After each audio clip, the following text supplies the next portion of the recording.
Okay. Guys, good afternoon. I can see Helen and I can see very few of you. Arshia, good afternoon. Guys, we're about to start. If you're logging in, please confirm.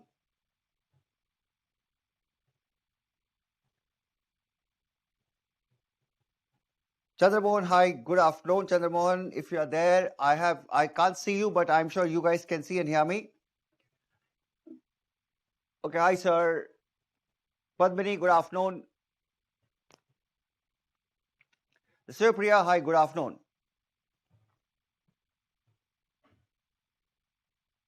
Should we start or should we wait?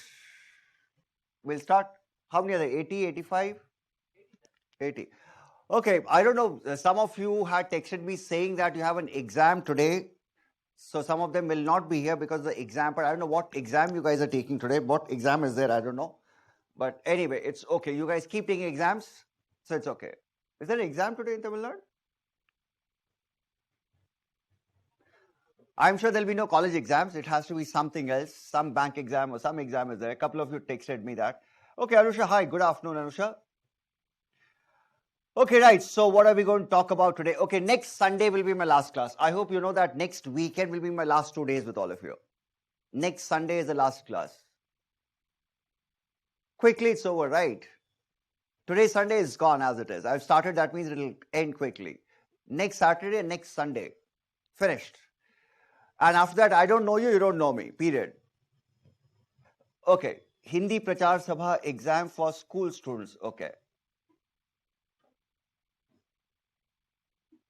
I'm sure our students here will not be writing Hindi Prachar Sabha exams. It's something else is there. I don't know. But anyway, nevertheless, it doesn't matter. We start. Okay.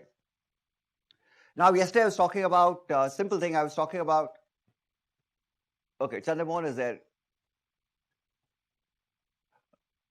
You take off my window. Now it's better. Chandramohan, yes. Chandramohan, you changed the location, I guess, today. You have wearing a headset. What is wrong? All okay? Right. So, yep. Great. Archana will join us late, so I can't see Archana anywhere, but she'll join us late because her job gets over at 4:30 today. Okay, Anusha, hi. Good afternoon. Nice to see you. Right. So we were talking about consequentialism yesterday. And please remember, there are two parts of ethics. One is the essence we have done already. Second one is all about your determinants. What path? The first path we spoke about was character. Second was we spoke about duty. And the last one we spoke about was about consequences. And I told you yesterday, in this approach, there is no place of values or principles. I made very clear yesterday. In this approach, everything is about results. Everything is about results. And please don't get confused. This approach has no values. It doesn't talk about honesty. It doesn't talk about anything. It just talks about one word, results. That's it. As you say in your common language, all is fair in love and war. That's what this approach is all about, consequentialism. And in public service, this is a very popular approach because public service is all about results. You know something, there's a very big difference in ethical approach of a bureaucrat and a politician. A minister would like to be consequential. Why? Because he has to show results in 5 years. Only then he'll get re-elected. Whereas an IAS officer doesn't have to show results. That's why he's more duty conscious. He's more value oriented. I hope you're understanding. Whereas the minister will be very consequential because he has to show that what is he doing. 5 years. So that's why consequentialism is a very popular perspective among policymakers. Not implementers, among policymakers. I hope you understand. Like for example, Sardar Sarovar project, it's the consequences. We're looking at the results only. One project, so much of employment, so much of power, so much of fresh water, all that. So that's what this approach is all about. And the advantages. This approach has a couple of advantages. Okay, all of you guys must have finished lunch. Have you guys finished lunch? All of you sitting at home and typical South Indian meals, 3 course, sambar, rasam, curd. And today is Sunday, so you may have some sweet also. And after that, happily you can sleep, right? It becomes a 4-course meal. So it doesn't matter. Okay. Now, since all of you had your meals, Achha, what's the best time to judge your mother's cooking? listen to my question. What's the best time to evaluate your mother's cooking?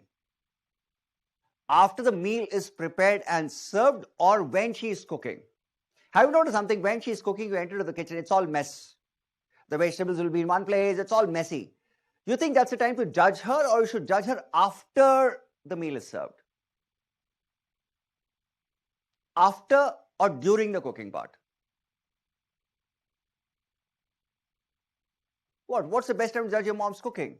And don't tell me you don't judge your mom's cooking. You do judge your mom's cooking. After? Yeah, during. Okay.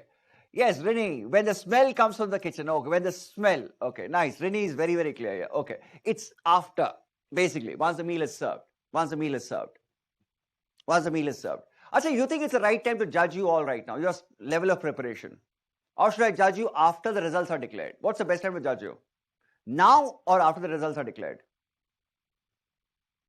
I think after the results are declared. If you watch a sports event, you cannot judge a player when he's playing. You judge him after the 90 minutes of game is over. When you watch football match, you judge a player only after 90 minutes is over, not during. Because who knows, the last 1 minute he may score a goal. So it's after. The advantage is this, look at this. Unlike other approaches, this looks at consequence after the action is complete. I judge you after the action is complete, not during. Not during. I hope you understand. After, post. Copy the first one. That's why it says looks beyond after the action is complete. Ramesh, good afternoon. Bishnoi, good afternoon. You know, when I say Ramesh, there's a Ramesh sitting in front of me also, so he'll also start looking at me. So that's why I'll call you Bishnoi. Oh, hopefully next Sunday I may see some of you in class because we plan to start offline. And if you're coming to the class, fine, we can have a small party that day. Farewell party. I'll give you a farewell party. I'll give you a farewell party. I'll buy nice samosas for all of you. I know you guys don't like samosas, but I'll treat you to samosas only.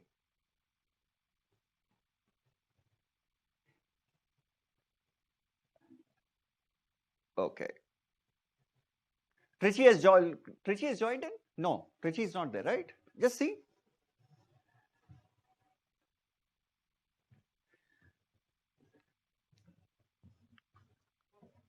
Trichy is not there, right? Offline class announced only for weekday batch, sir, not for weekend. Okay. It doesn't matter. It may come to weekend also. Mageshwar, it will come to weekend also. Don't worry. It will come to everybody, I guess. Since they're allowing weekday, even weekend will also be there. Okay, next one. The beauty of this approach and why this approach is very popular is this approach is all about achievements. It's what have you achieved? It's not about how. It's not passing the exam. It's not about how. What matters is, did you pass the exam? It doesn't matter you study for 8 hours, you study for 16 hours, or you hack into UPSC system and take out the paper. It doesn't matter. It's all about passing the exam. It's all about results. It's not about how. Oh, hacking. It's a nice idea, right? Hack into UPSC system, you get the papers out, you qualify. Nice, it works. Guys, don't try that also, please. Okay, what one accomplishes. It's what. It's not about how. It's not about how you're doing it. It's about what are you accomplishing. What? Copy that. That's what this approach is very popular. It's very achievement driven. If you look at Subhash Chandra Bose, he was focused on the achievement. He was not focused about meeting Hitler. He was focused about India's independence. It's about what. It's not about how.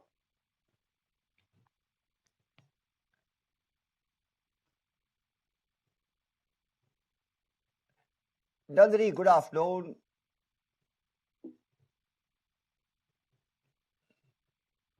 Nandini, were you there yesterday? Let me recollect. I think you were there yesterday. Nandini was there yesterday, yes. Okay, now the disadvantages. Now this is why this approach has issues. It has lots of disadvantages, massive disadvantages. Massive. Yeah, Nandini, I know you were there. I could recall you were there. I remember your text. Okay. Disadvantages, massive disadvantages. The first big disadvantage was this. It does not define what is happiness. It does not define what is happiness. That's the first big disadvantage. It doesn't talk about anywhere. One. Second, have you thought about this? Why should I chase happiness? Why should I pursue happiness? Why not contentment? Why not contentment? Oh, why not sadness? Why only happiness should be pursued? Why only? I say, can you be happy all the time in life? No. Can you be happy all the time? Arvind is happy all the time. He's married recently, so he'll be happy all the time. Arvind Anna is a star here. Recent marriage. So anyway, that happiness is also short-lived. So point is, we can't be happy all the time. So why should happiness be pursued? Why not contentment? Big question. Why not contentment? If you look at Mahatma Gandhi, he constantly was pursuing contentment. He was content with his limited needs. He was content with his one pair of footwears and his dhoti and one pair of specs and one fountain pen. Why not pursue contentment? There are people in the world who pursue contentment also. Have you heard of IKEA? Have you heard of IKEA for instance? Minimalism. Minimum. See, IKEA is popular. Why? Because it talks about the minimalism, basic utility. So is it necessary to pursue happiness? They haven't answered that question. Even I have that question. Is it necessary to pursue happiness all your life? So big question. So that's a big disadvantage. One. Last one. This is my favorite one. How to measure happiness? How to measure happiness? Have you noticed something? A rickshaw puller or an auto driver will be happy with his auto rickshaw thing. He'll be very happy, contented. Fine, I get my meal, my kid, I'm happy. On the other side, you have people like Vijay Mallya with so much of money, they're not happy. They still want to fleece the banks. So how to measure happiness? Some people are very happy with any job. I'm content. As long as I have a job, I'm surviving happy. But some people are never happy with anything in life. How to measure happiness? How to measure happiness? There's a typical problem with Indian. Let me give an example of probationers, especially phase 1 probationers, IAS probationers. When they're taking civil service, the day I qualify, I'll be happy. And suppose he becomes IAS, his next. If I get home cadre, I'll be happy. He gets home cadre. Then he realizes, oh, if I get married to a good girl, I'll be happy. He gets married to a good girl. Oh, if I have good children, I'll be happy. Then he says, okay, if I become a chief secretary, I'll be happy. He becomes a chief secretary. Then also he's not happy. If I become a cabinet secretary, I'll be happy. He becomes cabinet. Then also he's not happy. When will you be happy? By the time you retire, you are dead. When will you be happy? We only keep postponing the happiness. So the point is, how to measure happiness? How to measure happiness? There's a typical problem with most ISP. Right now, phase 1 is on. A lot of them are on tenterhooks. My posting. They're not enjoying the training. They're not happy being an IAS now. Postings. Cadres are allocated postings. And once they get postings, they start looking for marriage alliances. They're never happy. They're never happy. So and look at you guys are so happy. And yesterday I showed you the pictures of Sonagachi kids. You saw the picture of Sonagachi kids? They were so happy. You saw the pictures, right? They were smiling, they were so happy. They were thrilled to get the cameras. But look at us. Despite having everything, how to measure happiness? Big question. And the last one. In the name of results, we abuse the means. Look at US. To end the World War II, they atomized 2 cities. They dropped atom bomb Hiroshima and Nagasaki. To achieve results, we abuse the means. Potential for abuse, we abuse the means. Copy this. This is why this is not popular. I'm not a fan of this. I'm more of a fan of the first character approach. Because I believe a good person, there's a possibility of good results. Good. If a person is good, he will end up doing some good work. So goodness matters. I'm a fan of that. But this is this approach, potential for abuse. Copy this. Hi, good afternoon. Somebody joined us. Prashant, what happened? Are all okay with you? Joined me late today.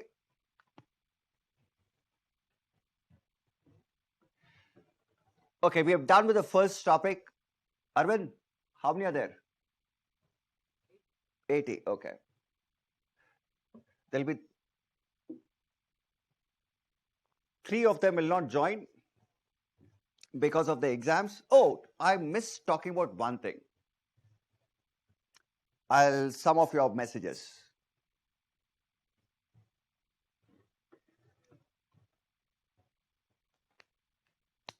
Okay, we go to the next topic now. Start with a fresh page. I'm done with ethics. Your course will rush from now on because I've done one big portion of it. One big portion. So around 100 marks is covered today. Now the next portion, topic 2, human values. Human values. Oh, look at this guy. Prashant says, yes, sir, I got delayed because mutton biryani got delayed. Oh, wow. Mutton biryani got delayed. Nice. Prashant, I hope it was only mutton biryani, nothing else.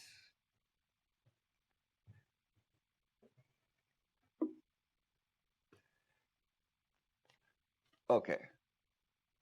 Right. This is typical of Sunday in Chennai. You have to have your mutton biryani and sleep in the afternoon. Typical of Chennai. Okay. Yes, sir, absolutely pure mutton. Okay. No, I was thinking there can be something else also to go with that. Just to digest it, you can have something else also to go with that. That's why I asked. I didn't say pure mutton or impure mutton. Something else also. Okay. Right. Okay. Now, I've missed talking about this. Some of you texted me last evening. I'm sure Prashant would have got the joke. Let me see how Prashant understands it. Okay. Some of you texted me asking me about how to crack this exam. These were the words. Crack. You think it's the right phrase to use? UPSC exam is not your enemy that you'll crack it. The very words you use is wrong. Don't approach the exam with this frame of mind as if it's your enemy, you need to crack it. Make friends with it, you'll do well. Trust me. It's a big, something, how you approach the exam matters. A lot of you approach the exam as if it's a enemy. I'll crack it. Target. It's not a target practice. Always remember, you are doing this voluntarily. So approach the exam in a right way. Treat it as your friend, not as your enemy. Enjoy the process. The moment you say, I have to crack it, that means you are not befriending the exam, you're looking at it as an enemy to be killed. It's not your enemy, it will kill you. See, if you have this attitude, I'll crack it, it will crack you. Every day you should have this feeling, okay, this is my friend, I'm just talking to my friend. When you read a UPSC book, you should feel that way, that this is my friend. And I'm going to befriend polity. I'm going to have a lovely conversation with Lakshmikant. That's how you take it. That's how you do it. And let me tell you something, there's nothing called cracking an exam. You have to study, befriend the exam, there's a syllabus given to you, just do it patiently. You will do the exam well. The problem is you become impatient to do something, that's when everything goes haywire. Don't be impatient. It's a year-long time, you can prepare slowly. There's a syllabus given to you, wonderful syllabus given to you. The problem, okay, let me add, I cannot disclose too much because I am with the system and I cannot talk about papers also because I have agreements with government. Okay, let me add something. The biggest problem most of you do is you don't read the syllabus very well. For example, in the prelims, the first topic is current events. It's not news. And what you guys do when you read newspapers every day. That is news, that's not events. Hindu gives you news, not events. News is information. And you like fools read the information. Whereas UPSC wants you to understand the events. An event happens, suppose if this is something happened today, this will become an event after 2 weeks. Farmers will become an event now. So you guys are looking at things in the wrong way. So understand the syllabus. Have you noticed something? I started my ethics class by giving you the understanding of the syllabus. Without understanding, you cannot succeed, you cannot do the exam well because there's a syllabus here. Understand the syllabus, boss, understand the syllabus. I just give you a small example. Events, not news. All of you waste 2 hours every day reading Hindu newspaper, gathering information. So that's how you prepare. One. Second is like, please, it's a patience process. It will take time. Do it slowly. Don't be in a hurry. We have lot of time. You have lot of time. So I answered that question also because that was a question which has been asked a couple of times yesterday. Okay. So let's move to the next one. Human values. Next topic. Human values. Start from a fresh page. Human values. The word is values and the word is human. We are all humans here. I remember my first class when I asked you, are you all human beings? Some of you looked at your own self. Oh, yes, I am a human being. We are all humans. Agreed? We are all humans? No? We are all humans. You know, the problem in India is we never see each other as a human being. We see each other as a member of a caste, a religion, nationality. We forget that we all are human beings.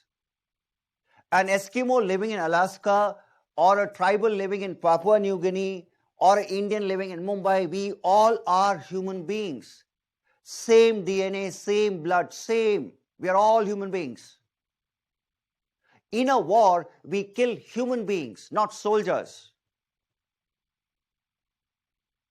We are all human beings. So that's why as a human being, we all have some basic values, some basic common values. You may be anybody anywhere in the world. We have some basic common values. So that's why UPSC wants to understand this. Oh, by the way, when I say human values, why this is important? When you become public servant, you're dealing with a person's life. You're dealing with a human being, not with a caste. You're dealing with a human being, not with a religion. You're dealing with a human being. When a person comes to a police station with a complaint, a human being is coming with a complaint, not a caste, not a religion. Humans. That's why we talk about human values now. Okay, let's talk about human values. Now, when I say human values, now look at this, gentlemen. So we are done with third path consequence. It's all about, yes, we are done with, yes, we are done with that. We are done with Shankar, we are done with that. Completely, it's done. Third path is done. Shankar, you joined us late, I guess. Okay. The man on the screen is Albert Schweitzer. Albert Schweitzer won Nobel Peace Prize in 1955. 1955. And this man was a doctor in Austria, practicing medicine. But he spent his entire life in Africa working among Africans. Working among Africans. Great human being. This man, another great human being. I'm sure you will not recognize this lady. Does she look Indian? Yes, she is Indian. You recognize her? Anybody recognizes her? Don't Google it. Her name is Ela Bhatt. She's not related to Alia Bhatt, because that's the only Bhatt you guys know. Ela Bhatt is a Gandhian. She's a pioneer in something called SEWA, Self-Employed Women's Association. She has been working for women's empowerment for almost 50 years. Silently doing her work. Even now she's alive. She lives in Ahmedabad. She does her work quietly. No newspapers talk about her. She doesn't come on any KBC event or nothing. She does her work quietly. She's won all the awards, right from Roman Magazine to Padam Shri. She's got all the awards, but she's never on the media, doing her work quietly. Great human beings. If you look at the last one, I'm sure you know him. One more great man. If you look at all these people, none of them died a billionaires or millionaires. The world remembers them. The world remembers these people only for the values. Okay. You know, when I do leadership training programs for officers, I tell these officers, probationers, before I start the program, I tell them to write your own obituary. You know what an obituary is? Have you heard the term obituary? Obituary means after you die, people write about you. You are dead. Your friends will remember you and they'll write things about you. And when these guys write obituaries, they suddenly realize that how others look upon me. And let me tell you something, once you die, people will never write about the size of the car you have. People will not talk about the money you earned. Nobody will talk about your designations. They will only talk about what kind of a person you were. They only talk about your values. Steve Jobs is dead long back. Nobody remembers him now. Nobody. Values. You look at all these people, they'll always be remembered for the values. Lal Bahadur Shastri passed away long back. We still remember him for the values. Nobody remembers you for the money. Everybody remembers you for the human you are. What kind of a human being you are. People forget your name also, but they'll remember you as a human being. What kind of a human being you are. That is what human values are all about. If you are a human being, you need to be a great human being. And to be a great human being, you need to practice values. Values. If you look at Mahatma Gandhi, he died a very poor man. He had no wealth for himself. But the entire world remembers him. In fact, you carry him in your pocket also. Every currency note has his face. That's values. So that's why we talk about values quite a bit. Oh, that's precisely the reason why NEP, New Educational Policy, talks about values. Somehow this component was missing in our education system, the word values. So this, please understand, this is a core topic here, values. Okay, let's talk about values here. When I say values, first thing, what do you mean by the word values? Oh, Shankar, you're there in the beginning itself. Okay, great. So you haven't missed much. Okay, what do you mean by the word values? Okay, I have a question.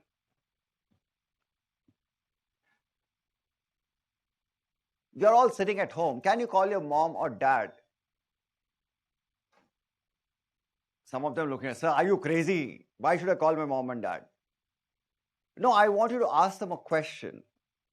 Helen, if your mom is around, just call her, or dad is around, call her and ask a question.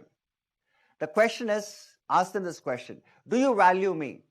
Do you find me valuable? And when you ask them the question, they look at you. You and valuable? Are you kidding me? Or you should try calling up your dad and asking him the same question. Do you find me valuable? He'll look at you. Are you crazy? Okay, jokes apart, your parents find you valuable. They see some worth in you. Listen to me. They see some worth in you. The word value means to be worthy of something. Your parents value you. And the only reason they value is because they see some worth in you. They find you valuable. Gold has value. Why? Because gold has some worth. Gold is valuable because it has some value. Honesty, it's valuable. That's why we hold it. Time is valuable because time has worth.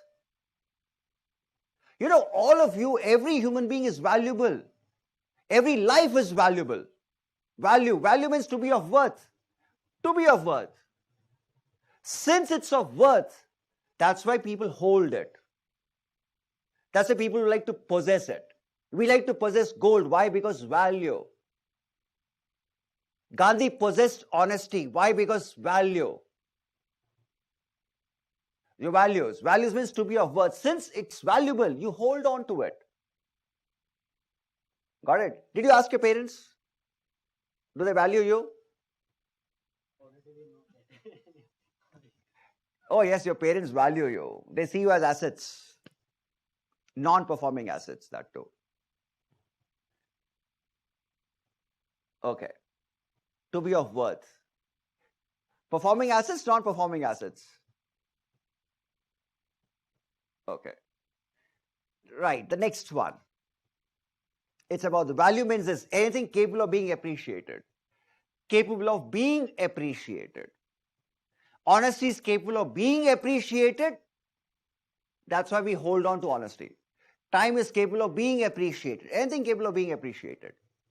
Now comes the most interesting aspect. Object of need. You know, a lot of you sitting here, especially Prashant after mutton biryani here, a lot of you are doing Australian shifts. A lot of you, like Prashant, will be having this feeling.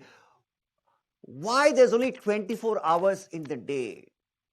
I should be having 36 hours in the day. As exam gets closer, you'll start wishing, I wish there were 50 hours a day. Because time becomes the object of need. For a hungry man, food is object of need. Object of need. That's why you value it. That's why you value it. Okay, so the point is object of need. Copy that. And the last one, it's an easy one. Something we hold dear, something we think is important. Something we think is important. That's why we have it. Prashant, your mutton biryani will be the talk of today's class.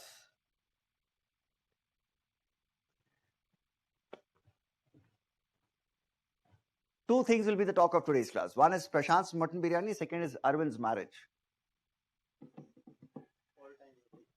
All time happy, yes. See, I would like you guys to come next weekend for a class. At least you guys can get a party from Arvind that way.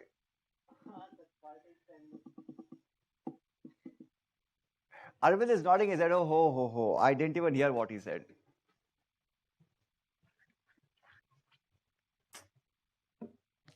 Arvind, I'll give a party on your behalf.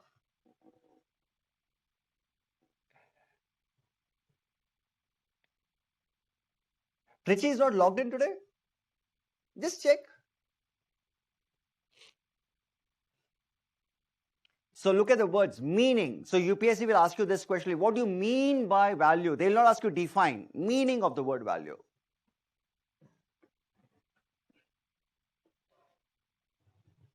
Okay, now I'm coming to a very important question. I want you to focus on that. It's an important question, by the way.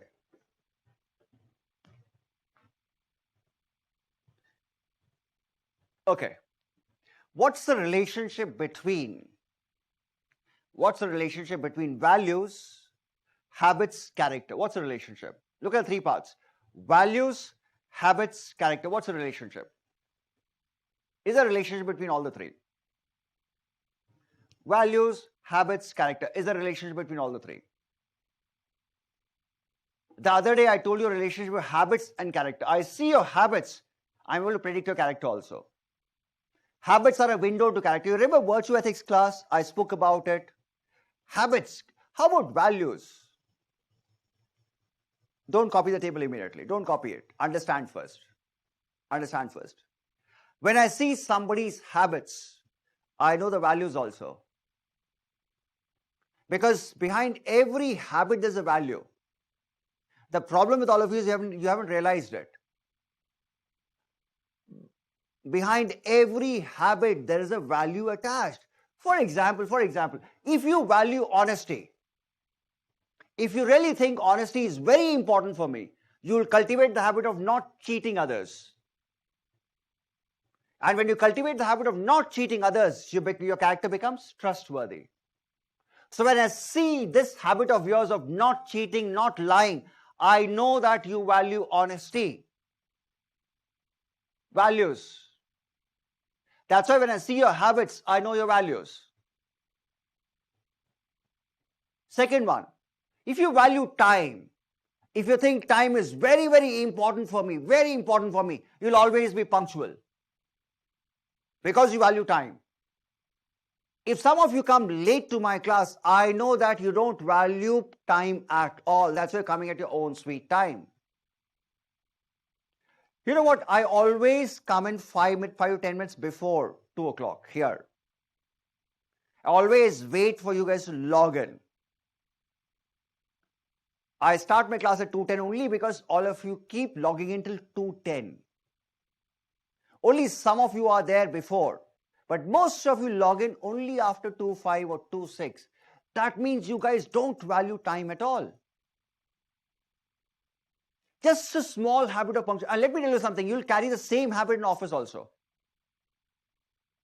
You will, because that's your habit. Because you don't value time. Because I have seen students throughout 4 years in college, they'll always be most of the time late in the class because they never value time. If you don't value time, you'll always cultivate the habit of not being punctual. On the other side, if you value time, you'll always be punctual. Because that's what you value. That's what you value. And if you value time, if you're punctual, your character becomes reliable. Because he comes on time. Reliable. Can you rely on Indian Railways trains? No, because they are never punctual. So that's why we always take it for granted, oh, train will be late. Yes or no? So idea is very simple. It's about not valuing time. You value time, you become punctual. Oh, very interesting one. If you value body, if you think your body is very important, I said, do you guys take your body seriously? When I say body, it means your health, not your skin color or a skin or hair. Do you take your body seriously? If you value your body, if you think your body is very important to you, you will always cultivate self-care habits. Self-care, you take care of your body, you take care of what you eat. You take care of your sleep. Self-care, this shows that you're disciplined. This shows your discipline. You know, I don't know how many of you know about NDA National Defense Academy. When you go to National Defense Academy, they make you value only one thing, discipline. They make you get up at 6, there's a PT, everything. They will ensure that you take care of your body. So that's how it goes, discipline. Body, self-care, discipline. You, values. Last one. If you value results, if you think qualifying this exam is very important to me, if you value that, you'll plan your study. You'll plan your study. If you plan your study, that means you're dedicated. You know, a lot of you come to my class without any plan. It's a weekend class, chalo, you just pick up your bag and come, or pick up your bag and sit in the class. No, never. Plan. Results come only if you plan. If you don't plan, results will never happen. The problem is you don't value results. If you value results, you would have planned everything. Plan. So that's how it is. Values. If you're an engineer, I'll just give you an engineer. If you're a civil engineer, and if you value safety, you'll never ever cultivate the habit of taking risk because safety is your value. So behind every habit of yours, there's a value attached. Behind every habit of yours. That's why we talk about values, relationships. That's why it's very simple. Values, habits, character. When I see your habits, I know your values. For example, when you walk into UPSC room, the way you say good morning or good afternoon and the way you take your seat, that reflects your habits. Seeing that habit, they can make out very clearly what values you have. And values are something which you constantly pick up all your life. You know, for example, your parents have always taught you good values. Sit straight. Respect elders. Values. Eat properly. Finish the food. That means respect food. You know, even now my mother, when she sits and before she eats, she'll offer a prayer to the food, then she consumes the food. She tried teaching me the same habit, but I never learnt it.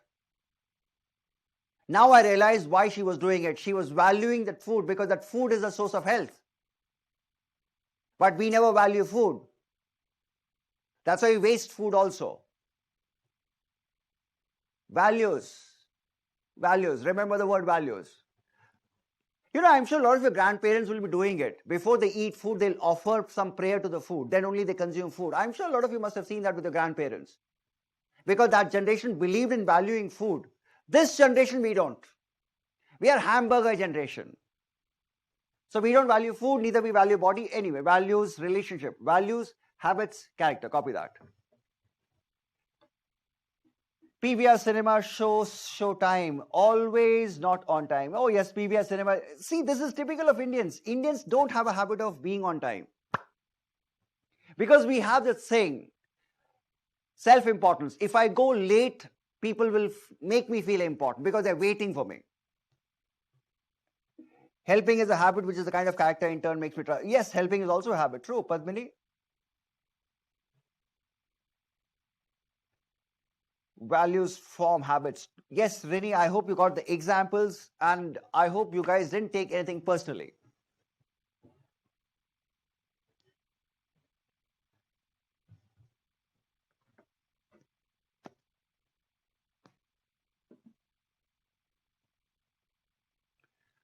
I have a feeling I'll not be able to finish by next weekend, but I'll try to finish it.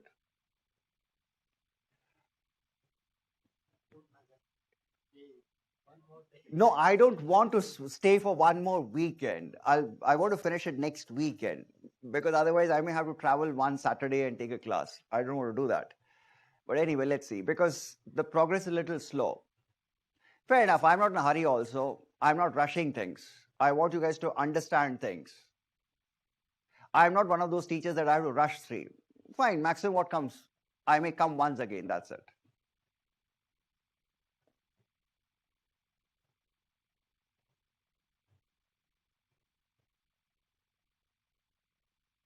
Vamsi, good afternoon. Vamsi, I didn't see that you are there. Vamsi, nice, dude.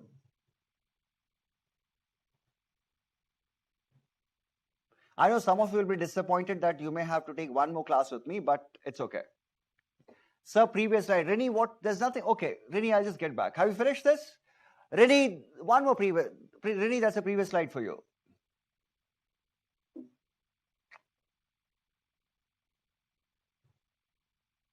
Rini, take a screenshot. Or there are only 4 words, Rini. I'm sure you should be able to copy it quickly.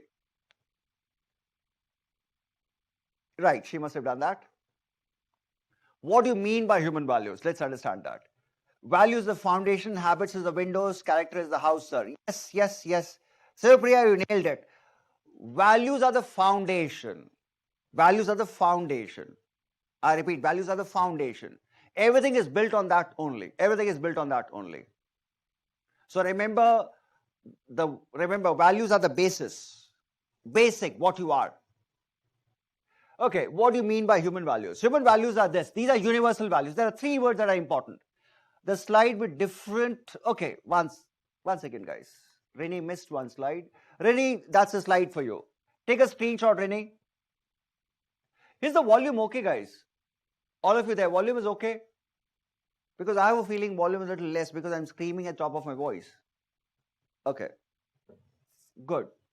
Happy. Rini, finished? Okay. Next, let's move. What are human values? There are 3 words I want to focus on. There are 3 words. 1, these are universal. Across time, across space. All over the world. All over the world. Not only India, all over the world. It's the same. Kindness. It's common everywhere. You will find kind people everywhere in the world. Everywhere. Universal. One is second, values that span across cultures. All cultures. Nationalities. It doesn't matter what nation you belong to, but these are universal values. Universal, cultures, nationalities. Remember the 3 words. These are the 3 key words. These are values that you find across the world, across the cultures, across nationalities. Copy it.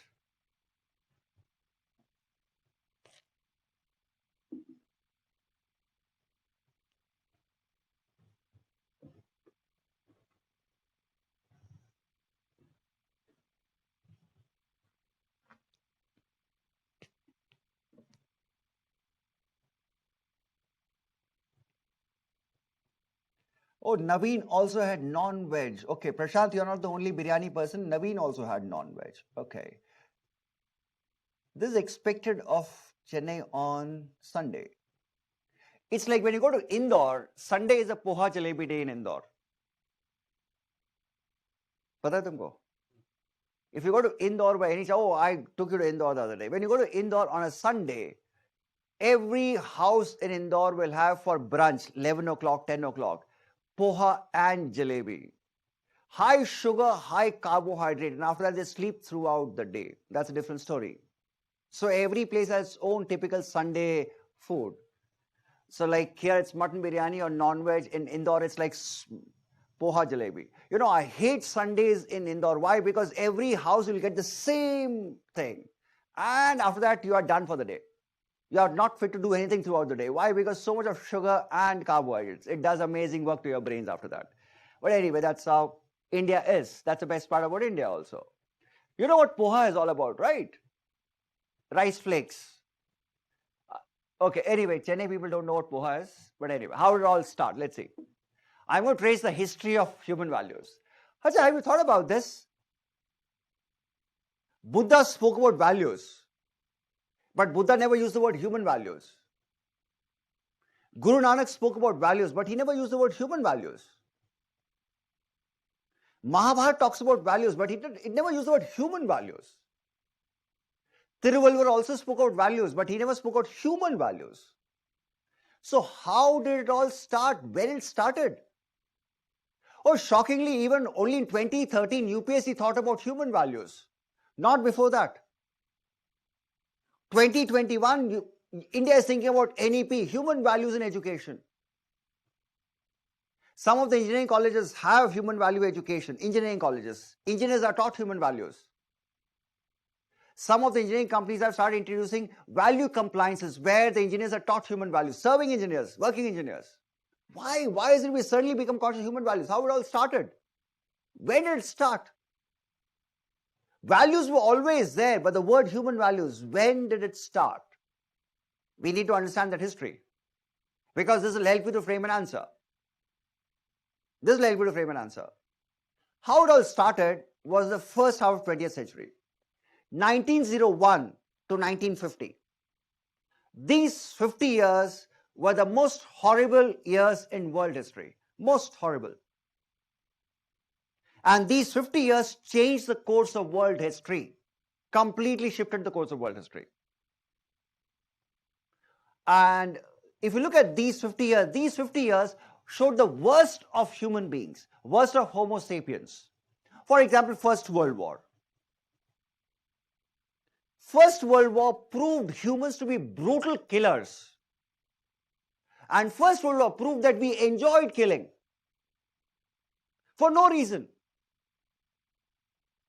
A German killed a French because I don't like him. That's it. He's a French, I'll kill him.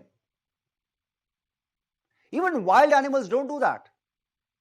Even wild animals like tiger, they also hunt only when it's needed. They will not kill unnecessarily, but here we were enjoying it.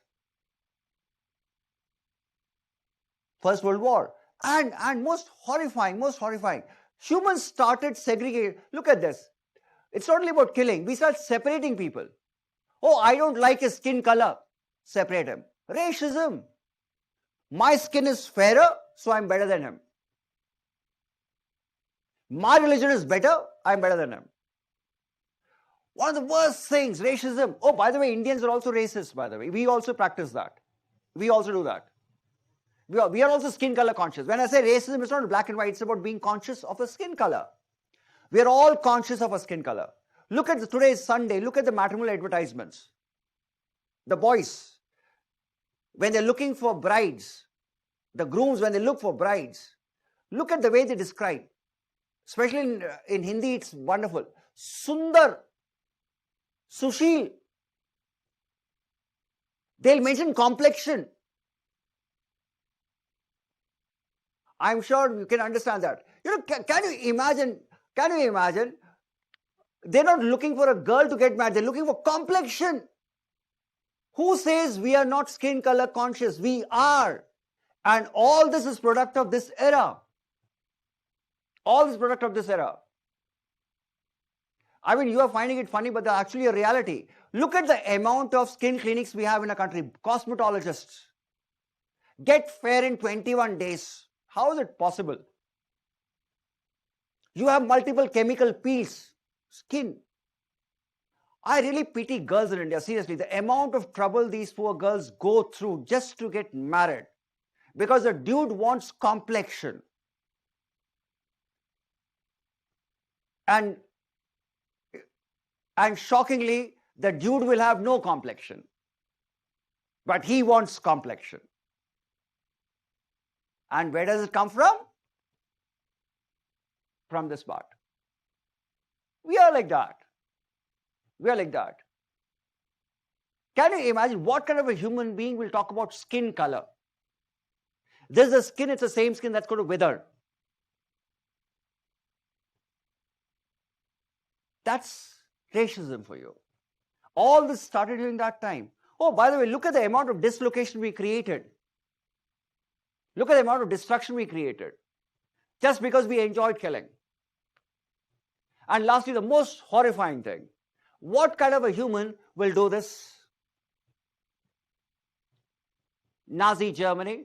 Throughout Second World War, this was happening. Can you imagine shipping Jews into carriages and just gassing them? Suddenly we realize we are not human beings. Suddenly. In fact, seriously, we never behaved like human beings. That's why in 1945, for the first time, UN introduced the word human beings. In fact, UN was debating, when UN was being formed, UN debated on this. What values make us human? What qualities make us human? Big question. What qualities make us human beings? Because after seeing all this, we suddenly had this question, what qualities make us human? For example, if I ask you this question, what are the qualities of a dog? You will tell me that. Dogs are loyal. Dog has a quality. What qualities of a human being? UN started it. And UN for the first time, UN said, we need to practice one big value, that is tolerance, acceptance. I may belong to a different race, different culture, fine, but we're all humans. Accept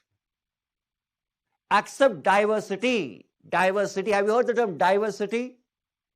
The opposite of diversity, inclusiveness. Today we talk about inclusiveness. If you look at today's India, the biggest problem is tolerance only. We are intolerant. We are intolerant. First is tolerance. Tolerance is the first step towards peace. I repeat, tolerance is the first step towards peace. Copy this and circle the word tolerance. I'm going to talk about that later also. Tolerance. Okay. Poha is owl here. Okay. Oh, it has Tamil name also. I didn't know that. Rini, thank you. Poha has a Tamil name also. Thank you, Rini. That improves my knowledge.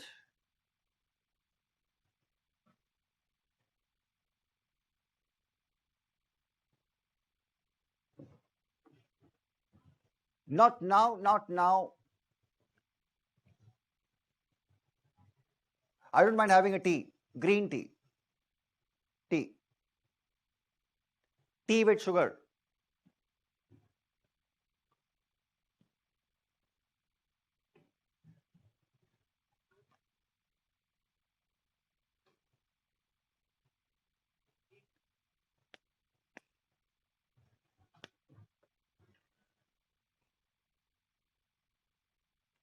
Somebody recommended from the group that Sangeeta in Annanagar has a very good filter coffee. Hot chips or Sangeeta? Which is better?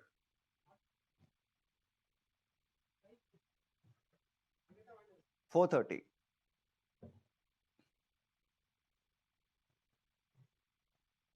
Rini, you see, you got me hungry.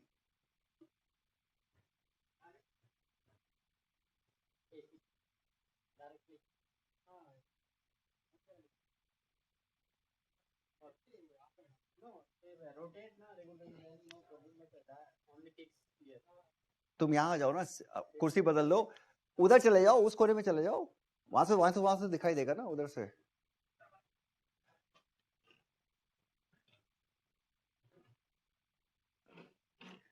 If this gets switched off, then it will be a nuisance. Okay, let's go to the next one. UN values. First is tolerance. I hope you're understanding how it all started. It started with UN. Then it moved on. Now UN added one more value. First is tolerance.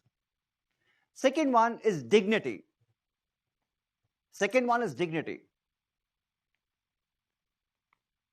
All human beings are born free and equal in dignity. And please remember, all this is happening when Indian Constitution was being framed. That's the reason Indian Constitution reflects all these ideas. 48 Indian Constitution was being framed and done. So that's why it reflects all these ideas. Tolerance, dignity, all this. I'll discuss dignity later also in class today. I'll discuss both the values, tolerance, dignity, separately today as independent values. Right now, just understand the journey of it all, how it all started. It started with UN and it's going with UN. Okay.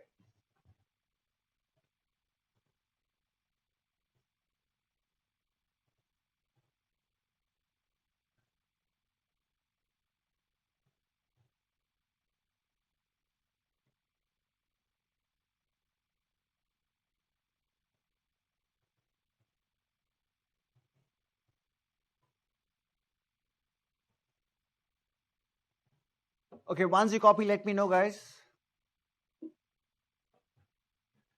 Circle the word tolerance, circle the word dignity so that it becomes clear.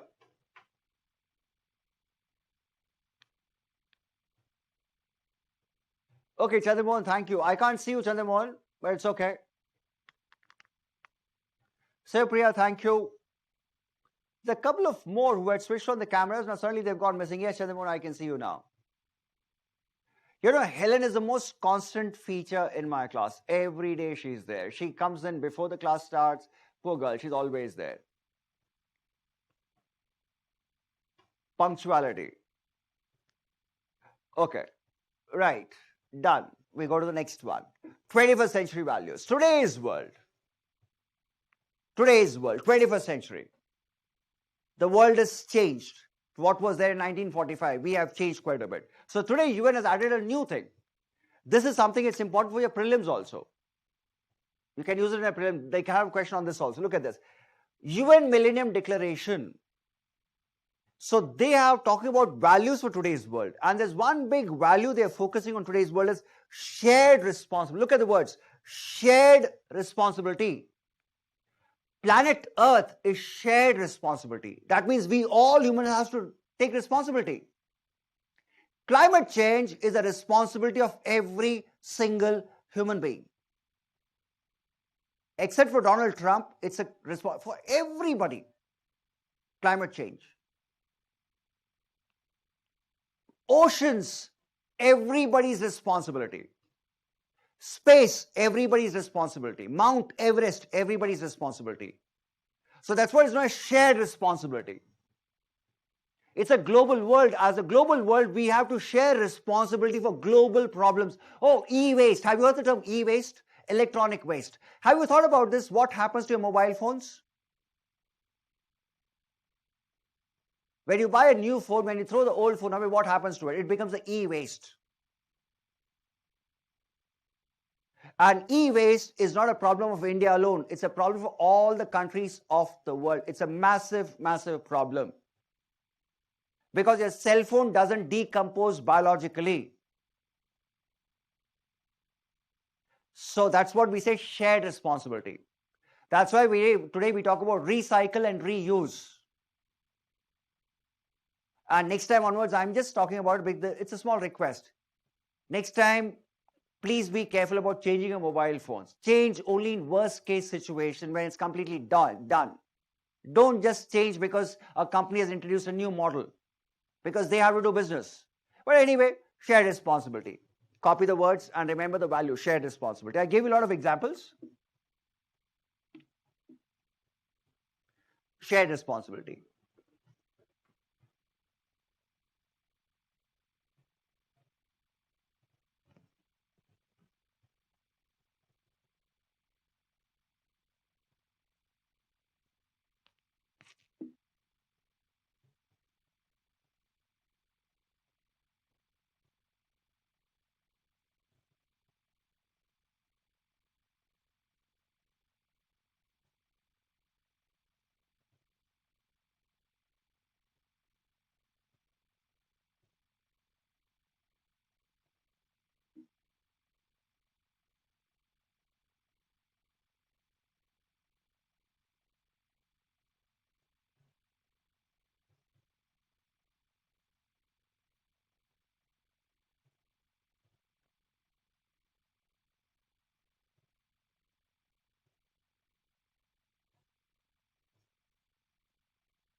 Okay, done.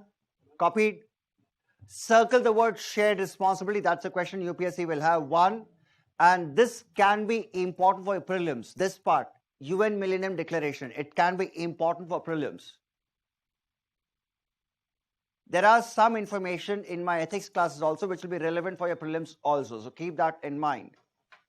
And the shared, COVID has highlighted the shared responsibility. COVID. Because that's a disease. You know, diseases knows no boundaries. Shared responsibility.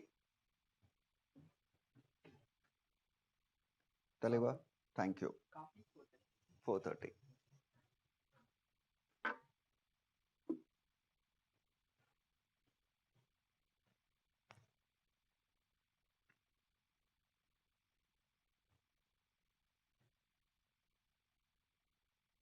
Copy, done. Okay, great.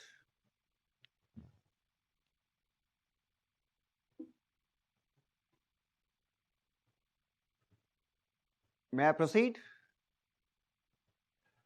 Okay, once UN started it, it was picked up by scholars. Please remember, this was not something which was there in history. It started in 1945. And 1960, for the first time, this man, he wrote a book called, his name is Milton Rokeach. Milton Rokeach. He was the first man to talk about this part, understanding human values. The word is understanding human values in 1960. So that means for the first time, academically, human values got to be studied. Even now, when you Google human values, you'll find this man's textbook only. Because he was the first to write a textbook using the word human values.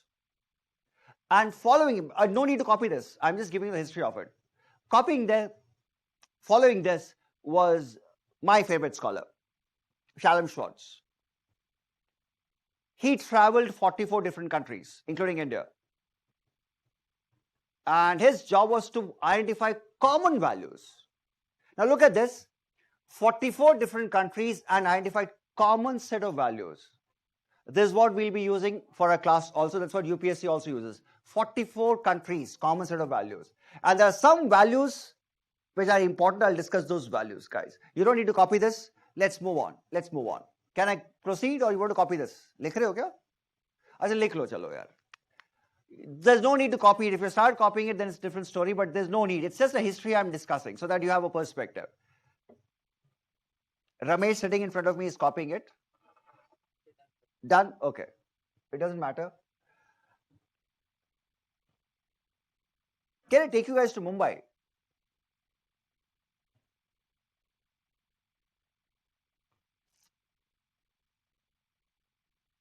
Despite the COVID, it's okay if I take you to Mumbai? You think I'm joking? I'm not joking. Let's go to Mumbai. We'll go to Mumbai. I'm little nostalgic today. Sunday. This is where I grew up. That's where I spent my entire childhood. Kulaba. Sundays, I remember, afternoon used to be keema pav. Sunday special lunch. Not at home. In restaurants. Irani restaurants. Those days, Kulaba used to be full of Irani restaurants. And Iranis used to serve wonderful keema and pav. That used to be my lunch along with friends. And you can't imagine, 12 rupees, 4 of us used to have lunch, keema pav. 12 rupees only. Those were the days.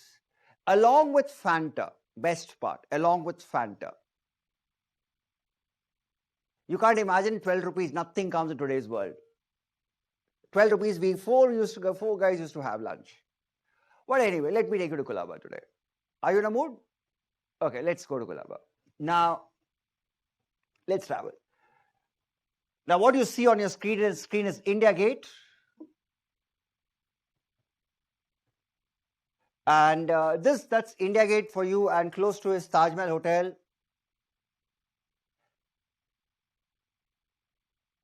All duffers tube lights are looking at me, nodding their heads. That's not India Gate, that's Gateway of India. I was just seeing how many duffers nod their heads. Keep nodding your head. Ramesh also nodded. Ha.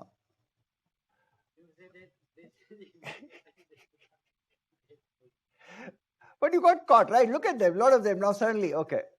Now, done, sir. Okay, I'll take you to my place. Okay, that's Gateway of India here. Okay. Guys, please listen. Because a lot of you don't listen. You keep watching me. Oh, let's go to Mumbai. Oh, wow. Let's listen. Okay. Now, that's Gateway of India for you. And behind this, you see this tower? That's Natural History Museum. It's a beautiful museum. You should, it's one of the best museums in the country, Natural History Museum. You should visit this if you get a chance. It's right opposite Gateway of India. And that's a famous Taj Mahal hotel. And in front of this is Causeway, Colaba Causeway. And as you go down the road, that's where I grew up also. Go down the road, the residential areas start, you have Parsi colonies and all those residences start. So I grew up in the same stretch, hanging around the same stretch. And those days there used to be cycles and there used to be not too much of traffic. Today it's like big shopping center, but those days it was different. Are you guys hungry by any chance? Are you guys, oh, this is not hunger time, this is tea time. Shall I take you inside Taj for a tea? Is it okay? Have you ever gate crash parties? We did this quite a bit in Taj as a child, as kids. As college kids, we used to dress up well, end up into parties. Eat and sneak out. If anybody asks you, who are you from? We used to be bride's family, groom's family, all that we did. Have you gate crash parties? I'm sure you should have. Chalo, I'll take you inside, we'll gate crash a party. Come on, see, being a college kid means you have to do all these things. Otherwise, what's the point being a college kid? If you haven't gate crashed a party, what's the point? I can see most of us such good characters, lovely, good people. Oh, never, sir. I can't imagine doing it. Come on. Young people should be doing it.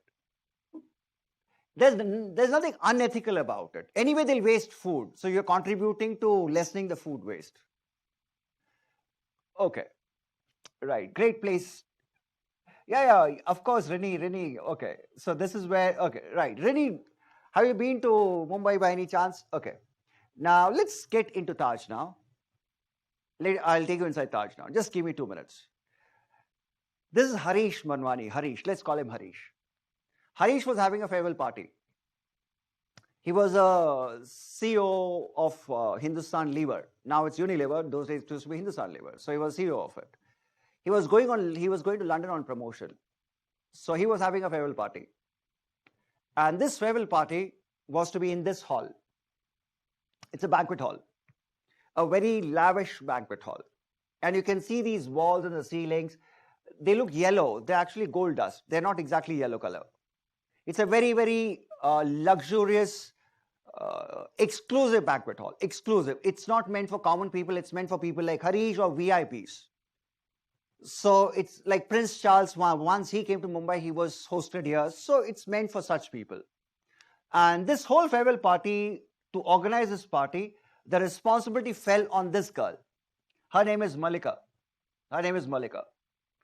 Hardly 23 years, it was her responsibility to plan the banquet. She was a banquet manager and she was a Taj employee. So she was made responsible for planning this banquet. She spoke to Harish. She spoke to Harish's friends, Harish's family members, because she had to prepare a menu. What drinks, what champagne, what starters, main course, dessert, everything had to be planned. So she spoke to Harish's family members, and after that she curated a list. She created a wonderful list of it. And after that she got it approved by Harish's family because it was his party, farewell party. Got it approved, and after that, on that day the party started. 8:30 guests started arriving slowly. Guests started arriving. By 9:30 guests had come, most of them were there. Starters were doing the round. Champagne went around, wine was served.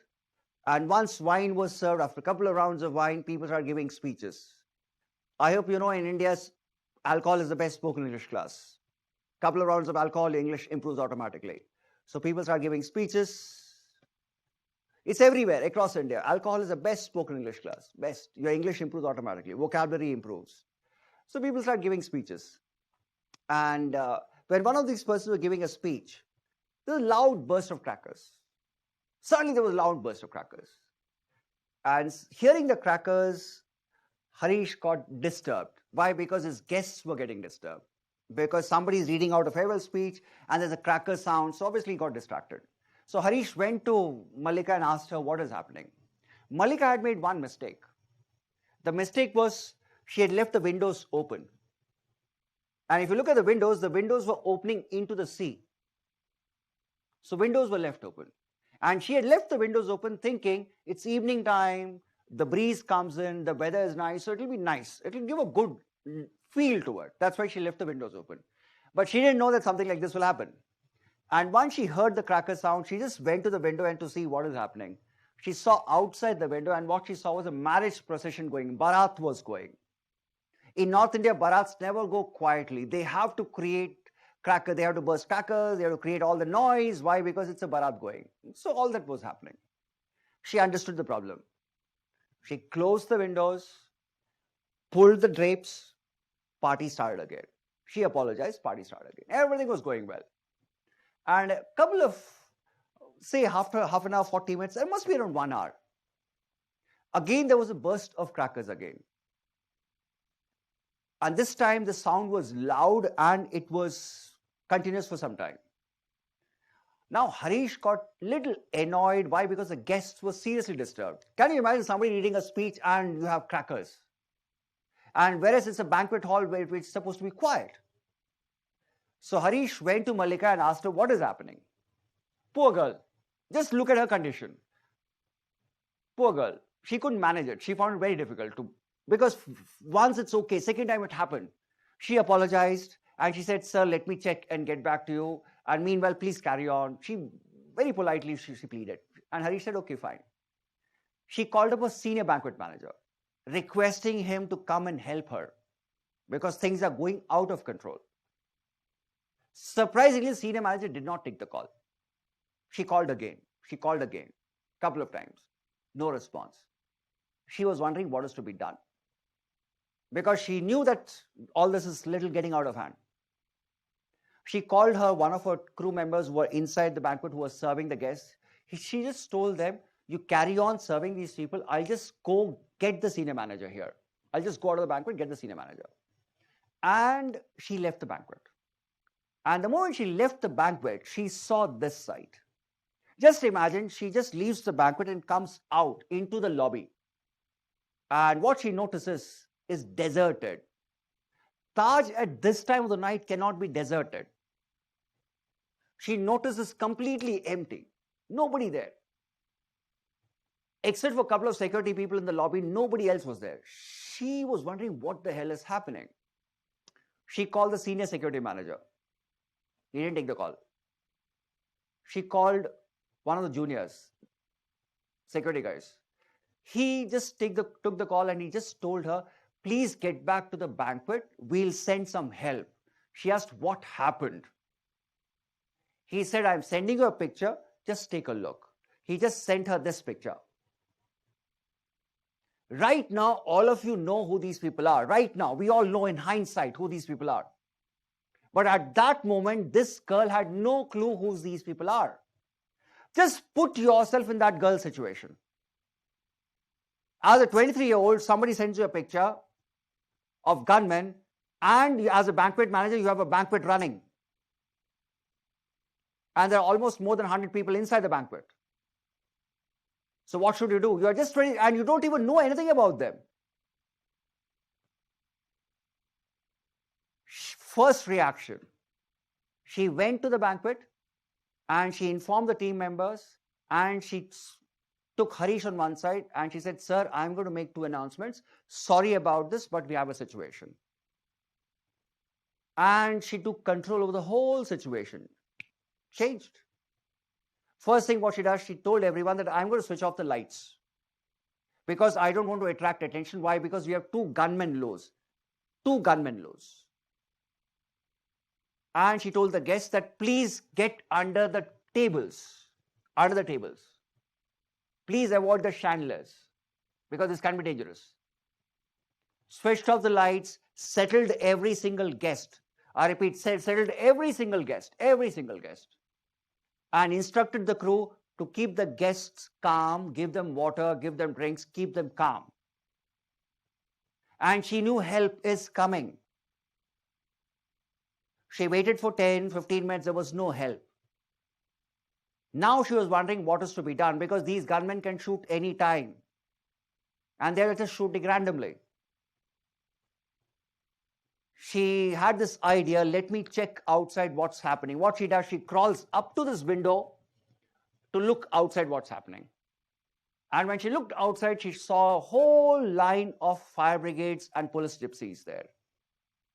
Seeing them, she had this idea, let me coordinate with them.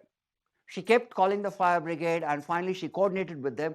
And because she had this idea of evacuating guests through the windows. Now the question is, when she was evacuating the guests, she didn't ask any guest what nation you belong to. She didn't ask them the caste, what caste you belong to. She didn't ask them the religion. Are you a Hindu? Are you a Muslim? Are you a Sikh? What are you? She didn't ask them the status, how much money you have. She didn't ask them what job you do. Are you a CEO or are you a clerk? What exactly do you do? For her, every single person was a life to be saved. They are just humans to be saved.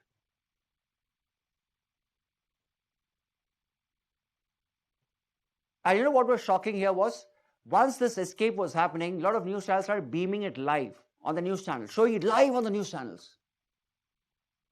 And once they started showing it live on the news channels, inside they also got the information. And they started shooting in this direction where the banquet hall was. And once shooting started coming in this direction, Malika knew something is wrong. She closed the window, she again collected the guests, and she was wondering what is to be done. By this time, she had the information that one part of Taj was completely on fire. Completely, you can see this, completely on fire. She had to plan the escape. Why? Because all these human lives depended on her, because nobody knew the hotel. She, along with the team members that night, escorted all the guests through an adjoining banquet called Wasabi, through the back door, this kind of back door. That night, all her guests left the hotel all alive, without a single scratch. Values. That's what human values is all about. She didn't go to any IPS officers academy. She didn't go to IAS officers academy. She didn't go to any leadership school. She belongs to ordinary middle class family or ordinary banquet manager. Values. The biggest value, she didn't ask anybody what nation, what caste, what religion, what are you? For them, for her, everybody was alive. And as a life, everybody was precious. Everybody had to be saved. Simple. Values. Just imagine, if every single officer in a country become as value conscious as her, what happens to the nation?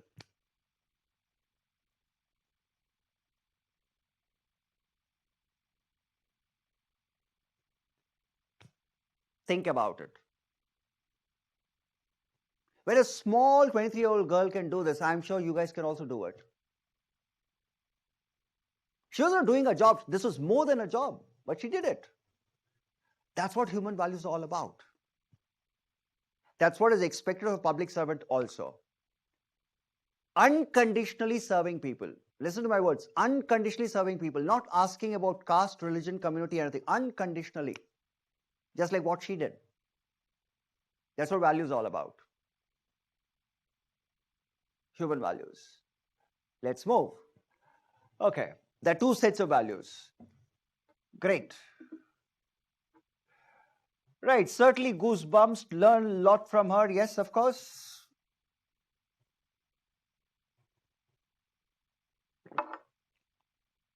Okay, guys. Enjoyed the experience of Mumbai? Oh, you guys are all alive. Don't worry. She ensured that you guys come out alive out of it. Okay. Next time, you'll never gate crash a party for sure. You'll never get into Taj for coffee now. Never, right? Okay. There are two sets of values. Pro-social, anti-social.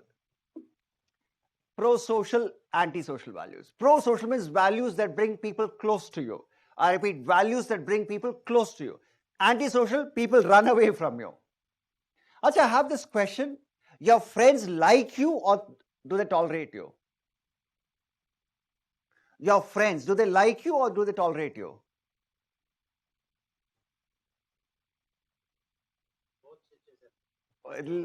Look at Ramesh, is a wonderful diplomat. Depends on situation. Okay, if they like you, that means you're pro-social. If they tolerate you, that means there is something antisocial about you. That's why they tolerate you. Like or tolerate. You know, I'm on camera, others had a different question to ask you. I can ask you now also. It's not, do you like Prime Minister Modi or you tolerate him? It's South India, so it's a very interesting question to ask. UP, I would have never asked the question. It's there, it's blind. Okay, here this is South India, and recently he was here. Last week he was here, so that's why I have this question. You like him or do you tolerate him? Okay, people are giving them honest answers. Tolerate. Okay. Everybody unanimously, we tolerate. And one person says petrol price. Okay, you remember the petrol price. Okay. Depends if this line is secure or not. Okay. Yep. Really, that's a wonderful question. This line is secure or not. Okay. Right.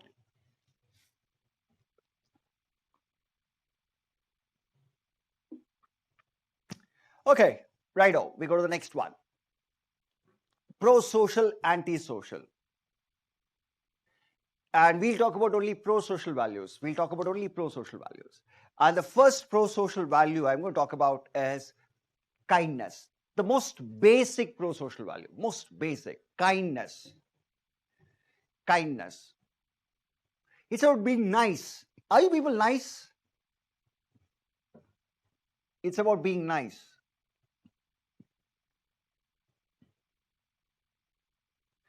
Ati, good afternoon. Arvind, how many are there? 87. Okay. How come I'm a little surprised?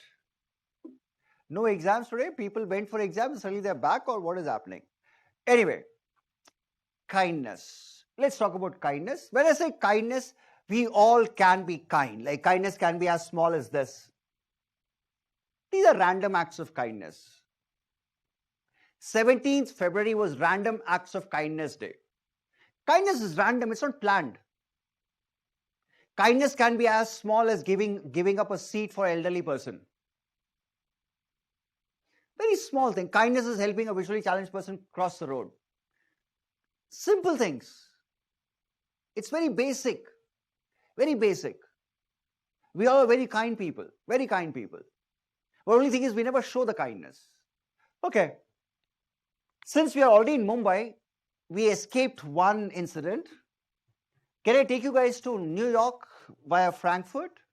Are you guys, is it okay if I take you to New York? No visas needed? Done? Okay. Chalo, we'll go to New York now. We'll go via Frankfurt. I hope you know where Frankfurt is.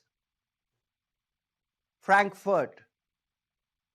I hope you know where it is. France, right? Okay, right. Yeah, I know you. It's in Germany. Yeah, I know it's in Germany. I know you guys gathered it. Because I know now you guys are a little alert. Because I'm taking to US, so all alert. Acha, I'm not joking. We are going to go via Delta 15.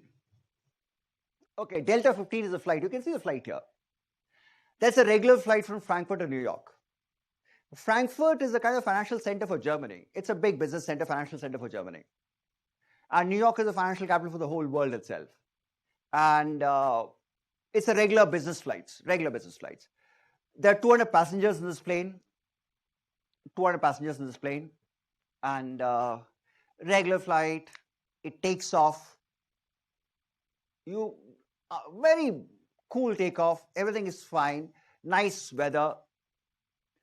2 hours into the flight, the pilot puts it on auto mode and starts doing log work.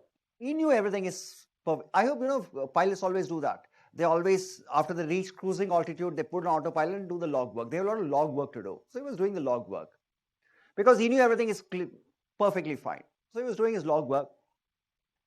At that moment, one of the operations manager from US, he called up. And it was a kind of a distress call. And the operation manager called him and told him, land immediately. And before the captain can ask the operation manager, why should he land? The call got disconnected. He tried calling back just to find out why should he land. But the call could not connect. And meanwhile, he was wondering, why should I land? He checked the weather was all fine. He checked the incoming traffic. Sometimes what happens if there's a lot of incoming flights coming on the same airspace, it becomes a little crowded, so then they land, just to allow things to ease. But everything was clear. Why should he land? He was just thinking. Why he was thinking was because he had to tell the 200 passengers. And all of them are most of them are business travelers. They will have plans in New York. So he just cannot land. He's just thinking, what should I do? And at that moment in the internal monitor, they have this internal monitor also where the messages flash. A message flashed, land, immediately. Now, since the message kept flashing, he had to take an action. He knew he had to land.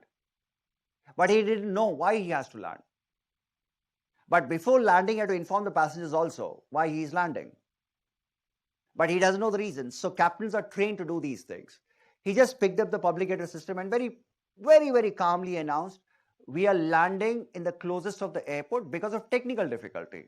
He said there's a technical issue in the plane, that's why we are landing. And the moment you say technical issue, passengers don't scream, they keep quiet. Why? Because you never know, anything can happen. So that's why they keep quiet.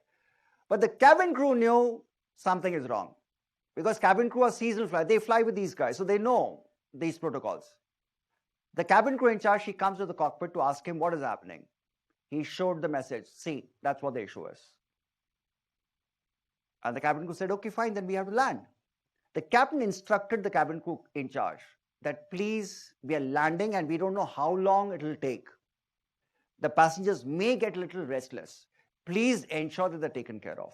Give them extra drink or extra water, extra food, whatever they ask, please give them. Usually planes are prepared for such emergencies. They always carry some extra. So she said, don't worry, I'll take care of it. And once she goes off, the captain starts looking for a nearest airport to land. And the nearest airport he found was in Gander. Gander is in Canada, Newfoundland. And Gander is a very, very small town. And the airport is it has a very small airport. Much smaller than Jodhpur airport also. Very small, tiny, much smaller than Trichy. Trichy has a big airport, a very small airport. In fact, Gander was a bunch of villages. It was not exactly a town. It consisted of 7 or 8 villages. And all the population put together of all the villages was around 7,000 to 8,000. Very sparsely populated villages. So that was the town. Captain called up the control tower, requested for coordinates. Where to land, what runway to land.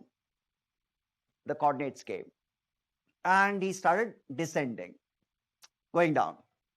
And as he started getting closer to Gander, he had the first visuals of the airport. First time visuals. He's seeing the airport for the first time.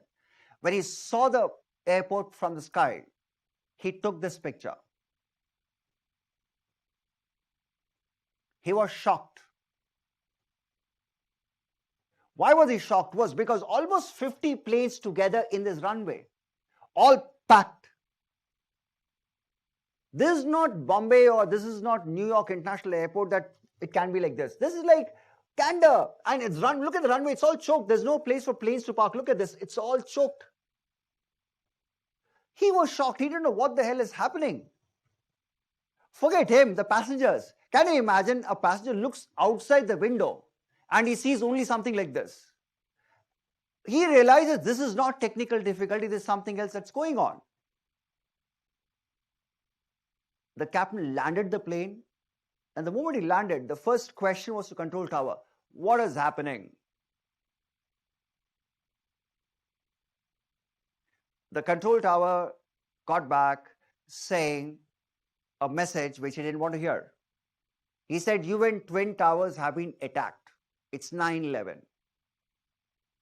And forget the attack part. The horrible message was this: US airspace is indefinitely closed. That means no plane can go in, no plane can come out, indefinitely. Now what worried the captain was the word indefinite. That means he doesn't know how long he's stuck here. And what was troubling for him was some of the passengers were senior citizens.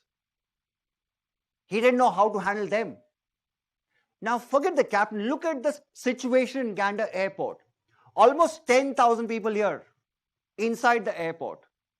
And outside all the villages put together, the population is only 7,000 to 8,000. And what was worse was, people from all nationalities were here. People of Gander spoke little French and English, but there were here people from North Korea, South. It was a mix of nationalities. Can you imagine the crisis these guys have? Now, meanwhile, the captain of Delta 15 was getting desperate because his passengers were sitting inside and some of them were getting sick. The captain called up the control tower and requested what is to be done, because I can't have my passengers sleep here. Control tower said, see, we don't have hotels here. It's a small town with villages, we don't have hotels here. We are planning something, just be patient. Give us 2 hours, we'll do something. And after 2 hours, the people of Delta 15, the passengers of Delta 15 taken to a village called Louisport. Louisport was a very small village. Now look at what the villagers did. The villagers emptied their homes. They pulled out their homes of all furnitures. They pulled out the furnitures completely. And every single room was converted into a bedroom where people can sleep. Kindness. Now, it's not about people sleeping. It's not about people sleeping. Can you imagine? All these people are absolute strangers. And a lot of them don't even belong to your culture. They're not only sleeping in your house, they also are using your washrooms. Most private space. Kindness. An Indian being kind to Indian makes sense. A Tamilan being kind to a Marwadi makes sense, or a Rajasthani makes sense. Indians. But this is not same. Cross-cultural. Oh, now the question was how to accommodate all 200 schools. Every single furniture from the classroom was pulled out. Classrooms were converted into sleeping rooms and dinner tables. Now the question was, who will cook food for these people? School kids. Who will wash the utensils? School kids. Who will wash the clothes for these people? School kids. School kids went out of the way to make these people comfortable. Can you imagine the acts of kindness? 4 days. They went out of the way to absolute strangers, people who have never seen in their lives. Never. And after 4 days, when the airports reopened, Delta 15 also took off from Gander. And when the plane took off, the cabin crew noted this, that everybody is sitting quietly. Nobody is even smiling. Nobody has a sign of happiness that they're going home. Everybody was quiet. Why they were quiet was because they felt very sad. They felt they're leaving a family behind. Because that's how close these kids got to them. And one of the passengers, he gets up, goes to the cockpit, and he requested the pilot, captain, to make an announcement. Usually captains will never allow passengers to make an announcement. But he said, fine, you make an announcement. Now this gentleman took up the mic, took up the public address. He announced that last 4 days were the best days. Despite the tragedy, we witnessed an enormous act of kindness from the kids. We were taken care of beautifully. All our needs were met. Now today we left in such a hurry, we couldn't even say thank you to them. We couldn't even kiss these small boys goodbye. So he said, I have a plan to thank them. And for that, I need everybody's contribution. And the cabin crew went around collecting donations.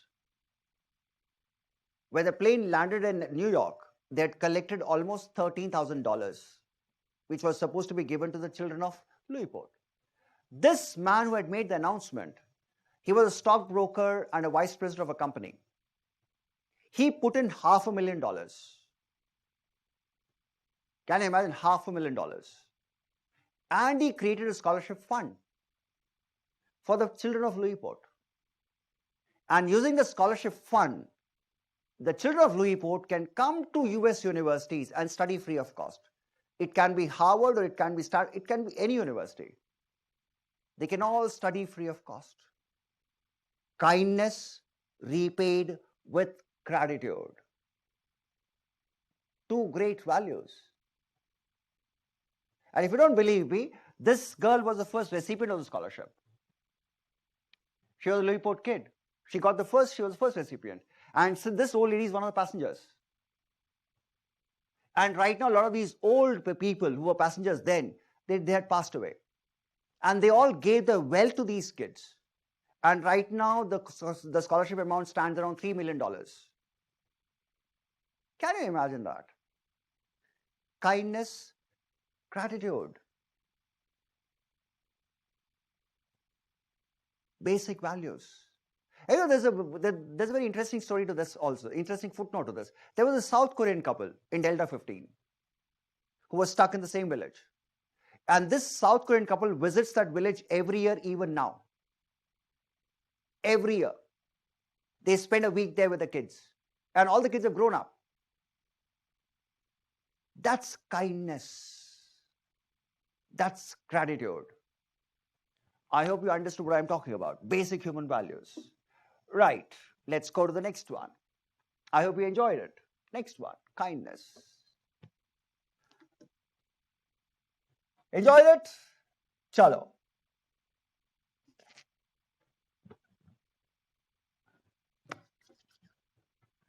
Enjoy the trip to New York? I know we saw two incidents. Oh, Ranjita says poor airlines. Okay, yeah, Delta 15, okay. So you're taking us only in risky trips. Oh, yes, of course. Satya says I'm taking only in risky trips. That's the fun of it. Okay, kindness. What is kindness? Kindness is about this. Friendly. Being friendly. Being generous. Being considerate. It's not about you all the time. Why can't you be friendly? Why can't you be nice? Simple one word, nice. Kindness is about being nice. And Aristotle captured this wonderfully. Aristotle said, kindness is random. It's not planned. And when you do acts of kindness, you don't expect things in return. If you look at the children of Louis-Port, they were not expecting something in return. They were not expecting anything. They did it unconditionally.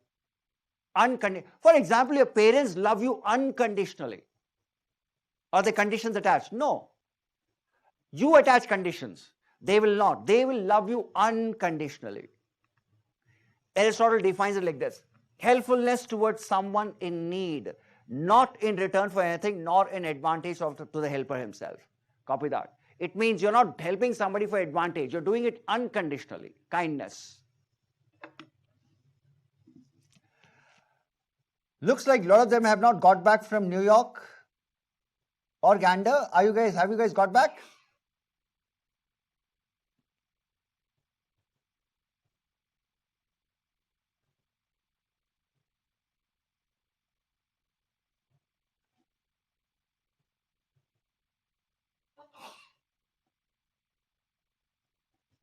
Are now all okay? You're sneezing, you're scaring me.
Okay, can I continue to the next one?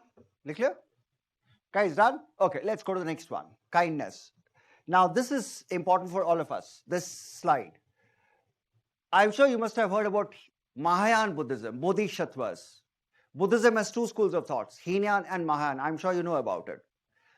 Mahayana is about Bodhisattvas. And in Mahayana Buddhism, it's one of the perfections. Metta. Metta means kindness. Kindness is one of the 10 perfections in Mahayana Buddhism.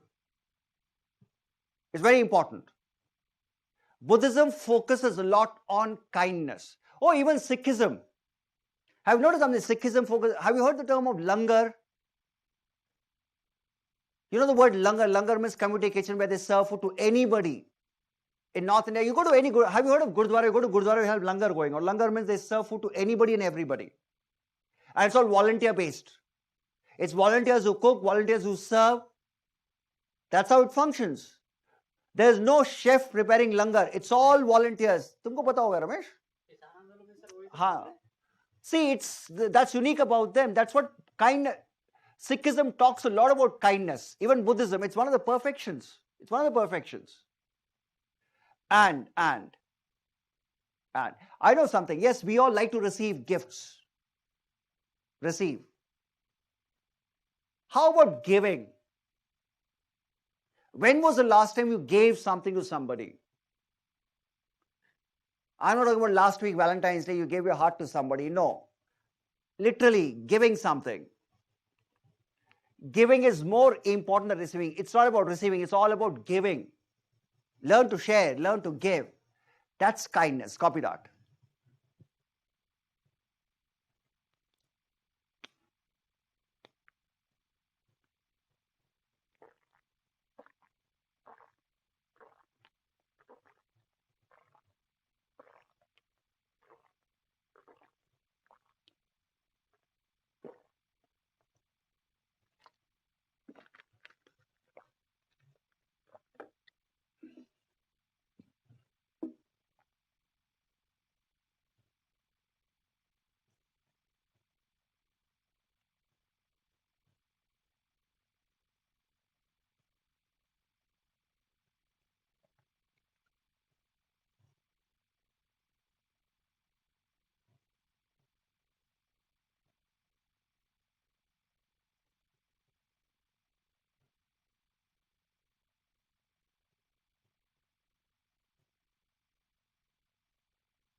Okay, may I proceed? Okay. I'm just reading some of your messages. Right, so let's go to the next one. Okay. Okay, don't take it personally though. Today is the 4th day I'm seeing you all. 4th day. When was the last time you guys actually thanked me? Sincerely thanked me? Every day. Come on, there are 85 people. Yesterday there were 85 people watching me. I got only 20 thank you messages. Max 21. Yeah, Chandramohan, I know you thank me. All of you watch me, you thank me. But most of them don't even thank me.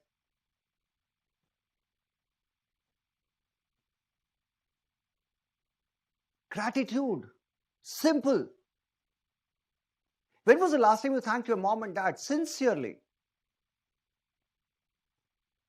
Seriously, when was the last time you actually thanked your mom and dad? Sincerely. You can't even remember, right? When you thank. Gratitude. Okay. You know, today is my 4th day. Again, I'll come back to this. 4th day. And I'm sure in these 4 days, you must have learned something from me. Little. Very little. If not a lot, minimum, at least little. Yes. I'm sure you must have. So don't you think you should, I have played a little part in your life. So don't you think you should be grateful to that? Oh, I am grateful to all of you. Because in last 4 days, I have learned a lot from you. I have learned how not to smile. I have learned how to stay serious all the time. I have learned things from you all also. It's not that, oh yes, I have learned it. I have learned how to be unresponsive. I have learned how to have no expressions on the face. Some of you keep watching me like this. There's no expression on the face. Fine. I have also learned something from you. That's why I thank you all the time. Gratefulness. It's very basic. You know, in schools, teachers, in primary schools, kids are taught one thing. Thank you, teacher. Have you noticed something? They do two things. Good morning, ma'am. Thank you, ma'am. They emphasize on that gratefulness. But as you grow up, you forget that gratefulness. You forget. I have seen kids in interview. Imagine it's a job interview, PCS interview. Public Commission Service interviews. State PCS interviews. I have seen from my own eyes, I am there in the board, they just get up because they're not used to saying thank you. They'll say, thank you. What was that? Thank you has to come from here. It's not thank you. Kya tha? And some of them say, dhanyavad. Are kya? What dhanyavad? You know, I thank Arvind Anna also because he's the one who makes me look good on camera. He's an engineer here. He's the one who got married. I thank him also every time. Point is gratitude. Okay, I'll use a Buddhist prayer. Don't take it seriously. It's a very important prayer. It's a quote also. You may look at this.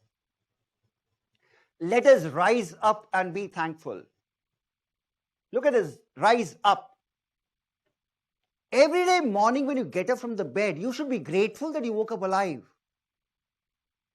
Who knows, you could have been dead in the night itself. Yes, seriously, we are not immortals. We're all mortals. It just takes 1 millisecond just to snap and go. But every day morning when we get up, we are never grateful. We crib. Oh God, one more Sunday, one more day of ethics class, one more this, one more office day. We cry, crib. Oh, I have to read Hindu newspaper again. We cry. Why is it we are never grateful that he woke up alive?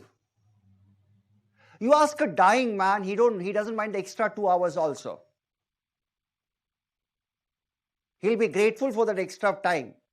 But look at this, we get up and we never get up. We get up with the wrong attitude. Let's rise up and be thankful. For what? For if we didn't learn a lot today, at least we learned a little. All of you.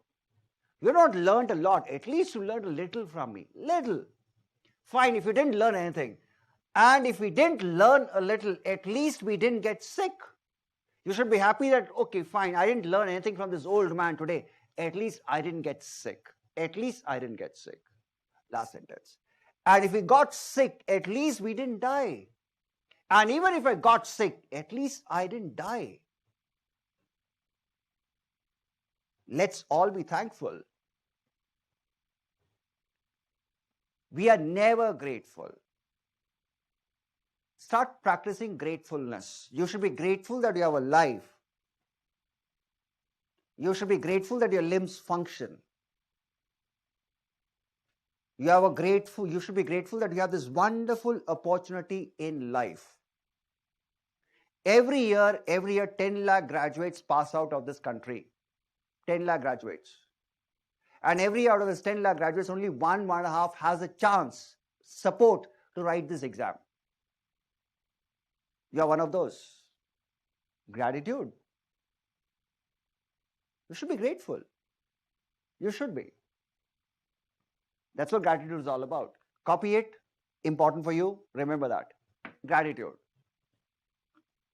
You know, today something is going to happen. After my class gets over, a lot of thank you messages will be there. Please don't do that. That's motivated thank you.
Langar at Singhu border, sir. Yes, yes, yes. Nice example. Yes. Vinisha, Vinisha, are you there, doctor? Why your camera is not on today? Are you home? You're somewhere else? Done. Okay, let's move to the next one. Let's move to the next one. Gratitude. क्या लिखा नहीं?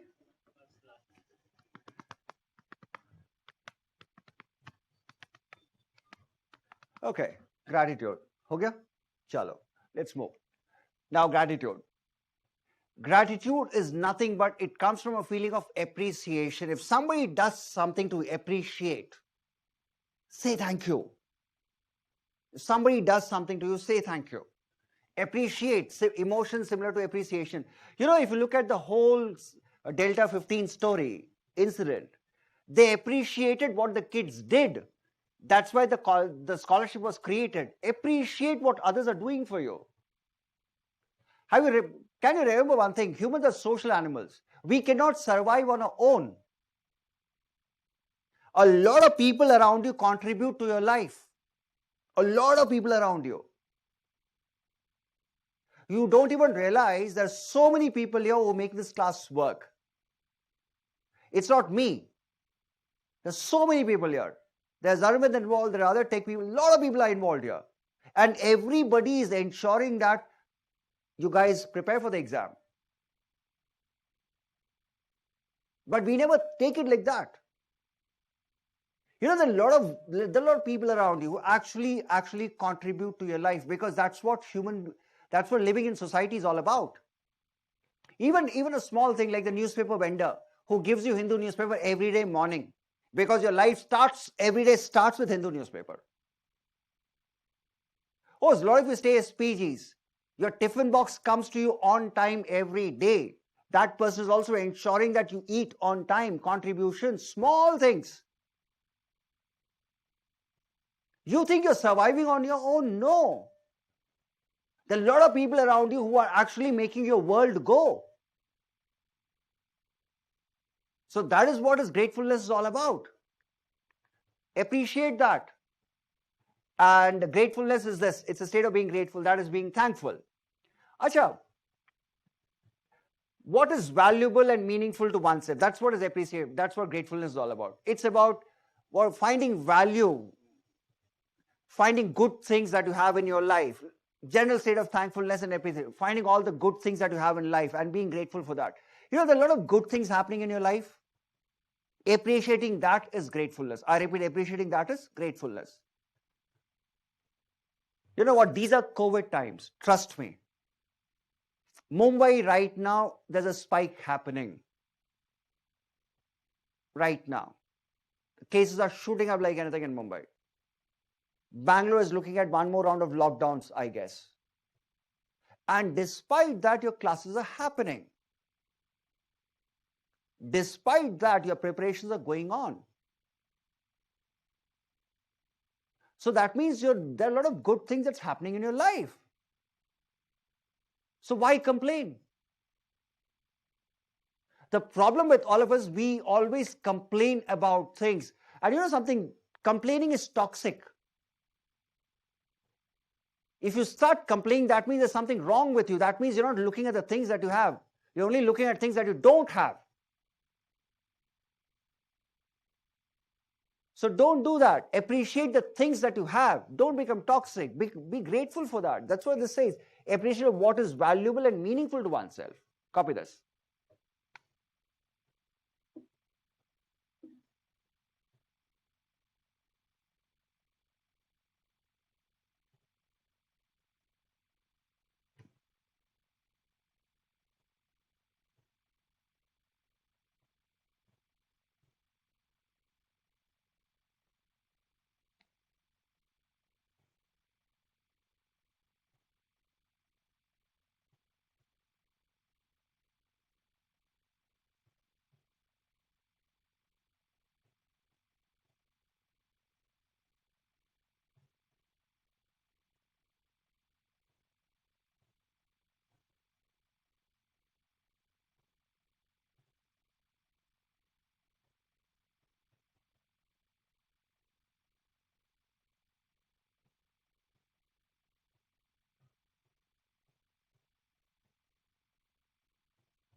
Okay, done.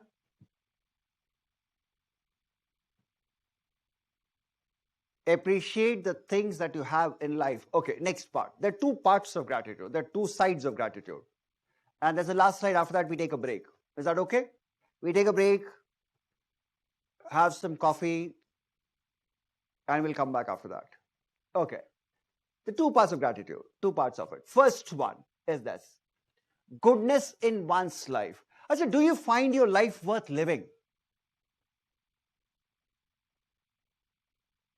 Is it worth living?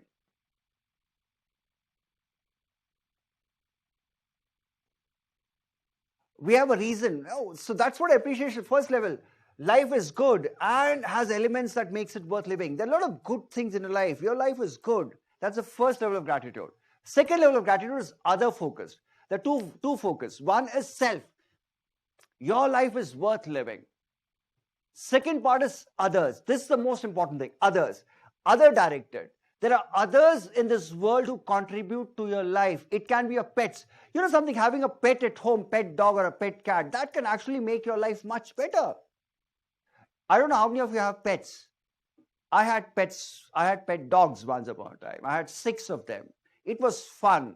Seriously fun. That was before marriage. After marriage, I became a pet dog at home. That's a different story. But before that, life was fun. Other directed. Other directed. So that's why it says grateful to other people, grateful to animals, grateful to the world. Generally. Copy that. Grateful. Other directed.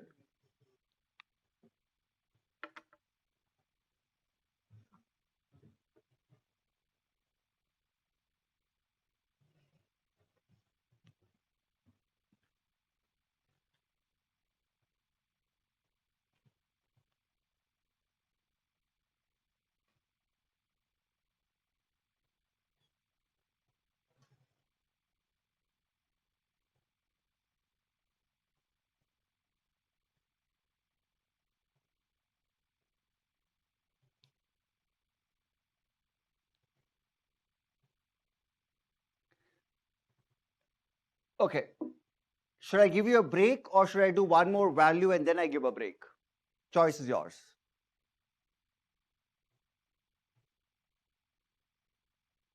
Let me see the majority opinion, democracy. There are only 20 people who text me. 60 people, 65 people keep quiet, so it's okay.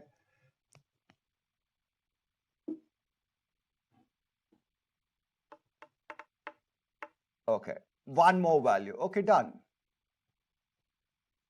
Right, we can do one more value.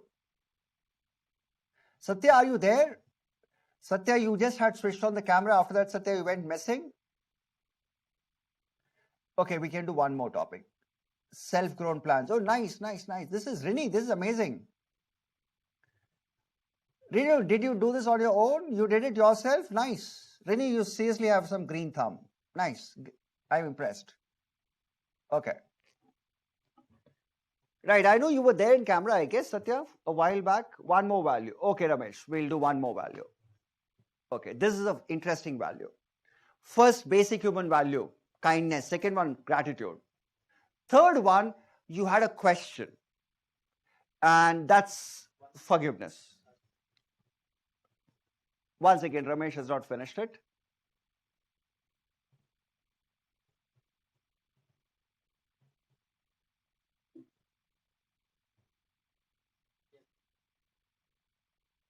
Right, let's move.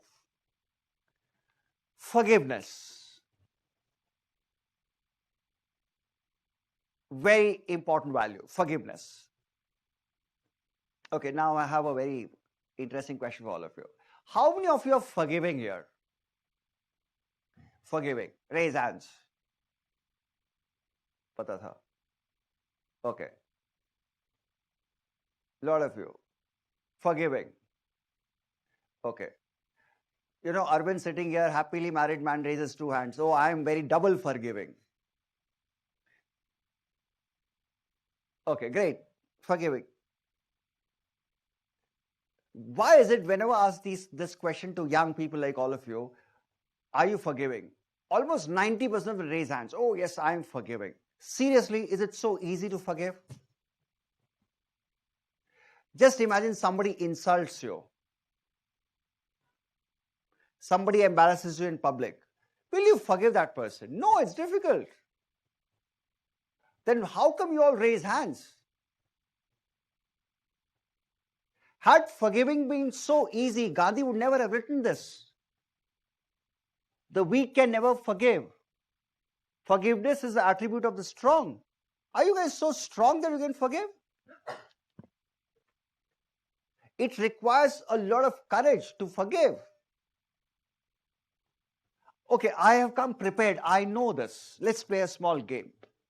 I know this. With the morning batch, regular batch, it's the same story. The moment you ask forgiveness, afternoon batch was amazing. Afternoon, the 2 o'clock, 2:30 batch, 2 o'clock batch was amazing. Oh, almost there are 200 people. Almost everybody said they are forgiving. Everybody, oh, we are forgiving. That was a shocker. Everybody, how is it possible? But anyway, I've come prepared. Let's play a game. Now just imagine can you imagine a person? It can be a friend, it can be a relative, it can be a college, anybody. Can you imagine a person who has bullied you big time? Can you imagine a person who insulted you big time? Can you imagine a friend who cheated on you? Can you imagine a relationship where you were hurt badly? Can you imagine the person, can you imagine your proposal? You went and proposed somebody and that person crushed you badly. I'm sure you can recall such a person. When you recall such a person, I'm sure you will have this kind of feeling. When you recall that person, I'm sure you'll have this kind of feeling. I'll make him pay. छोड़ूंगा नहीं मैं उसको. I'll make him pay. I'm sure you have this feeling. If not, you will have this feeling. It's better stay away. Better not to talk to him. Better stay away from her. No point. I'm sure you have this feeling. Otherwise, surely you'll have this feeling. Usko kutta kaat le. Why doesn't he die? He should die. He should die immediately. I'm sure you have this feeling. If not, I'm sure you'll have this feeling. Why are these guys born? They should not. Why are they here on this planet? They should not be born. I wish this person doesn't exist. I'm sure you'll have these feelings. This is what we call hate.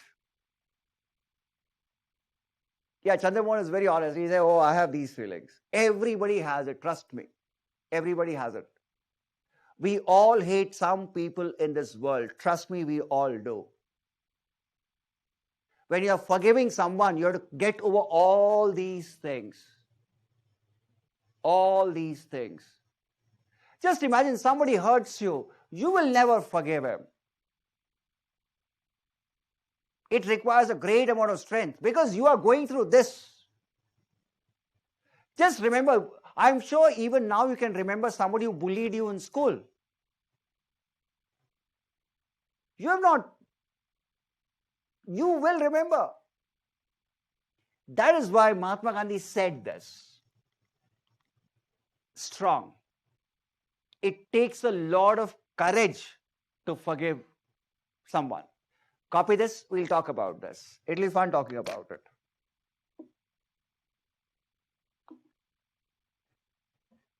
Me, tit for tat, sir, very less forgiving. Yeah, I completely understand. I have not done much to forgive anyone. Okay. Depends on person and act, sir. Okay. Anu, nice to see you. Anu, you went missing in action. Vamsi, where are you? Vamsi, okay, Vamsi also has said one more value. Vamsi, after that, I haven't seen much of you.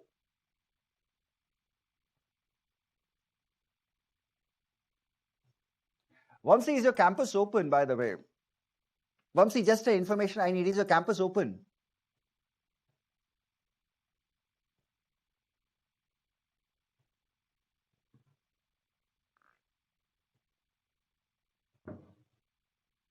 Okay.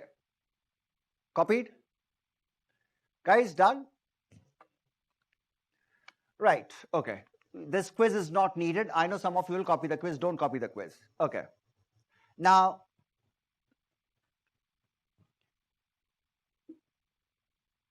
forgiving is necessity for forgetting. Am I right? We are coming to forgetting, Sivapriya. It's coming to forgetting. Okay.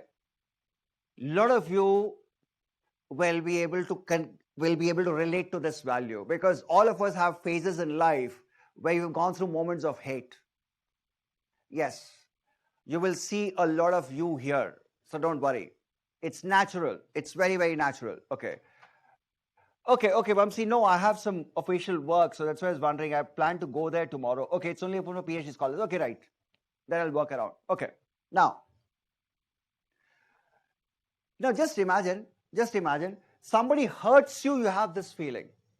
Somebody embarrasses you, you have this feeling. Just imagine Nelson Mandela. 27 years he was in the prison, where the whites not only embarrassed him, they abused him physically, put him in isolation, tortured him. Can you imagine the amount of hate this man must be having for the whites? Yes, of course, he should be having it. Because he was abused. He was tortured every day, not one day, 27 years. When he comes out of the jail, when he becomes a leader of African National Congress, he just had to issue one word: revenge. Every single white South African would have been killed by now. South African history would have been very different. But this man did not say revenge. He said reconcile. Let's move on. Forgive and move on. And he beautifully writes in his biography, as I walked out the door towards the gate that would lead me to my freedom, I knew if I didn't leave my bitterness and hatred behind, I would still be in prison. He said, if I have to move on in life, I cannot be stuck in the prison. I have to move on. You know, when you hate somebody, you're stuck in that event. You have not moved on. The moment you say you bullied me, that means you are stuck in that bullying moment. You have not moved on in life. If you look at India and Pakistan itself, India has moved on a little bit. Pakistan has not moved on. It's still stuck in 47. You have to move on. That's the greatness of these guys. That's why Mahatma Gandhi spoke. Gandhi moved on. He was also abused, but they move on. You cannot lead your life stuck to that one event. You have to move on with life. That's what his forgiveness is all about. Forgiveness is not forgetting. It's about moving on. It's about giving up the feeling of hatred. You cannot forget, but you can move on with life. Forgiveness is not about forgetting. Forgiveness, very simply, is about giving up the feeling of revenge, hatred. Fine, you abused me. Fine, I have moved on. I don't hate you. Move on. You cannot hold your life on one aspect. I'll tell you one more incident here. Okay, we can leave this. Okay. I'll take you to Vietnam. Sorry, you're traveling quite a bit today. You went to US. Now I'm taking you to Vietnam. Okay, now that's John Plummer for you. John Plummer. You can see from the uniform, he's an Air Force person. That's a defense overall. That's Army uniform. This was during Vietnam War times. Vietnam War. John Plummer's job was to plan air raids. His job was to gather intelligence, then plan air attacks. I hope you know that during the Vietnam War, US Army, US soldiers were fighting the Viet Cong guerrillas. And Viet Cong guerrillas were hiding in the forest and attacking the US soldiers. And his job was to plan the air raids where Viet Cong guerrillas are hiding. So what John Plummer used to do was, he used to get the intelligence. You know what intelligence? Reports. And using the reports, he used to plan the attacks. And the attack was not about dropping bombs on the guerrillas. The attack was about dropping napalm. Napalm was a gas. And napalm used to burn the skin. And the idea was to flush out the gorillas outside, bring the gorillas outside so that you can shoot them. They used to spray the whole thing with napalm. And John Plummer one day gets the intelligence that in one particular village, there are almost 200 gorillas hiding. That's the intelligence he got. He verified it. And after verifying, he planned a raid. He planned an air raid. He gave the go-ahead, he planned the raid. The raid started, the planes took off. And once the planes reached on top of the village, they started spraying napalm. When they started spraying napalm, then they were shocked to see that it was not Vietcong guerrillas who were coming out. It was kids and women running out. The intelligence was wrong. You can see these kids running out. This is one of the most famous pictures of Vietnam War. This is a 13-year-old girl called Kim. Napalm had burnt her clothes completely. Her skin was peeling off. Her back was peeling off. Back skin was peeling off. This photographer took the picture. He literally carried her in her arms, rescued her.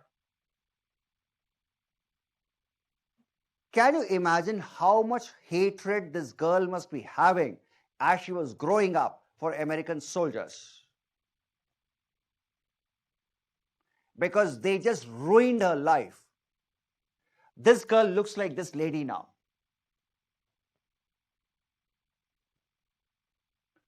Can you imagine that's how the back looks like? Every day morning when she gets up, she's reminded of this. She's carrying the scars every day on her back. Every single day. All her life. This event is there on her back. You know what's great about this lady, Kim? She has moved on. Right now she lives in Canada. She's a motivational speaker. She speaks. And she talks about forgiveness. She made very clear, she said, had I got stuck in this event itself, I wouldn't have moved on in life. If every single day I was just thinking about this, I would have never done anything in life because you're stuck there. So forgiveness is nothing but moving on. She moved on gracefully in life. She has 2 kids, she has a lovely family, she lives in Canada. Wonderful. That's what forgiveness is all about. You cannot hold your life hostage to one particular event, one particular embarrassing situation. You learn to move on. That's what forgiveness is all about. So forgiveness is not about forgetting, it's about moving on with life. It's about moving on, moving out of hatred. And forgiveness definition is this. Forgiveness as a conscious, deliberate decision to release feeling of resentment. You're not hating anybody. Give up the feeling of hate. In other words, avoid the being vengeful. You don't have to take revenge. You know, hatred leads to revenge. I hate you. Revenge comes next. So forgiveness is about giving up hatred, giving up revenge. Copy this. If you look at World War II, that was an act of revenge. World War II. Germany lost big time in Treaty of Versailles and they were embarrassed, insulted like anything. So Germany, it was an act of revenge, hatred. Germans had a pathological hatred for the French and the British. That led to Second World War. Revenge. Copy that.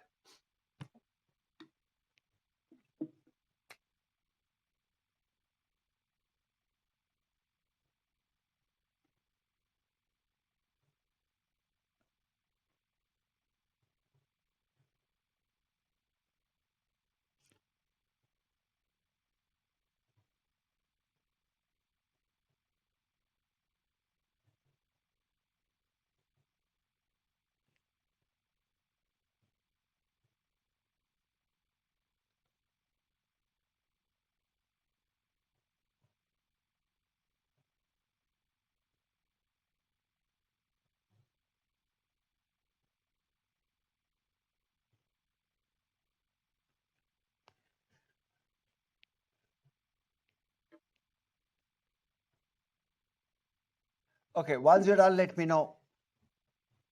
See, please don't equate Forgiveness is forgetting. You cannot forget. So don't connect. Sir Priya, I hope you got the answer now. Forgiveness and forgetting, these are two different things. Forgetting is connected to memory. Forgetting is connected to memory. Forgiveness is about giving up the feeling of hatred. Hatred and revenge. Hatred and revenge. That's what is forgiveness.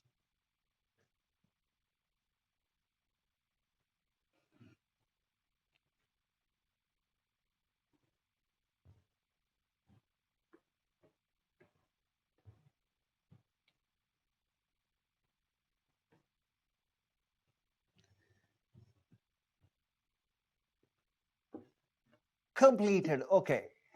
Amazing. Sir, you are most welcome. Okay.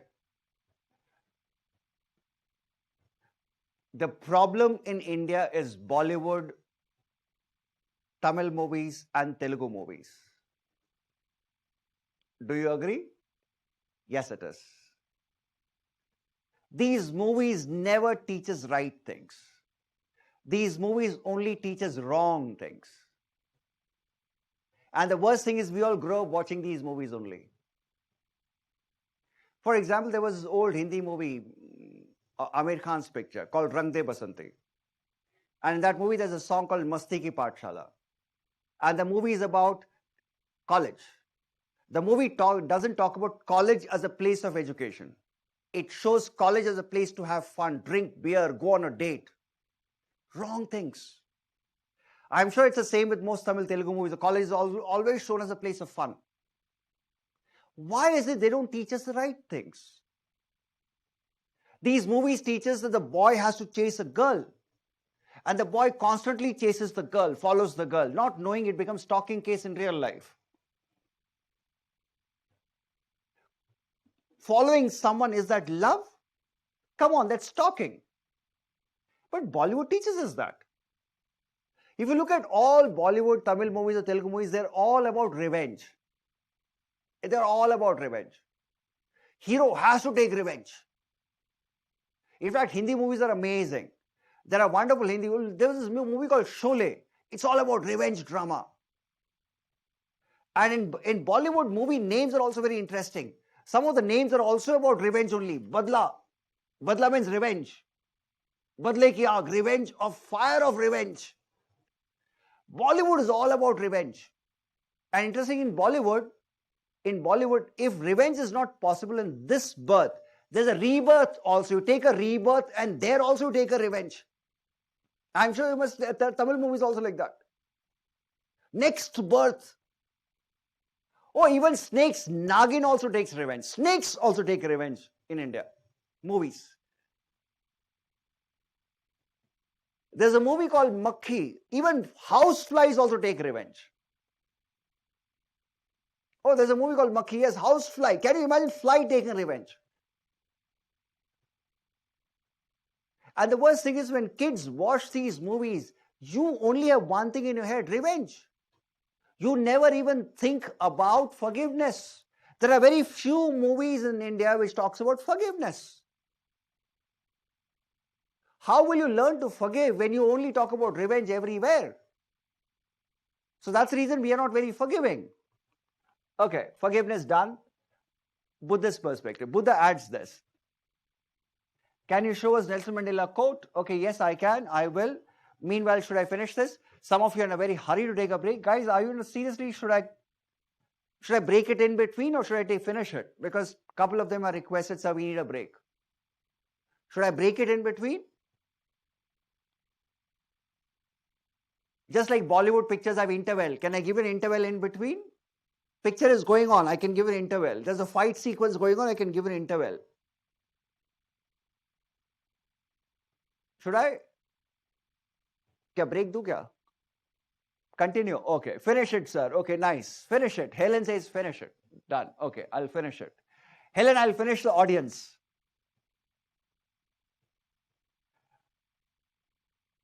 Okay. Right, we'll do that. Even if you are dead, it will come and take revenge as a ghost. Yes, I forgot that. Ghosts also take revenge.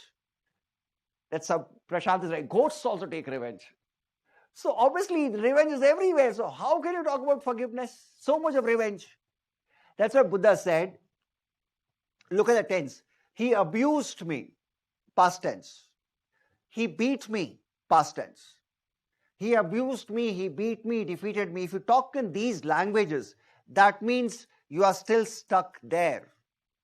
You have not moved on. So that's why Buddha quoted this beautifully.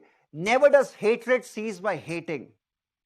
Hatred cannot stop by hating somebody. The only solution to hate is love. That's the eternal Dhamma. I hope you understood. Revenge only will get violence and more violence. Hatred will only get violence and more violence. As Mahatma Gandhi said, an eye for an eye will make the whole world blind. And in violence, nobody wins. Buddha, copy that.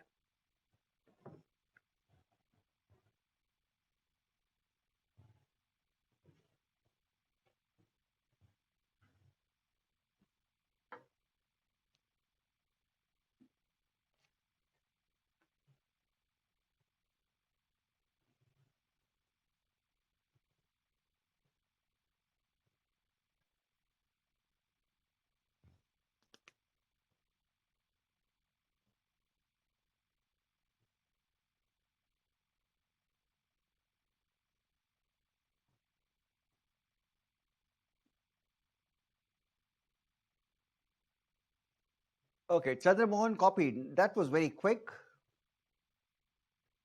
That was very quick.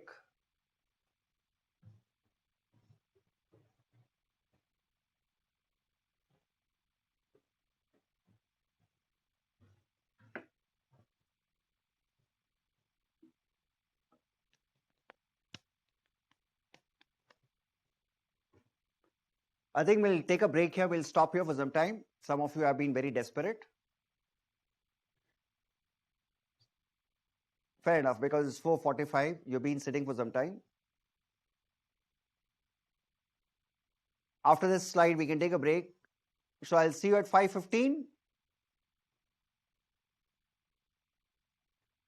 Half an hour or 15 minutes break? I know 15 minutes means you'll not forgive me, so let's take half an hour break. I'll see you after. I'll see you at 5:15. Okay, guys. Yes, Sabri, I'll just get back to Nelson Mandela's quote.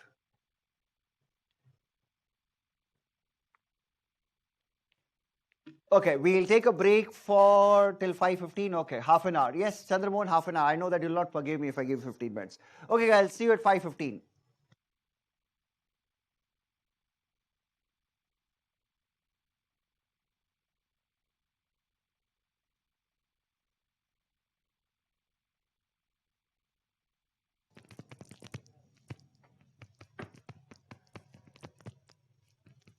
If you can hear me, we are about to start, so please.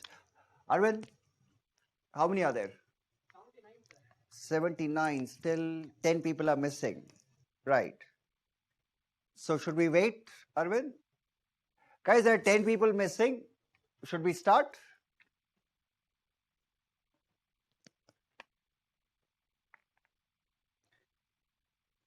Should we start or what should we do? Chandramohan, okay, we are starting, chalo. Right. So most of you are there, so we can start. They'll join us a little later as time goes by. Okay. We've done this.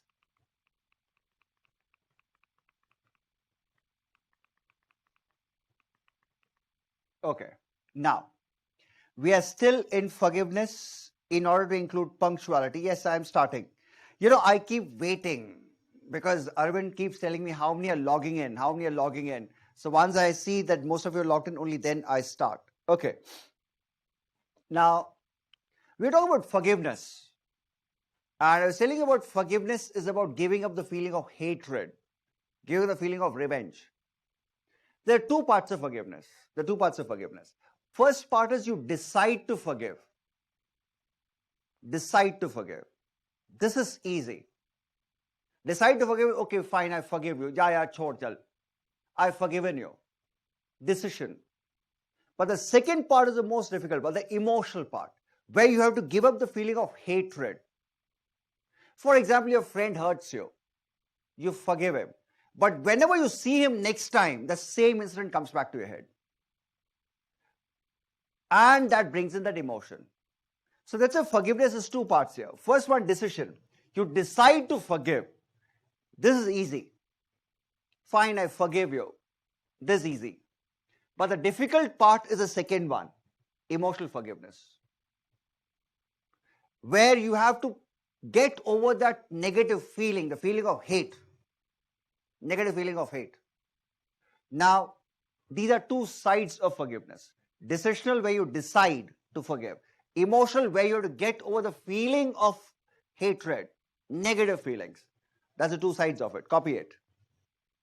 And meanwhile, I'll be a little slow to start with because others have to join me.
All right.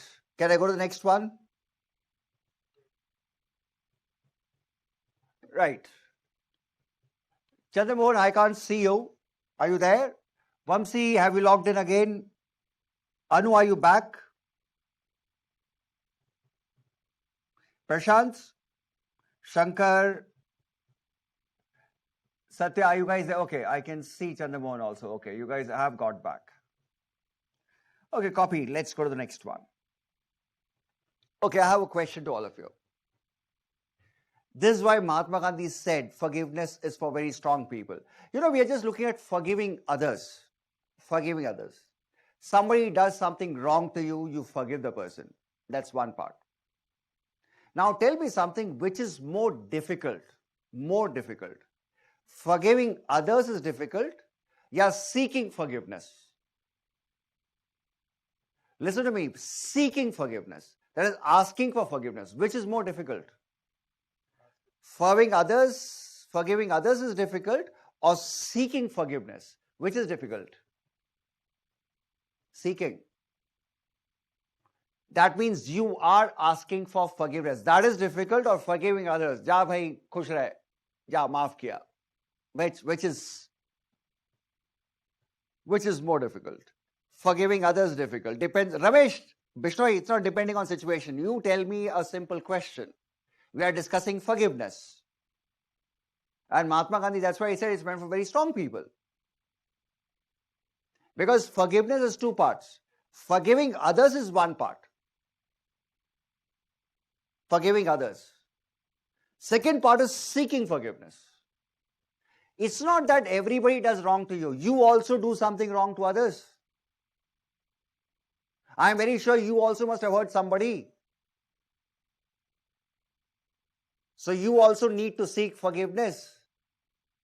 We always expect others to ask forgiveness. How about you asking forgiveness? And frankly speaking, seeking forgiveness is very difficult. Why it's difficult is because you have to keep your ego aside. You actually had to bow down. When you're forgiving somebody, you're on a higher ground. You are in a place of superiority.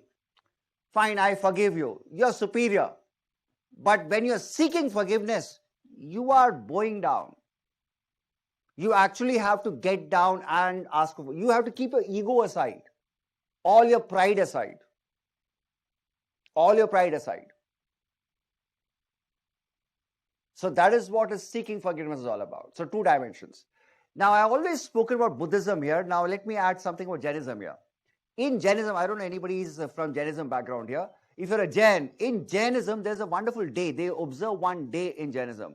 And that day is about seeking forgiveness. That whole day, that's a special day for Jain. On that day, what they observe is they write letters, they call up people and seek forgiveness. Once in a year. I observe this every year. Even on the last day of this class, I'm going to seek your forgiveness also. It's every year I do this. Because knowingly, unknowingly, we hurt other person.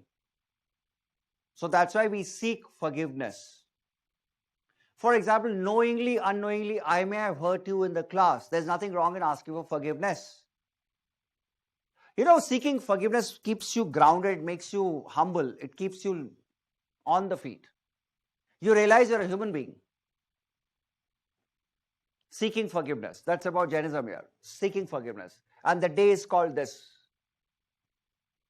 Just copy this and you can Google it. You'll see it. That's a very special day in Jainism. It's a very special day. Archana, good evening. Welcome back.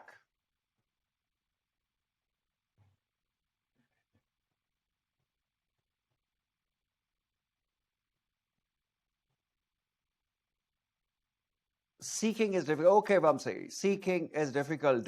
Once they forgive, we get shame. Okay, makes sense. So seeking forgiveness. And when you're writing answers to this question, you write from both paths. You write about forgiving others, giving up hate, and seeking forgiveness. You have to mention both parts. Only then you'll get marks. You know, people make this mistake. When the Gandhi quote was given, everybody spoke about forgiving others. How about you asking forgiveness? That part was completely missed. So always remember to include this also, seeking forgiveness. And you can quote this. This is very specific about Jainism. It's great about something about our country. This particular thing, seeking forgiveness. I hope you understood. Achha, please remember one thing. When you're writing answers, keep these fundamentals in mind. You will get all the questions from the slides only. Nothing beyond that. Okay. Oh, you're still, okay, Archana, you're still on your way from work, but still you're logged in. Nice. So watching me on your mobile phone, and I hope you're not driving. Archana, I hope you're not driving. Okay. Since Archana is driving, I'm wondering, should I take you to Pacific Ocean or not? I was planning to take you guys to Hawaii. Should I? Because Archana is driving a car and I don't think this is the right time to take somebody on an ocean ride. Archana, so should we skip the ocean ride? Okay. Now, I'm sure you recognize this. That's a submarine. It's a submarine. Submarines are naval warships. I don't know anybody has been into a submarine. Have you been into a submarine? I don't know. If you have a defense background, probably you must have been into a submarine. Say anything, okay, I'm not driving. Okay, fine, Archana. So we are taking a submarine ride now. Okay. That's a US naval submarine. Off the coast of Hawaii, in the Pacific Ocean, this was participating in exercise. I hope you know what exercises are. Naval warships always have these exercises. So it was an exercise going on. And in this submarine, there was a VIP passenger. There was a VIP. VIP means very important person. VVIP means very, very important person. In India, Prime Minister is a VVIP. Prime Minister, President are VVIP. Rest all are VIPs. Ministers are VIPs. So there was this American Senate member who was a VIP and who was in the submarine along with his family. And he was enjoying the exercise. So this VIP requested the captain, Captain Scott Waddell. His name is Scott Waddell. He requested the captain to do a maneuver. You know, just when you fly a fighter plane, you do these rolls. Have you seen a fighter plane? They take off and they do the rolls. These are all things they do. So he requested submarine to do a maneuver. And submarines have this interesting maneuver, a very basic maneuver. What submarines do is they dive deep and they come up quickly. That's known as ballast maneuver. Ballast means you dive deep and all of a sudden you just come up quickly.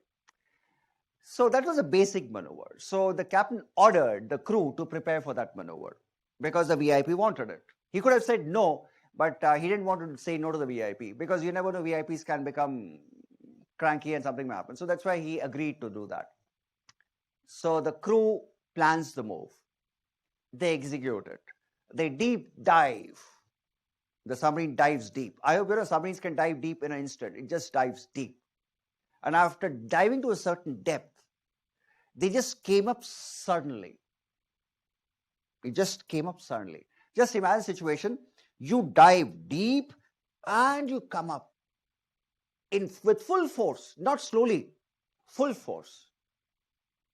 This maneuver is normally done in war situations to surprise the enemy, because I dive deep and come up quickly, just to surprise the enemy on the other side. So USS Greenville did the same. Dive deep, came up. While it came up quickly, they made one huge mistake. They didn't observe, the crew did not observe that on the surface of the sea, there was a Japanese shipping trawler. This Japanese shipping trawler, this was there. Fishing trawler. Japanese fishing boat was there. So just imagine a situation. Underneath it is a submarine, this big submarine. It just comes up on full force below the ship. What will happen? The ship toppled off. This boat completely toppled off. Big mistake by Scott and his crew. And this fishing boat was a training fishing boat. There were almost 40 passengers, teachers and students. They all died. Most of them died. Nobody survived. Because it got sunk completely. Just imagine the force. Something comes up with a huge force. It topples off. And the students and the teachers didn't even get a chance to do anything because it came as a surprise. Lives were lost. Big loss. It became a major issue between Japanese and US government. In fact, US Navy. US Navy gave millions of dollars as damage to the family members who died. Their families got a lot of money. A lot of money. Damages were paid. But lives were lost. Lives were lost. Captain Scott Waddell was court-martialed. He was thrown out of the service with disgrace. Because he was made responsible. As a captain, how can you be so careless? Now, once he left Navy, once he was court-martialed, he just comes out of service. He was very heartbroken. So what he does, along with his wife, he travels to Japan. He comes to Japan. He traveled to Japan, where he was kind of a national enemy because everybody knew his face. Everybody looked at him as a killer. But he just overlooked all of that. He just comes to Japan, visits every single family who lost a member in that tragedy. He met everybody. He sought everybody's forgiveness. Can you imagine the amount of courage this man must have had to go and meet the family and ask their forgiveness? That's Scott Waddell for you. Immense amount of courage. Not one person, all the families. All the families. That is what seeking forgiveness is all about. That's what seeking forgiveness is all about. I hope you understood the lesson of what exactly forgiveness is all about. In fact, he wrote a wonderful book also, The Right Thing. When you do something wrong, the right thing is to seek the forgiveness. When you harm somebody, the right thing is to seek their forgiveness. That's how it works. Simple rule. Simple value. Okay, let's go to the next one. Human dignity. Last value. Human dignity. This was shown in Ghazi, how the deep dive. Okay, yes, I haven't seen the movie, Prashant, but I can understand. Okay, human dignity. Okay, from Hawaii. Oh, from Hawaii. Can I take you guys to Indore? Poha Jalebi. Indore, Poha Jalebi. I hope you know where Indore is. Okay, we'll go to Indore. Outside Indore, Indore is a wonderful city. It's close to Mumbai. It's, I think, 250 kilometers off Mumbai. And outside, it's on the highway. Bhopal-Mumbai highway runs through Indore. And on the national highway, outside, on the outskirts of Indore, on the highway, there was a petrol pump. This petrol pump was owned by two brothers. They were owning the petrol pump. and it was a 24 hours petrol pump. Because it was the highway, it was 24 hours petrol pump. And in this pump, there was this young boy, must be around 17, 18, a young boy, an orphan boy. You know, orphan means he had no family. He was working the petrol pump. And since he was an orphan, he had no place to go. So he used to stay there only, he used to work there only, he used to do everything there. And it suited the owners also, because they had somebody to work 24/7 also. So everything was normal. Once what happened, he was paid weekly wages. Once happened, the owners did not pay him weekly wage for a couple of weeks. Just look at this poor boy, he had no wages for a couple of weeks, so survival became difficult because he had to eat. And the local restaurants, local hotels, dhabas, they gave him credit for a couple of days. After that, they stopped giving credit also. They wanted money. So he requested for wages, but the owners kept on delaying it. Sort of sheer desperation, what he did one night was, because he had to eat food, he had other needs. So out of sheer desperation, what he does is, he started stealing diesel. He took these Bisleri bottles, 1 liter bottles, and started stealing diesel in the night and selling it to truck wallahs, selling it to truck drivers. Just enough so that he gets money to eat. So this went on for a couple of days. The poor boy did not know that there was a CCTV camera in the pump. He did not know that. One night, one of the brothers sitting in Indore at home saw this boy stealing diesel, selling it to a truck driver on the feed, on the video feed at his home, security video feed. And the moment he saw that, he got so angry and enraged. He informed the other brother, and both the brothers drove all the way from Indore in the night to the petrol pump with hockey sticks. Now, once they reached the petrol pump, they wanted to punish the boy because he was stealing. Punishment is okay. Now, what they did, they tied him to a pole. And after tying him to the pole, they not only beat him up, they took off his clothes completely. They stripped him naked. And after stripping him naked, they just beat the hell out of this boy. Do you think this kind of punishment is justified? Just because he stole diesel, you think, fine, he stole. Does it mean that you strip his clothes off and beat him like this? Is it justified?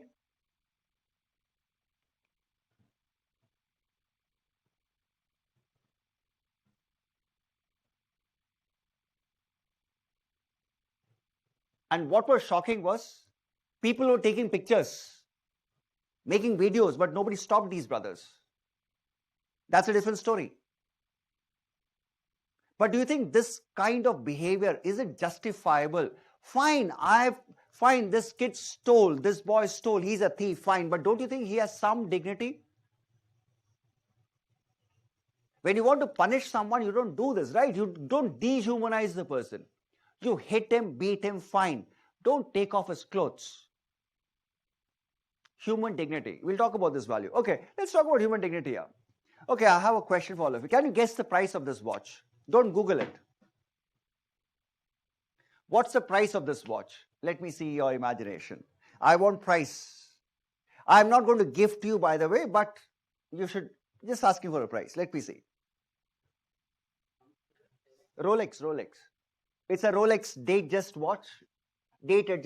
It's a Rolex. 5 lakh rupees. Okay, Bishnoi Saab has said 5 lakh rupees. Okay, somebody says 2 lakh, 2 lakhs, 2 lakhs, 2 lakhs. Somebody says 20,000. Chandramohan, 20,000. It's not a fake Rolex. Fake Rolex is also not 20,000.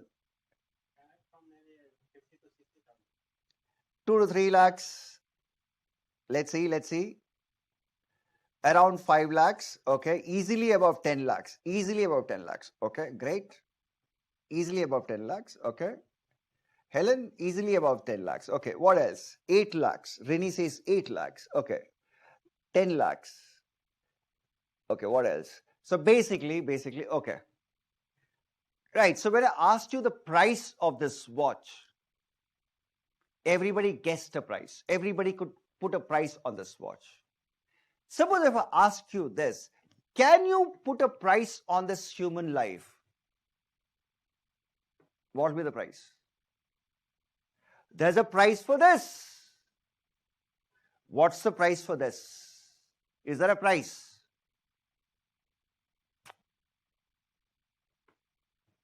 This has a price. This has price. Can you put a price? No, you cannot. Human life is priceless. That's why every single life has to be respected.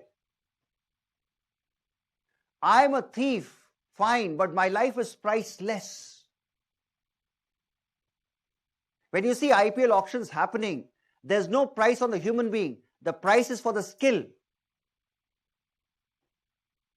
Human life is priceless. It's irreplaceable. No, if this guy gets killed, the life is irreplaceable. You cannot put a price on human life. Price is priceless. We are irreplaceable. Once, yes, every human life is irreplaceable. It's priceless. That's what Kant's idea is. Kant said this beautifully. Whatever has a price can be replaced. Human life cannot be replaced. Once your life is gone, it's gone. You cannot be replaced. You cannot be replaced. That's the reason every single human being has to respect it, has to be respected. When I say human dignity, that means you're respecting the life. I repeat, you're respecting the life. That's why we have Geneva Convention, where even a prisoner of war is respected. Have you noticed something? Terrorist, if there's a terrorist also, he's captured by a government, he will be respected. He'll be put in jail, he'll be kept in isolation, but his life will be respected. I repeat, his life will be respected. Because we all live in a civilized community. In civilized community, human life is priceless. I repeat, human life is priceless. Copy this quote and remember the word, human dignity, priceless. Invaluable, yes, absolutely, Bishnoy, invaluable. Nice word, invaluable. You can get this statement, remember that. Human life is priceless. That's what human dignity is all about.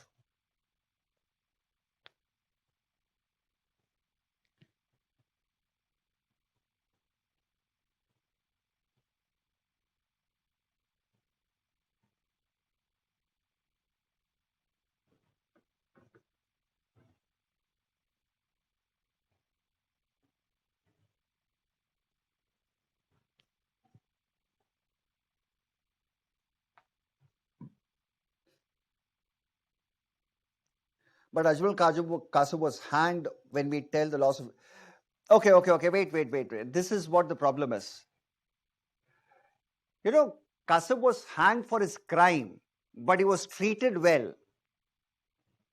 He was hanged for his crime. When you commit a crime, there's a punishment involved.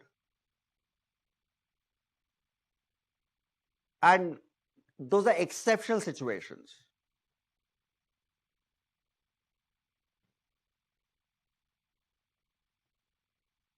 I was waiting somebody will come up with this Kasab example.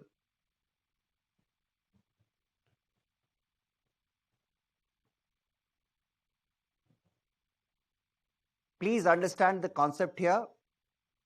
That's why we condemn police brutality. Police cannot violate the dignity of a person. Police brutality. I'm sure you must have heard about police brutality. Police torture. You cannot do that. Why? Because human life itself is priceless. Okay. May I proceed to the next one?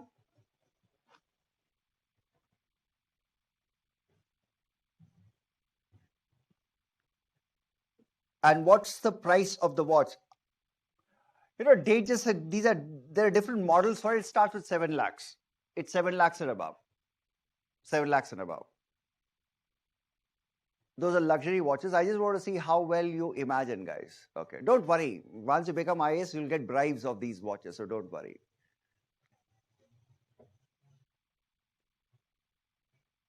So I'm just preparing you for future. And please take it. When you get a bribe of a Rolex watch, please take it. You'll not be able to buy it on your own. So please take it also. Look at the guys. So happy. Oh, yes, I'll take it also.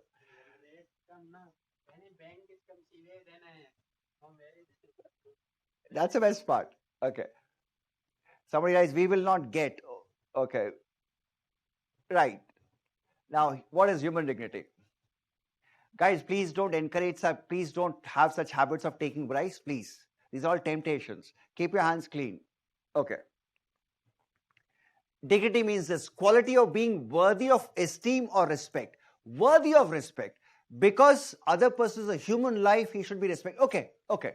When you see an ugly beggar, when you see an ugly, dirty beggar, you have to respect the beggar also because the beggar is a life.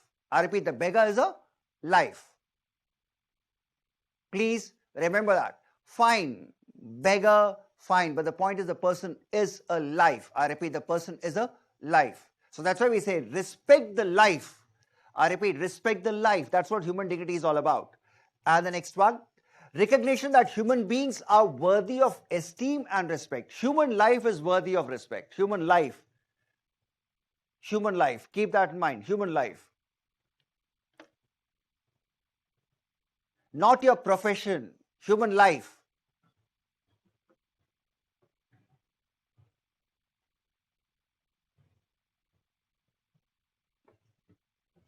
Archana, have you reached home?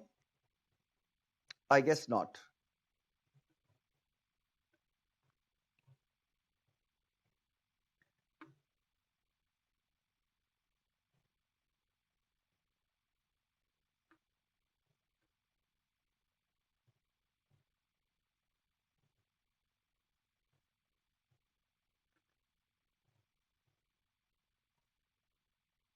Okay, just 5 minutes. Okay, not a problem. Just reach home safely. Oh, all right. Chalo. Can I go to the next slide, guys?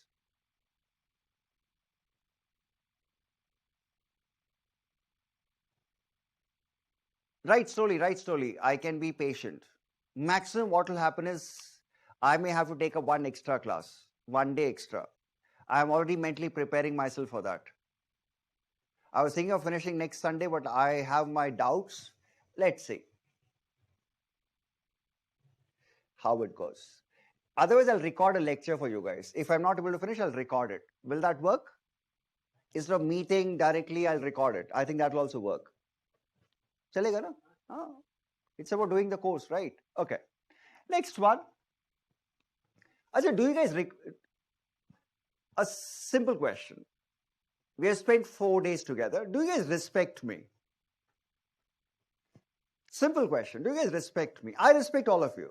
Do you guys respect me? Yes. Okay. Why? Why do you respect me? Why do you respect me? You respect your father, fair enough. Why? Because he's your biological father. You have to respect. You respect your mom, fine, makes sense. Mother. Why do you respect me?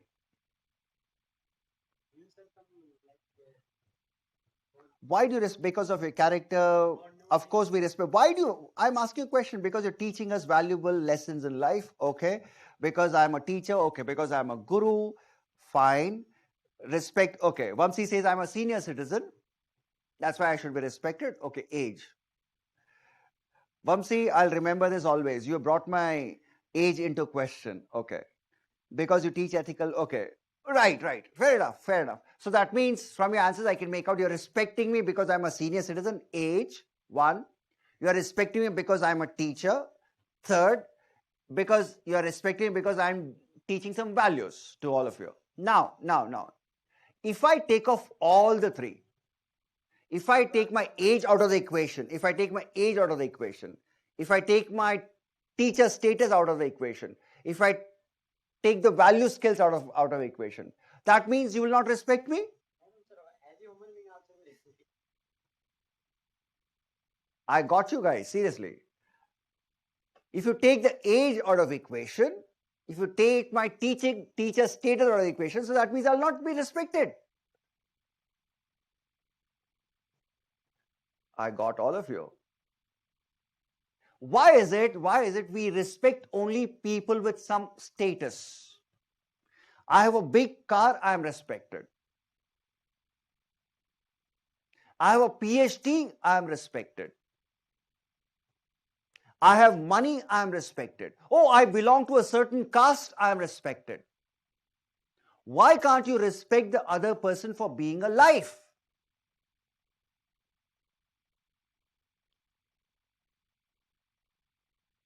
Human dignity is about this, not about respecting a person for abilities. Just because the teacher don't respect me for because I'm a human life. I belong to a caste. I belong to the upper caste. I should be respected. Status. I'm an IAS, respect me. I'm a prime minister, respect me. I'm Donald Trump, respect me. Does it work like this? No. Wealth. I have a 13-story building as my house, respect me. Does it work? No. No. Human dignity means it's not about this, it's about respecting the other life form. I'm very serious about this part. Personally, I don't think I ever told you, you will never see doctor before my name anywhere. I have a PhD, but I never talk about it. I never even add before my name or after my name. I just keep my name simple everywhere. Because I want you guys to see me as a human being. Very simple. I'm a normal human being just like you. I'm a life just like you all. That's how human dignity works. I want you to respect me as a person, as a human being. I don't want to respect me because I have a PhD. I don't want to respect me because I have a designation. That's what human dignity is all about. That's what Kant is saying. It's all about you as a life. I hope you got my point. So that is what human dignity is all about. Copy this.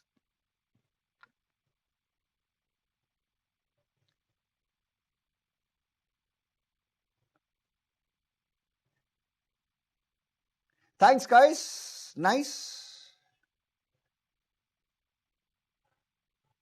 Ashra, welcome back. Ashra, you look all hurried. Wide-eyed and hurried. Yeah, I can see you. Nice to have you. Looks like a long day.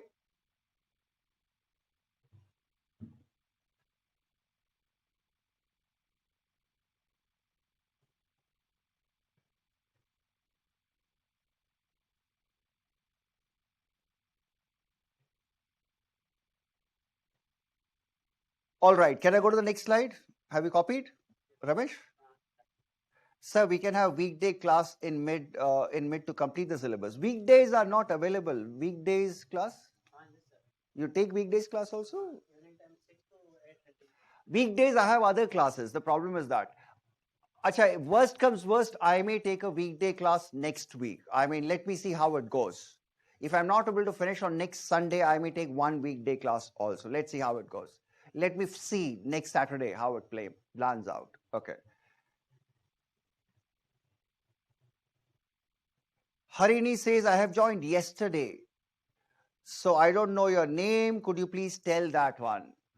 What's in a name, Harini? I'm a human being. I'm talking about dignity, Harini. So let's relax. Just take me at face value, Harini. Okay. All right. Status. Let's talk about it further. Actually, there's a typos here. I haven't been able to correct it also. There's a typos here. There are two ways by which we violate human dignity. Two ways. Not four. Two. There's a typos. I haven't corrected this. Sorry. Remember, this is two, not four. Two. The first way, violations, the first way is this. Being ignored or insufficiently acknowledged. Just imagine, the biggest violation of human dignity is when somebody ignores you.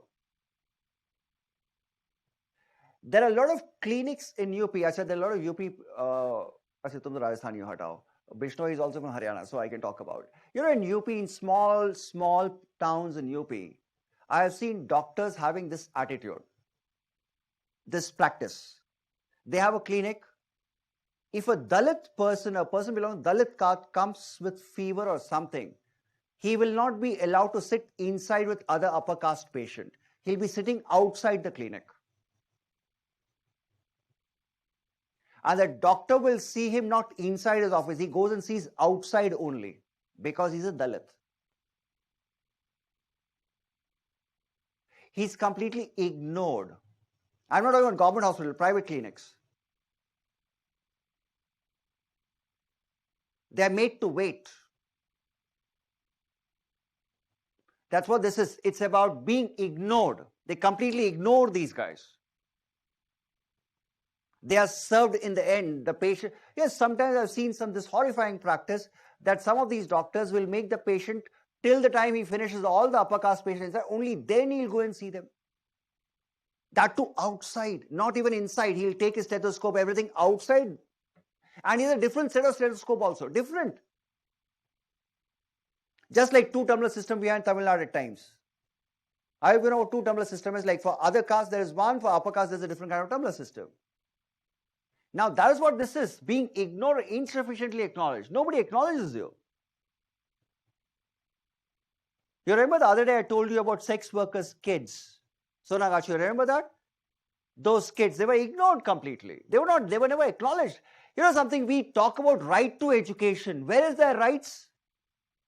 They have no bloody rights. Second one, you're always seen not as an individual but as a member of a caste. Ambedkar, Dr. B.R. Ambedkar was fighting this only. Nobody looked at him as an intellectual, philosopher. They only saw him as a caste, a member of a caste. Poor man. It really breaks my heart. Such a wonderful intellectual philosopher. He was never ever acknowledged that way. He was only seen as a member of a certain caste. That is violation of human dignity. Copy that and remember it, and I'm going to come to a case here. Harini, I'll text you a little later. So why this much issue in UP? What kind of therapy do they need? Okay, it's not therapy. See, UP, I keep talking about UP. Why? Because that's a state I work in. There are 3 states I cover a lot. One is UP, one is Rajasthan, one is Maharashtra. These are 3 states I cover a lot for my field studies and trips. That's why I keep giving examples from these places. I have not traveled much in Tamil Nadu. I'm starting to travel now. Last 2 years, I've been doing a little bit of travel in Tamil Nadu. So probably next time when I see you, I'll give you Tamil Nadu issues also. Don't worry. Casteism is rampant everywhere. You know, interestingly, if I give Tamil Nadu examples, 2 students here, they will find it very offensive. How come a North Indian talking about Tamil Nadu and Tamil Nadu's caste? You first set your state right. Right, I'm sure that's what you will be telling me.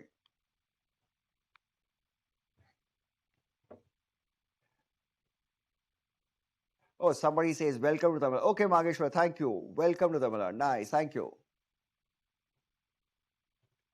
Saundarya, I hope you got the idea here. It's not that UP, the problem is little on a higher side. Nothing else. There's little on a higher side. Little on a higher side. Okay. Done? Okay. Let's move. Let's leave this. We've done this. Let's talk about situation. Let's talk about UP itself. Okay. You know, I'll take the second for the violation part again further. Now, we have this midday meal scheme programs going on. I hope you know about midday meal scheme, where a meal is cooked and it's served to the school children. That's a headline from newspaper from UP, English newspaper. What does it read? UP students refuse midday meal prepared by lower caste cook. Now the second part, this is the most heartbreaking part. School throws the food after protest. Look at this, we have issue of hunger, there's no food, you're throwing the food out. Why are you throwing the food out? Why? Because it's cooked by a Dalit cook. This is what is violation of dignity. That's what violation of dignity is all about. Just because somebody cooks the food doesn't mean the food has got spoiled. And look at the words, the food was completely thrown out. Completely. And this was not happening for days, it happened for a couple of days. That's why the newspaper reported it. In some of the UP schools, there's one more horrifying practice. Some of the, as part of midday meal only. If the Dalit kids in the school and if they come for midday meals, they are not allowed to stand with others and take food. They have to wait. When all the others have taken food, they are given leftovers. And that too, the leftover is given to them. For that, they have to go home. They have to get their own plates. And after that, also, they will not sit inside the school and eat like normal students. They will be made to sit outside like this. Now, just imagine, these are young kids. Will they ever grow up to be equal? Never. They fear to be equal. They'll have that fear of being equal. They will not like to be equal at all. Why? Because they fear the word equality. And can you imagine the trauma these kids will be going through? Eating foods like this as if they are some criminals? These are gross violations of human dignity. And why I'm talking about this is because you had a case study in exam. There was a case study. There was a case study on this. And the case study was about midday meal only. I'll do case study a little later, but there was a case study on this. And this case study can come again because in India, one of the biggest challenges we have is these dignity issues. Transgenders, they are never ever allowed a dignified existence, transgenders. I hope you're understanding. So that's why this will be an issue. This will be, and there's a case study connected to this. So we'll talk about that when I'm doing case study also. The issue related to midday meal in lower caste happened in Tamil Nadu also. Yes, it's everywhere. So there is SC/ST certificate and it's not identified anyone through the caste. Okay. Is it not identified? Sir, there is SC/ST certificate. Is it not an identified? What is the question? I am not getting your question. Please rephrase it. Casteism very much prominent almost every part of North India. Yes, even South also. That's why we will give you a case study on this. And casteism violates the norms of human dignity. Sorry, it violates the norm of human dignity. Casteism. That's why I have a question. Okay, let's go to topic 3. Aptitude. Topic 3. Start with a fresh page. Topic 3.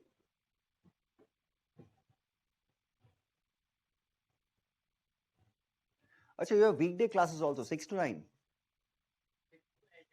6 to 8:30. Okay.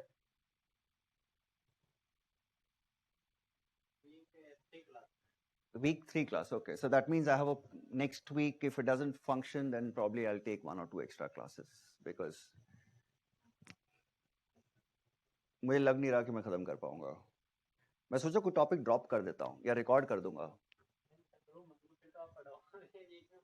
I think I'll record some topics for you guys because I don't think I'll be able to finish by next weekend. But if I'm not able to, then I'll record some topics. Is that okay if I record for you guys instead of taking a live class? I'll record it for you guys. Done? Okay, we'll cross the bridge later. That's for next week. Oh, Archana, I hope you remember next Sunday is my last class. Next Sunday at this time I'll be signing off. That's my last day with all of you. All happiness everywhere. Okay. Now, there are 2 topics here. Aptitude and foundational values. These are 2 different topics. Don't mix them. It's aptitude separate, foundational values separate. Don't mix them. Why I'm telling you this? Because when you read your guidebooks, not textbooks, guidebooks, they try to connect both. It's not connected. These are 2 different things. Now, the first thing is, what do you mean by the word aptitude? What is aptitude? Sir, issuing SC/ST certificate through caste identity, isn't it a violation of human dignity? Yeah, that itself is a violation of human dignity, but the point is, we have something called affirmative action. Reservations. For reservations, you need to have that certificate. So, it's a catch-22 situation. Don't record, sir, we'll be missing your pranks. Vamsi, I think recording is a better solution. It sort out everything. Okay. Aptitude. What do you mean by the word aptitude? What do you mean by the word aptitude? You have civil services aptitude test. What is that aptitude? Have you ever, all of you use the word aptitude. You know the meaning of the word aptitude? Basic knowledge. Okay? हाँ बोलो बोलो बोलो. Good. Basic knowledge. Okay, what?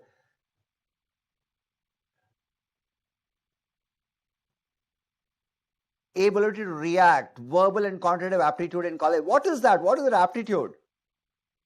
The way you respond. Archana says testing suitability. Okay, right. Let me settle this debate once and for all. And please, this is for your life. Understand what exactly is aptitude. Aptitude, very simply, it means, why is it we all have aptitude tests everywhere? When you want to join Air Force as a pilot, they have something called pilot aptitude test. They want to see your aptitude to become a pilot. What is that aptitude? Aptitude word means, can you learn a new skill?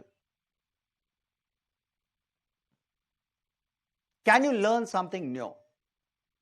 To measure that, I have aptitude test. Let me take it forward.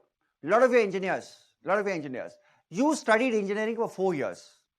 The day you become IPS, you have to study forensics,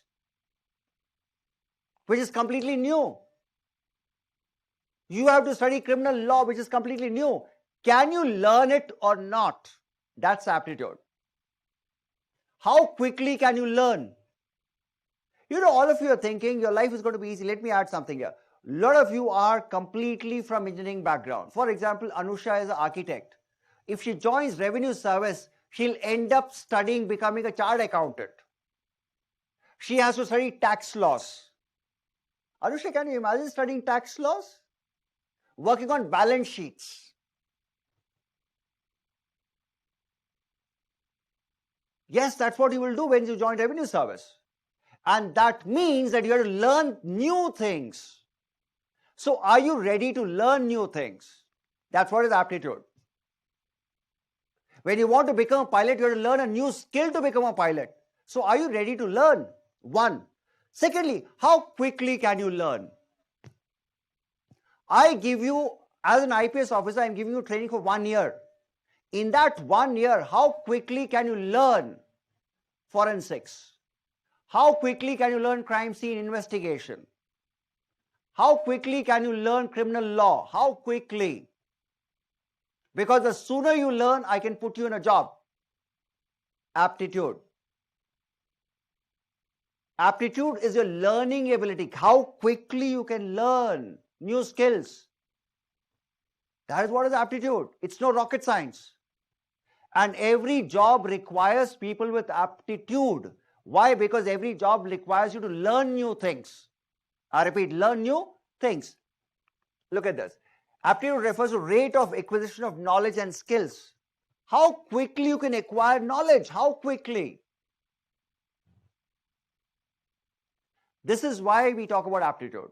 And second one, degree of readiness. Are you ready to learn new things? You know, this is a problem with young officers nowadays. You know, all of you, when you take this exam, you all think your life will be one big romantic life you'll have. Once you become IAS, IPS, all Missouri, all snowfalls, you have that romantic notion. Thanks to Instagram, a lot of these probationers post pictures on Instagram and they oh, it's, and once you reach there, you realize, oh God, what the hell? There's so much of learning. So you have to prepare to learn. And IPS probation are the worst ones because they have to learn forensics. Just imagine you are an engineering graduate, forensics.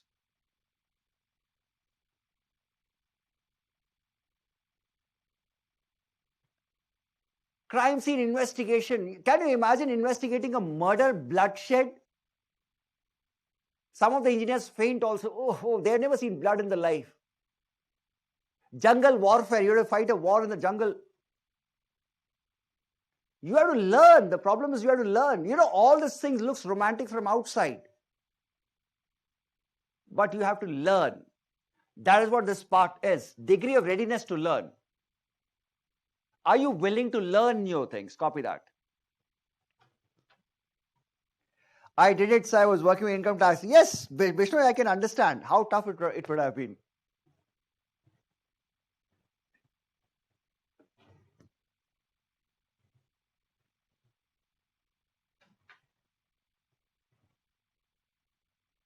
That is why this thing has been introduced, so that you understand that. It's about learning new things. Can you learn? How quickly you can learn. The quickly you learn, the better it is for Government of India. Strong and little bit sugar. Last time sugar was less. Many of us chose engineering instead of medical because of this. And now you end up getting into crime scene. First few months in field as an IPS officer, it will be a challenge for a lot of you, because you will see the ugly side of human beings, ugly side. Decomposed bodies, people coming with crying, all that will happen. That will toughen you also, by the way.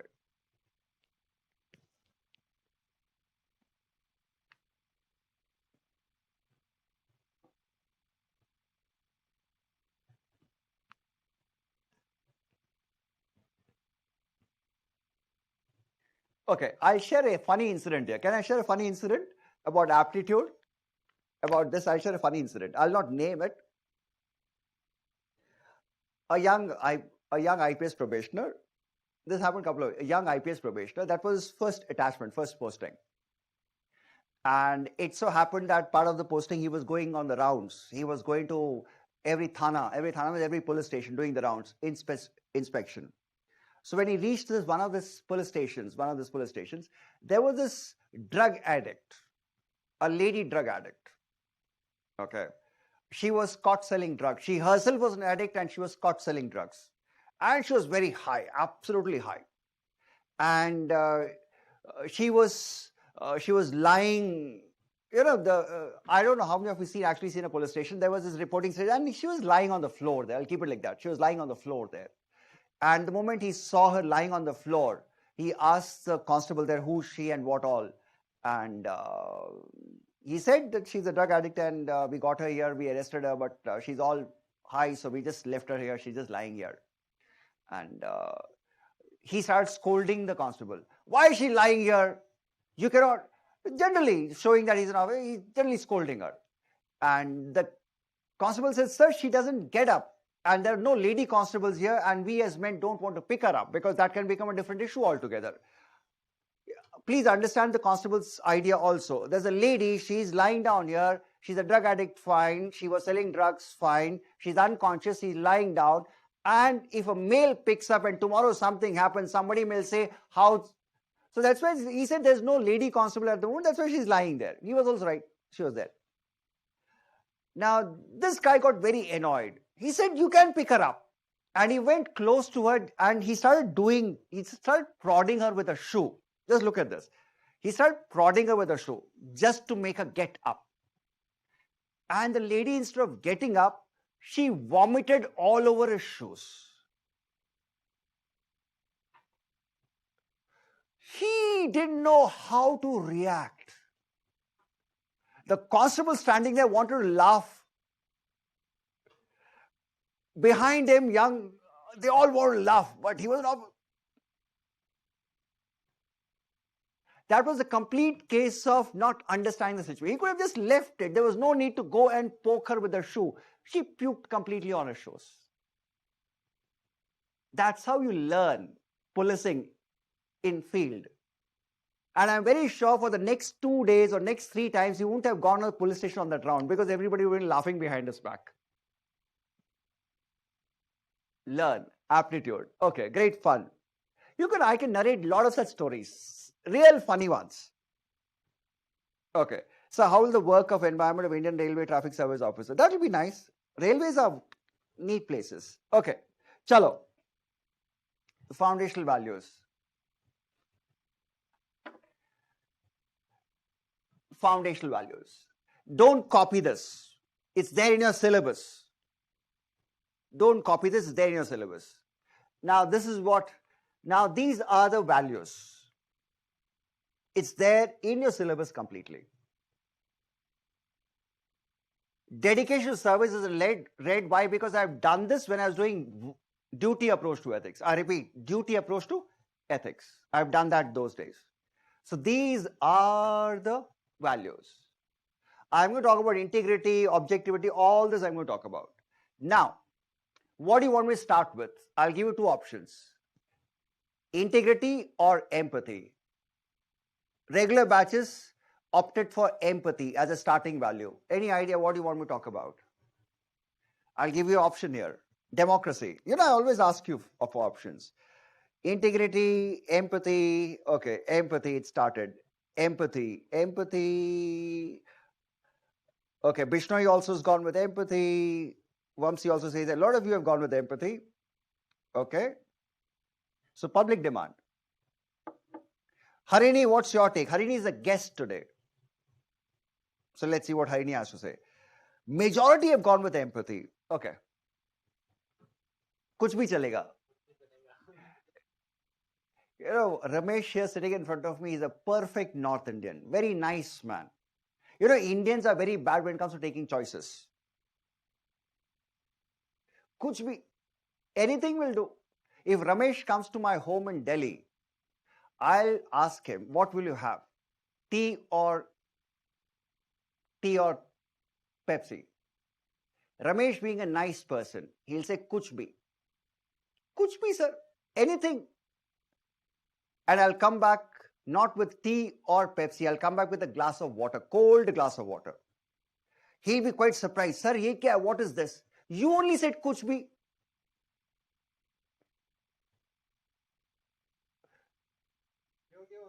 Look at him. He's defending. It's the same problem with most kids. Anything, sir. You know why I'm telling you this is ethics is not about anything. You have to take a choice. This is my way of teaching you one big habit in life. Once you become officers, learn to make a choice. Either you say yes or either you say no. Ethics is about that. Either you say no, either you say yes. Either I'm with you or I'm not with you. Simple. Learn to make choices in life. Your dad asks you, you want to get married? Dad, kuch bhi. That's it. He will get you kuch bhi only then. So learn to take choices. Ramesh, thank God you're married. Otherwise, you would have had it from me today. Okay, anyway, let's see. Okay, for the next... Okay, you're a single man. Yeah, look at him. Okay. Okay. Right, so let's talk about empathy then, since a lot of you wanted me to talk about empathy. I'll talk about integrity after this, but let's start with empathy because most of you wanted me to talk about it. Okay. People first. In governance, we don't prefer to use the word empathy. We prefer to use the word people first. People first. We don't even use the word democracy. We say people first. People first.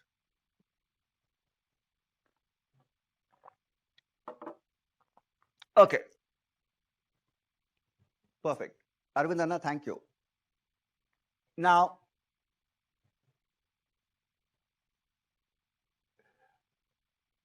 Arvind said it, Anna, big, like a big brother.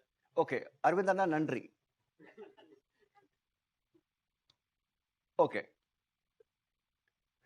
Right, please follow this now. Now, look at the picture very carefully. Look at the picture very carefully. Can you imagine life from their perspective?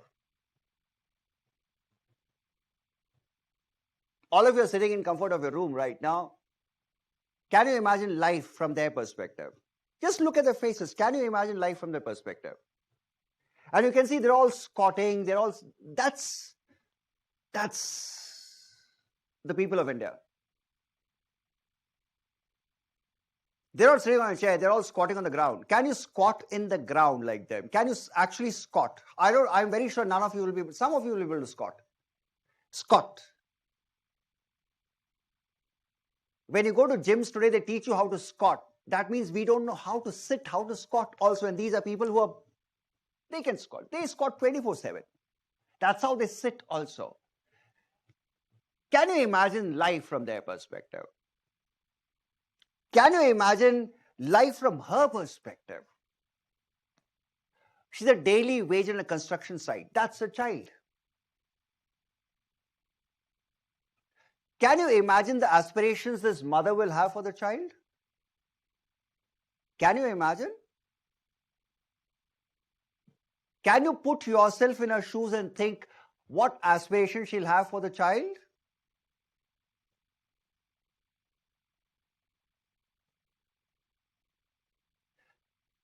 We all say empathy is about putting yourself in other shoes. I have a rephrase for you. Can you actually look at life from their perspective? India is not in cities. That is where it is. It's a regular, you'll find a lot of such women in any construction site in the country. Any construction site in the country. Oh, can you imagine life? Can you imagine life from their perspective? These are tribal women. Don't you think this mother will have aspirations for the baby? Don't you think this mother will have an aspiration for the child to be just like you, sitting in a wonderful AC office, driving a big car? Don't you think she'll have an aspiration? I am very sure as a mother, she would like to give the child the best things. Or don't you think these young men have aspirations? Can you imagine their life? Can you imagine their aspirations?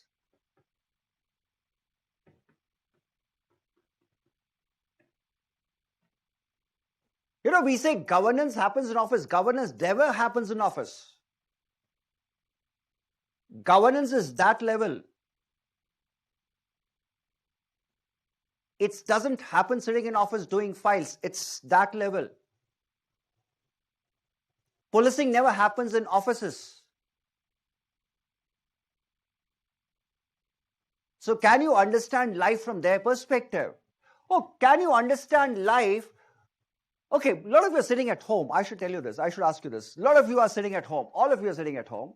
Except for Ramesh, everybody's sitting at home. Just look at the walls. You have walls there, right? Just look at the walls.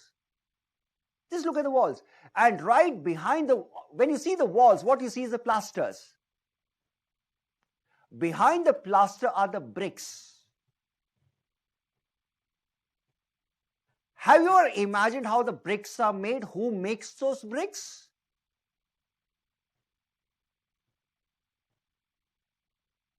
Have you ever imagined, okay, I'll take you to a bricklayer. Now, that's how the bricks are made. India is the second largest brick maker in the world after China.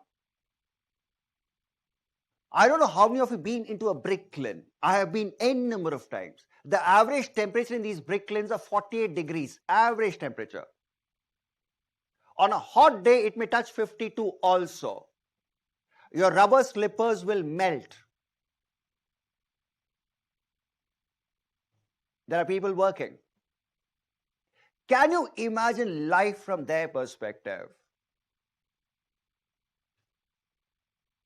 And they're working for a wages for a mutton biryani price. That's the wage these guys get. They're working for a wage of a Domino's pizza price. Can you imagine their life? That's what empathy is all about. That's what People First is all about. Can you understand the life these guys have? Don't you think these people don't have aspirations? Don't you think they want to better their lives? The problem is by fate or by some misfortune they land up in that situation. Can you do something for them? The bottom line is that.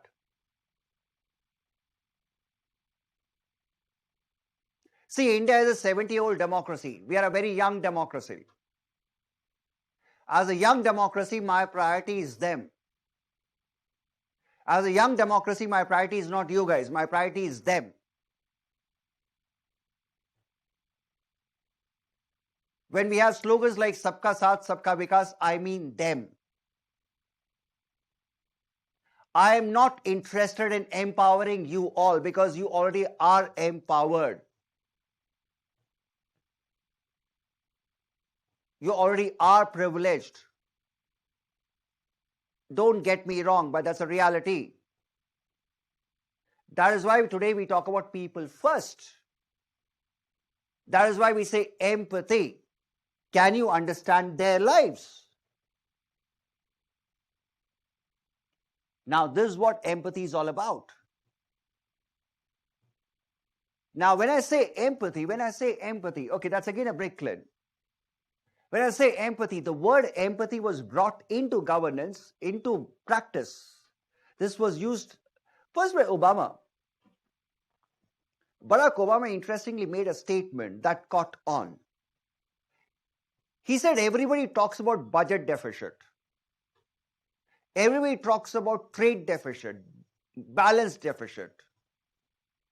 Why is it nobody talks about empathy deficit?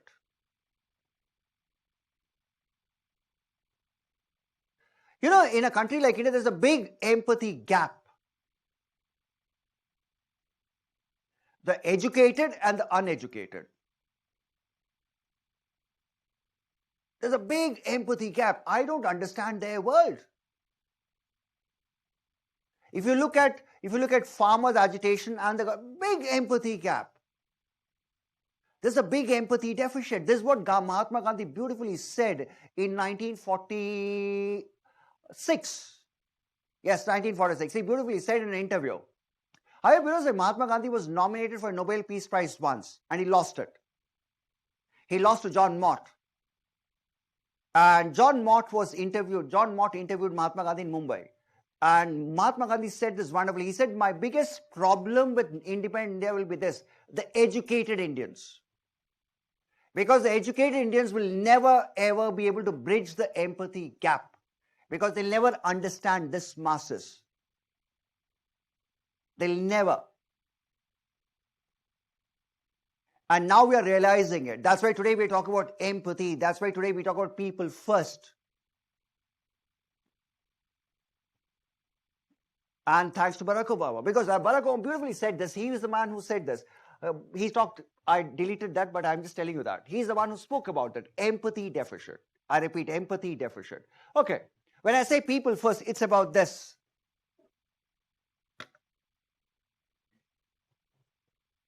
Yeah, I know that. Last image with the guys in it. Yes, I know that. They made a lot of money. Yeah, I know that, Shankar.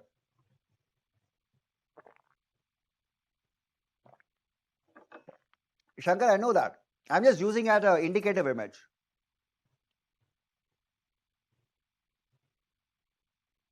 As much as a person tries, unless they have seen, experienced their life, a person sitting in an AC room could never imagine. Yes. Okay. You know, when I say people first, it's about this. Responding sensitively. Can you be sensitive? That's why I showed you these images. Can you be sensitive? Sensitive to the needs of the citizens. Can you be sensitive? That's what empathy is all about. Sensitive. And further, now follow this. Passion for serving people. That means you have to serve everybody, but special care for marginalized and disadvantaged. Special care for marginalized. There's a big there's a big chunk of Indian population who are living on the fringes. Bricklayer workers, sex workers, landless laborers. Can you help them? What Government of India is saying is, you serve everybody, but special care. Oh, by the way, when I say marginalized, have you heard the term homeless? You go to any big city in our country, you will see people living on footpaths, homeless. Have you seen street kids? I'm sure every city in India will have a street kids. They all have run away from home. They're all living in the streets. Don't you think they require care? So that's why they say special care for marginalized and disadvantaged. Being approachable. Now, the next part. People first means you have to be approachable. As officers, you have to be approachable. As civil servants, you have to be approachable. And most important, rising above bias. We all have biases. We all have biases. Can you rise above your biases? Achha, can you guys rise above your caste bias? Can you guys rise above your religious biases? Can you guys rise above patriarchal biases? All the boys, patriarchal biases? Can you guys rise above urban mindsets? Urban comforts? I'll share an incident here, biases. What I'm talking about, urban comforts. This was a very strange incident. You know, once you come into services, once you come into IAS, you'll be taken on a Bharat Darshan. Every service goes on a Bharat Darshan. And usually in IAS, when they go on a Bharat Darshan, they're taken to a village. And this time it so happened that you're exposed to different villages. And this time these people were taken to a village which was almost, the majority of the village was below poverty line. Just to give them an exposure. They were supposed to spend a night there. A bunch of 18, 19 probationers were there. They had to spend a night there. Arrangements were made. They had to sleep on the ground. There were no cots. They had to sleep on the ground. They were given chatais, mats, chatais. And one dari was placed. They had to sleep on the ground. You think these probationers would have slept on the ground? Can you guys sleep on the ground for one night without fan? All of us sitting in the room will say yes. Reality. With all the mosquitoes whirring around your ears. Look at the faces you guys make. Who knows, a snake may also crawl out of somewhere. It's a village. Or a scorpion also comes out.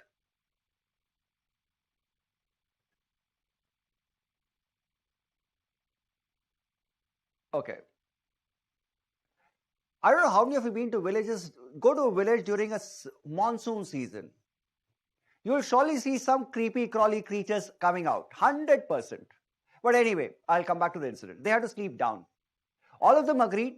It's one night, all of them agreed. One gentleman could not. He could not compromise. Apparently, he worked in a corporate. And he had worked in US and he'd come back and taken his exam. So he was used to his comforts. He requested a cot. And the cot could not be arranged. And he got very annoyed. He comes back from the trip. You know what he did? He resigned. He left the services. Why? Because he said, I didn't take this service to sleep on the floor. I want my comforts. Urban biases. Good he left. Good he left, because I'm very sure he couldn't have managed the services. That's why we say biases. We have these biases. I come from a top engineering college. I come from a top management institution. We have these biases. So please remember, when you come into public services, you have to rise above a lot of these biases. That's why we say people first means getting your hands dirty. Walking into these brick kilns.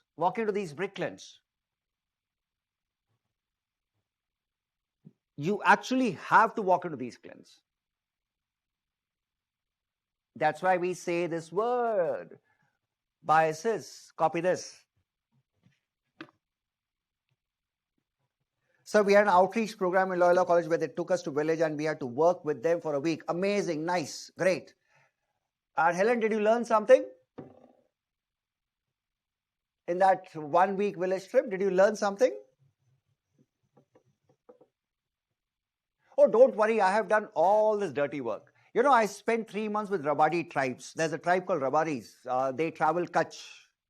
They're pastoralists. They're goat herders, sheep herders, sorry. They herd sheep. I spent 3 months tracking. It was fun. Staying with them, walking with them. Eating with them. Huh? Yes. क्यों तुम बीकानेर के side चले जाओ गांव की तरफ, तुमको ऊंट के दूध का चाय मिलेगा. हाँ, सब चलता है. हाँ सब चलता है भाई. I've done all these things.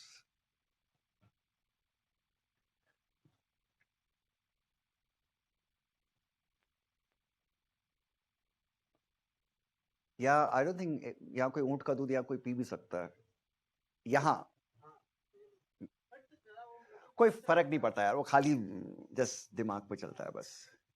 I slept in field many times during wheat harvest times. Amazing. Yeah, Bishnu, I can understand. Hisar, I worked in paddy fields. Okay, great. Okay, sir, got it.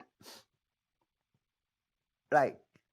You know something, a lot of you have done it, but most of them don't.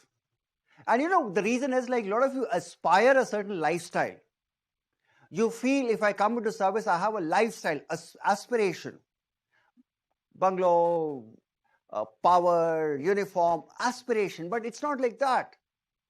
The purpose of this job is this. That's why we say, Acha, you know why I'm talking about all this? Because we are realigning. Have you heard the term Karam Yogi mission? In your GS, you must have studied something, or in your current affairs, you must study something. Karam Yogi mission. Karam Yogi is something we started now, where we are working on capacity building of officers. We are reorienting things. And this is part of that, people first. Karam Yogi mission is about that. That's why we use the word Karam Yogi. You have to live like a yogi. It's not comfort. It's not comfort. You have to live like a yogi, and the purpose is to serve. That's the reason we're talking about people first. I hope you're getting a point. People first. Sir, you have an adventurous life. Oh yes, I have done all my adventures, don't worry. That's why I want to talk about these things. That's why it's not theory. That's why it's all practical. Capacity building program. Oh yes, Vishnu, you may be knowing about it, stressing hard. You know, right now, government is pressing very hard on these things. Because we have realized that there are a lot of these urban biases. That's why it's named specifically the word yogi. You actually have to behave like a yogi. Give up your comforts. Serve. Otherwise, don't come into service. If you're coming into service, prepare yourself. Fine, I'm giving you salary, I'm giving you all the perks, but at the same time, I want you to serve properly. That's why Karam Yogi mission. Okay, let's go and understand further. Let's take it further. What is empathy? Now, empathy is this. I'm defining it for you. Look at the words. Accurately hear out and understand the thoughts and feelings, concerns of others. The key word is this. When these are not made explicit. You know, empathy is all about understanding the other person even when the other person is not saying it. You know, sometimes notice there's a difference of good doctors and average doctors. Good doctors will have a tendency to take out information from the patients. And even if the patient is not saying it, they will take it out from them. That's what a sign of a good doctor is. A sign of a good collector is also that only. Understand the person even if he doesn't say it. I'll give an example of how it works. One more field example. Since I'm giving you examples and talking about field, let me give one more example. I'll not name the state or the district. It's a different thing. I'll give you two examples. And both are about my trainees only, officers who trained under me, who have listened to my lectures. Now, this was part of Swachh Bharat Abhiyan. So I was doing this survey about impact study on Swachh Bharat Abhiyan in one particular district. I hope you know, like when all these programs are launched, we constantly keep doing impact study just to see is the money being well spent and all that. So as part of this, we are doing it. And I was sitting in the collector's office discussing what was happening in the district. There were discussions going on. And this was one of those ancient collector's office. You know something, when you see, there are a lot of collector's offices in the country which are British time structures, colonial structures. And colonial collector's office are big, massive structures. And this guy had an office, collector's office itself was massive, big room, high ceilings, massive, very high ceilings, and big chandelier also hanging. I don't know how many of you actually entered into a collector's office. Some of these collector's offices can be very imposing. Big, massive chandelier, big table, all British era stuff. Big table, we were sitting and talking. And suddenly his PS came in, and he came with a small chit. He left the chit there. And PS normally has a habit of not, they'll give a chit where they inform whatever the business is.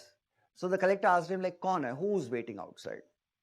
Then the PS said, there's a farmer waiting outside.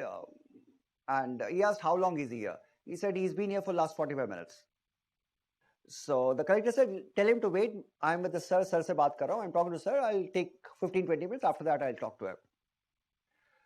So I realized that this person is waiting outside for 40 minutes, and my discussions may take longer than 15-20 minutes also. So I told the PS, call him inside. Don't worry. I'll go on the other side. Call him. And the collector also looked at me. Are you sure, sir? I said, haan, bula lo usko. Call him. And I moved out. I sat on the other side. There was a visitor's chair. I sat on the other side. And he was sitting in the big table. And the door opened. And the moment the door opened, the farmer was totally awestruck because he had never come into collector's office in his life.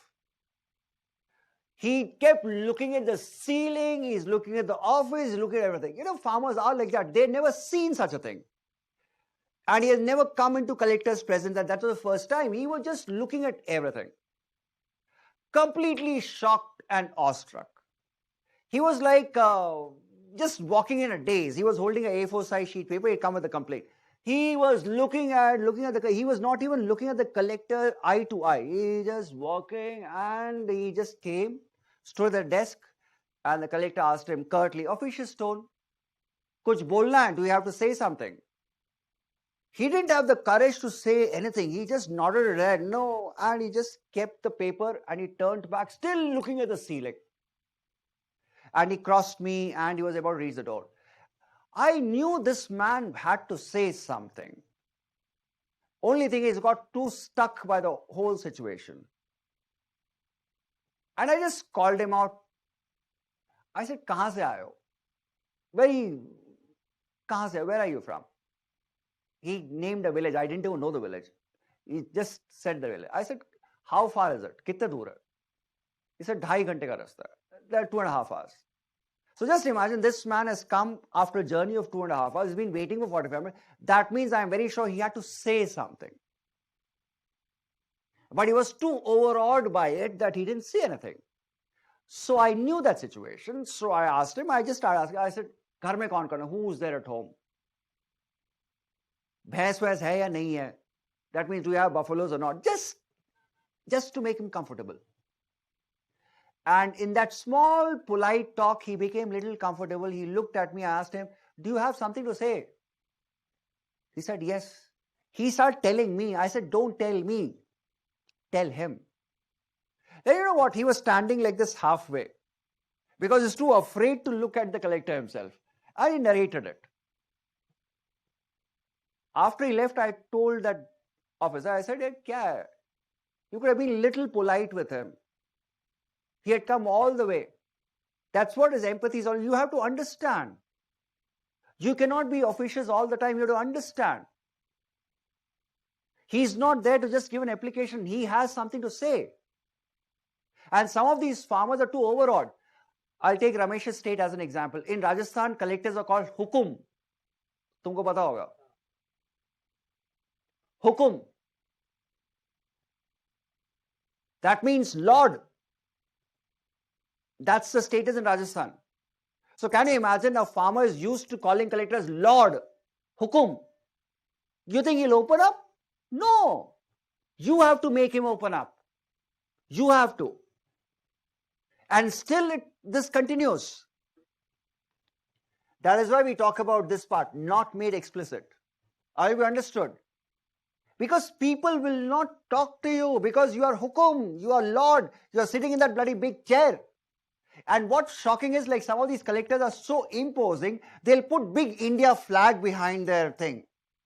It looks very very, very intimidating to an ordinary person. For me, it's okay.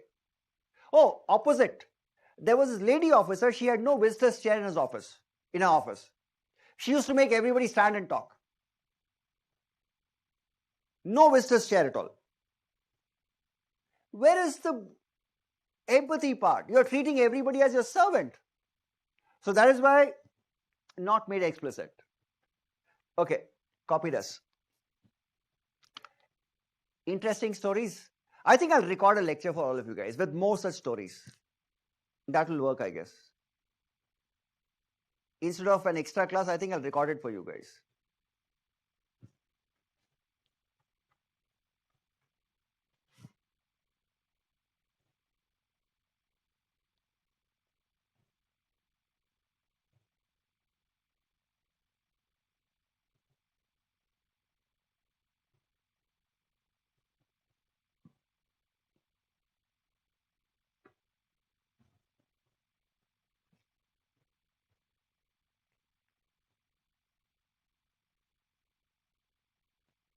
This is precisely the reason we are talking a lot about Karma Yogi mission, because we have been seeing in last 4 to 5 years the attitudes that's coming into young officers.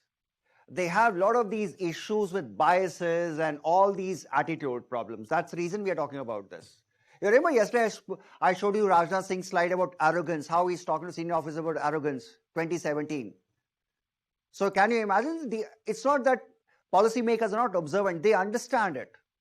They understand it. They are observing all of it. That's the reason this thing is happening. But live class will work interactive than recording class. Yes, the interaction will be missing. That's the only thing. You'll miss the interact. It's not that you miss the interaction. Are we going to read about sympathy too? No, sympathy is not part of your course. Shankar, sympathy is not part of the course. That's why I've skipped the sympathy part. Sympathy is not part of your course. Let's not go there. Okay. Now, I'll quote one more person. Vice President. I have a tip for you. Instead of reading newspapers every day, you do that also. That's up to you. But weekly once or monthly once, read the speeches given by 3 very important people. President of India, Vice President of India, Prime Minister of India. These are 3 constitutional dignitaries. Their speeches are more or less policy statements. And sometimes questions are picked up from their speeches only. Because one is head of government, one is head of the state. Don't you think you should read their speeches? You read Hindu editorials, they are nobody. You read Express editorials, who are these people? Nobody. And what is sad is you read them. You should be reading the constitutional dignitaries. I hope you're understanding. And these are very important speeches, because some of the speeches are very, very critical. Because they are almost like policies, because they talk about policies only. Okay, for example, this speech. There was a question in UPSC on this, in ethics paper only. There's a very interesting speech. Venkaiah Naidu Sahab was once addressing probationers. Probationers, when they finish training, these people are invited to address them. So he was addressing them as Vice President. And he was talking about 4 principles for civil servants. 4 principles. Can you guess the 4 principles? He said there are 4 core principles for civil servants, public servants. 4. Can you guess it? No integrity, no honesty. All of you will write integrity, honesty. You will get 0 marks.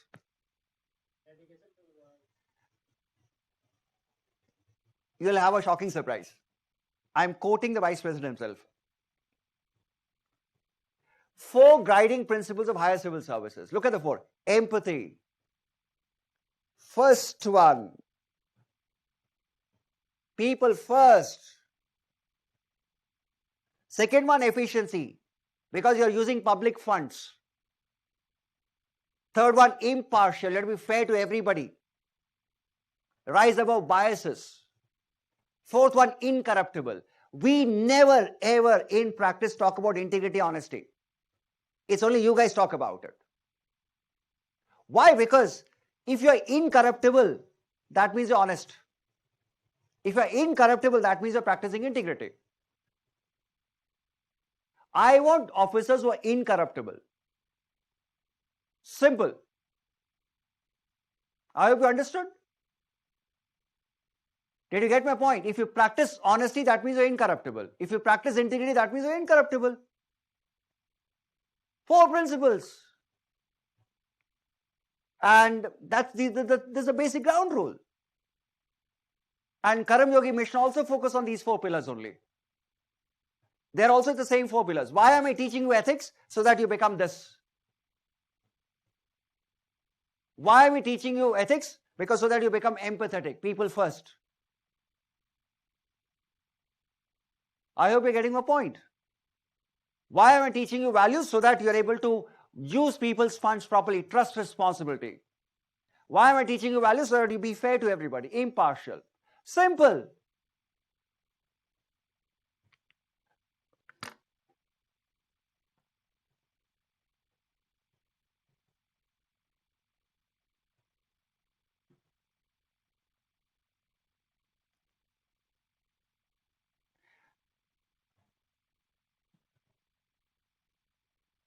So Priya, I'll get back to your question. 1 minute. Let me finish this.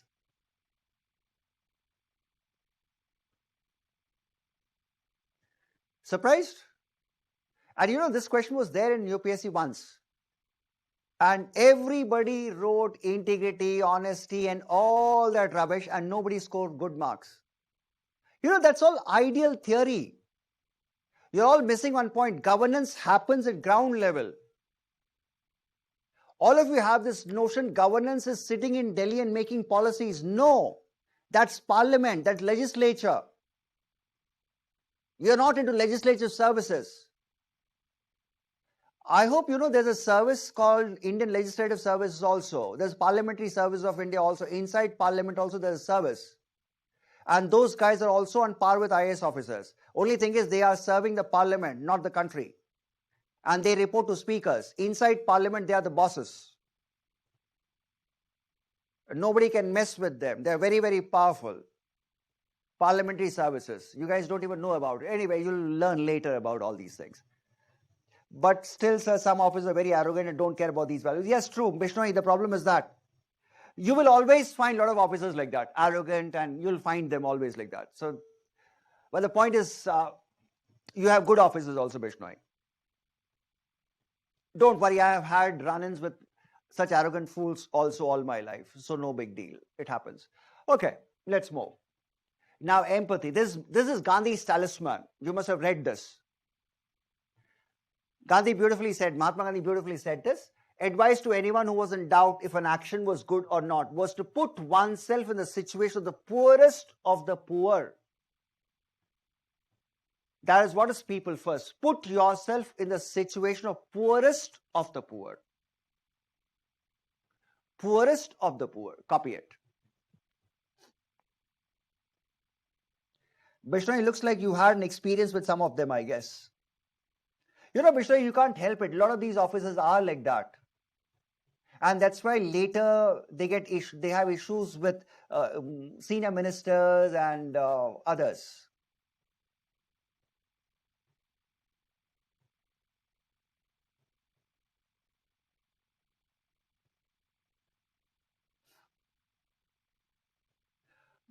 Happy for you, Bishnoi. At least now you have a polite boss. I'm happy for you. You know, that's the reason when you notice that MPs or MLAs insulting some of these officers, it happens. Why? Because these guys act arrogantly to some of them. When you act arrogant, then the MPs also become like that. And please remember, members of parliament can be more arrogant. Why? Because they are elected by the people.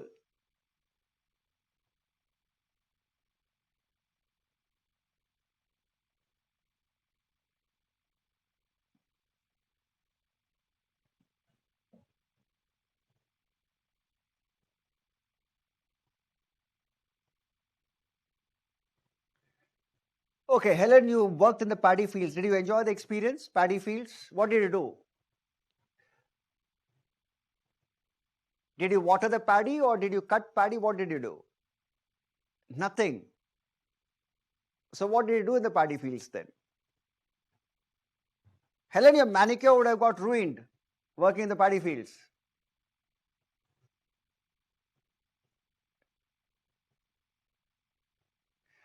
Okay, right.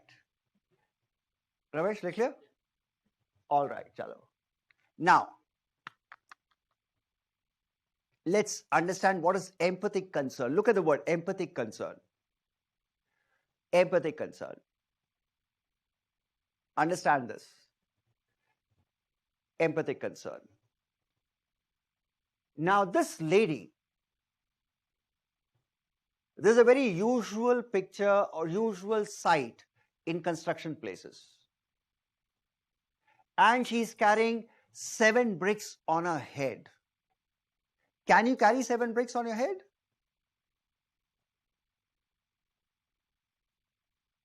Even Salman Khan, despite the biceps, will not be able to carry 2 bricks on his head for too long.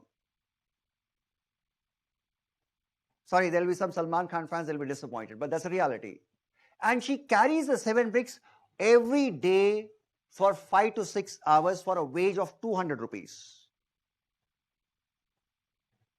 She is not asking for your help.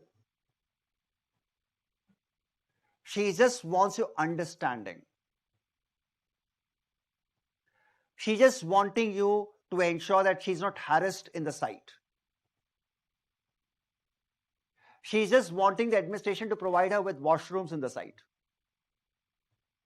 She's not seeking your help. She's not wanting your money. She's only wanting your understanding, concern. She just wants that nobody sexually harasses her in the site. She just wants a washroom in the site. She just wants drinking water in the site. Simple. She's not begging for money. She's not asking for your help. She only wants the administration to understand her needs. She can fend for herself. She can earn her money.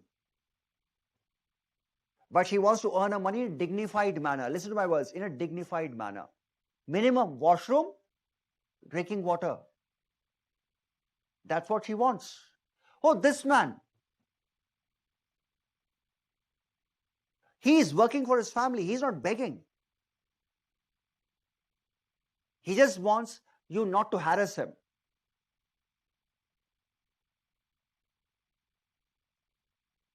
Concern, understanding. Oh, look at this man. That's a housemaid. Urban areas have housemaids.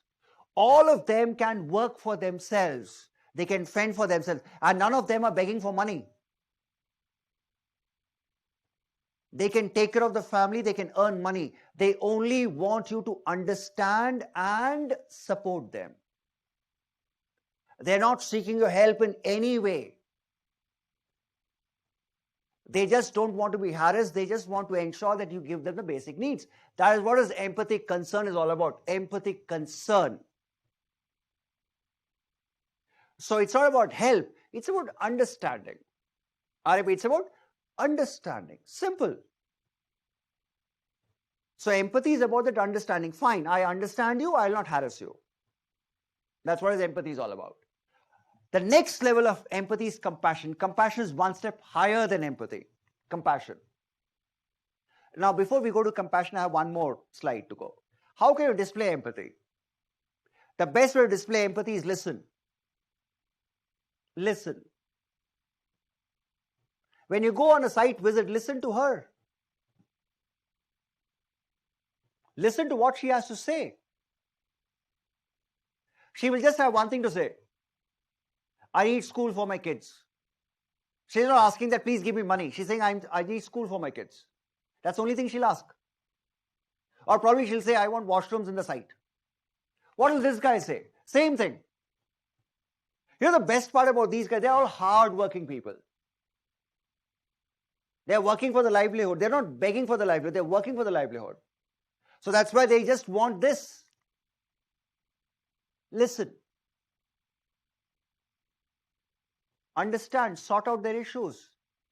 And the issues are very small issues, not big. And how to display empathy is by this: understand the body language, facial expressions, tone of voice.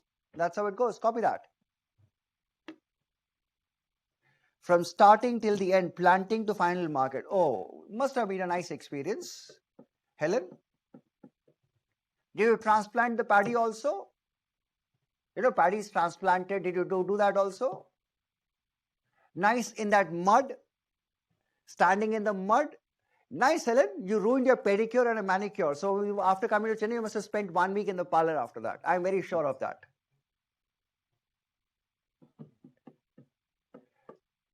You know, all the girls are wondering, what is the manicure, pedicure talk going on? You know, Helen went and worked in paddy field as community service. So that's why I'm pulling Helen's leg. That would have ruined her manicure and pedicure because she actually stood in the mud.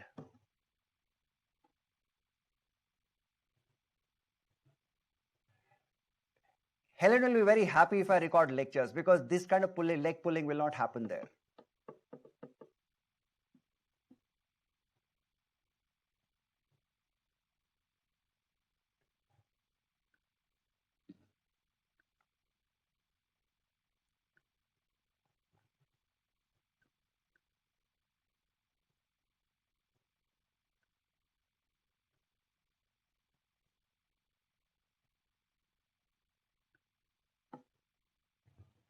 Okay. Last one. It's about asking probing questions, not personal questions, probing questions. Questions to understand. Don't ask personal questions. Questions about the issue. Probing questions. Understand the issue, not the person.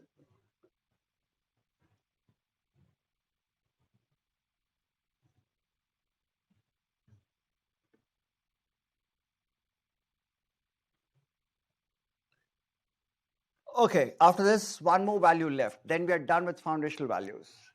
Hopefully, I should be able to finish it by next Sunday.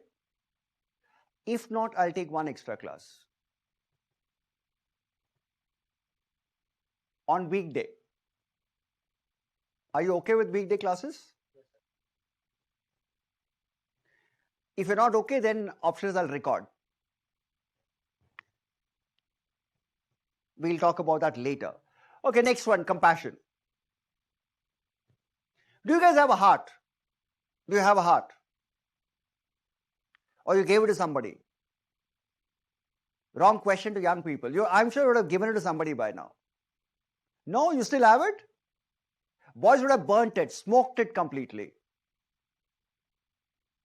Girls would have given it, boys would have burnt it completely. Okay, anyway, jokes about it's about having a heart. Okay. You know, one thing that's very unique about we humans are, we can understand others' suffering. Everybody in this universe goes through suffering. We all suffer. We all. Right now, all of you are suffering in my hands. We all suffer. We all suffer. That's why Buddha said suffering is universal. And what is very, very important about we humans, a human can understand others' suffering. Animals will not be able to, but we humans can understand others' suffering very, very well. And when you see somebody suffer and understand that suffering, that is what is compassion. Suffer. For example, when you see pictures like this, I am sure you can imagine the suffering this baby boy must have gone through, the pain this kid must have gone through. I am sure you can imagine that. I am sure you can imagine the pain of this picture. This is one of the worst famines in Africa. Worst famines in Africa. And the baby's mother had nothing to eat for almost 2 weeks. So she could not feed the child. She abandoned the baby. And you can see a vulture just waiting for the baby to roll over and die so that the vulture can consume the baby. When you see pictures like this, we are all touched. We are all moved. That is what is compassion. Compassion is about having a heart. Heart. Sharing suffering. There's only one thing that is universal in this world is suffering. We all suffer. And as a human being, we can understand others' suffering as a human being. You know what is very interesting? What is very, very, very interesting about we humans are? I may not share your happiness, but I'll be there to share your suffering. I may not come for your wedding, but if there's condolence in the family, I'll come to condole. I may not call a friend to wish him happy anniversary, but if there's a condolence happening, I will be there. Compassion. That's what compassion is all about. Suffering. And when I say compassion, that's what this is. To suffer. I suffer with you. I can share your suffering. I repeat, I share your suffering. That's what is compassion. Compassion is this. When you see somebody suffer, look at this. Our dictionary says concern for sufferings and misfortunes. Everybody in life cannot be fortunate all the time. There will be moments when we all suffer. And understanding that is compassion. Like for example, today the break got a little late. I gave you a break at 4:45. I can see some of you were literally suffering. So I chose to be compassionate because I could see some of them were holding the bladders and sitting like this. I said, okay guys, chalo, I give you a break. I was compassionate because I could understand your suffering. Suffering, copy that.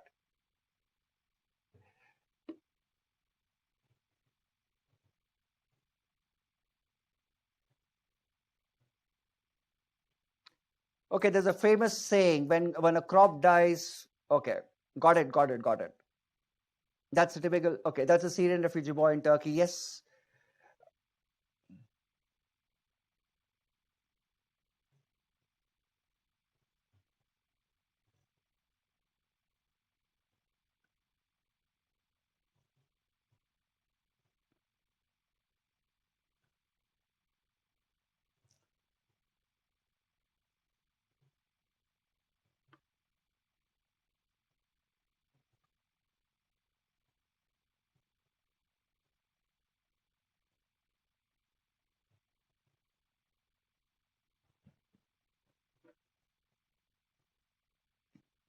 All right, can I go to the next slide, guys?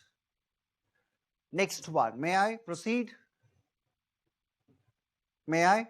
Okay, let's look at definition of compassion. And okay, till now, we didn't have a quotation or a question on compassion. Probably in 2021, you may have it, compassion. So keep that in mind, perspective. Now, compassion is the feeling that arises witnessing others suffering. When you see somebody suffer, there's a feeling come. And seeing the suffering, you are motivated to help the person. So compassion is suffering plus wanting to help. Listen to my words. Suffering plus wanting to help the person. Mother Teresa, compassionate. She helped every single person. So that's why compassion is suffering plus motivation to help. Subsequent desire to help. Copy that. That's the definition of the word compassion. It's a simple one. And formula is suffering plus help. In empathy, helping element is not there. Empathy, it's not help because they are not asking for help. Here, you see them suffering, you are going to help them. You are going to help them.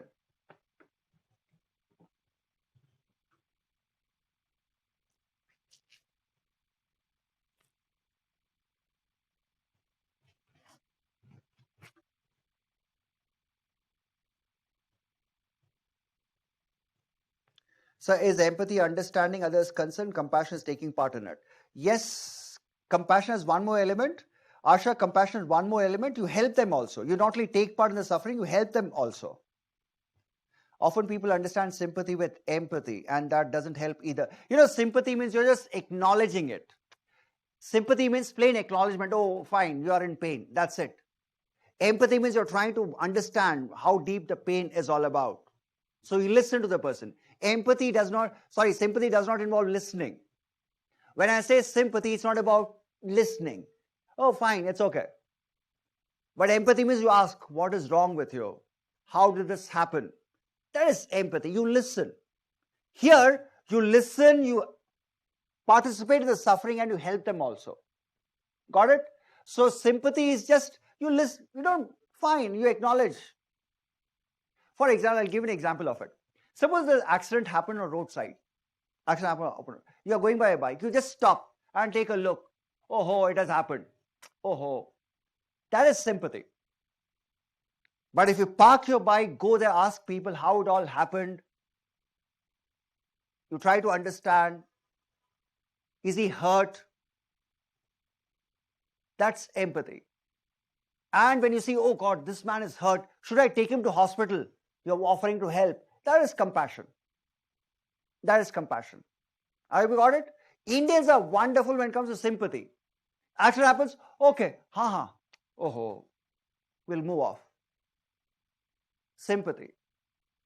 Empathy is you stand and you see, acha, how did this happen?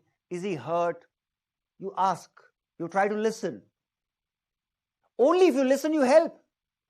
Without listening, how can you help? So, compassion is one level higher than empathy. One level higher than empathy. So, Priya, I hope you got your answer. Shankar, because Prashant, UPSC only wants you to talk about compassion towards humans. That's the topic. So, I'm sticking to UPSC. I'm not talking about compassion towards animals because that's not part of UPSC syllabus.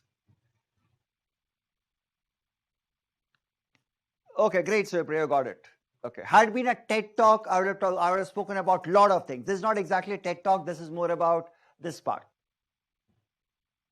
This is about your syllabus also. Okay.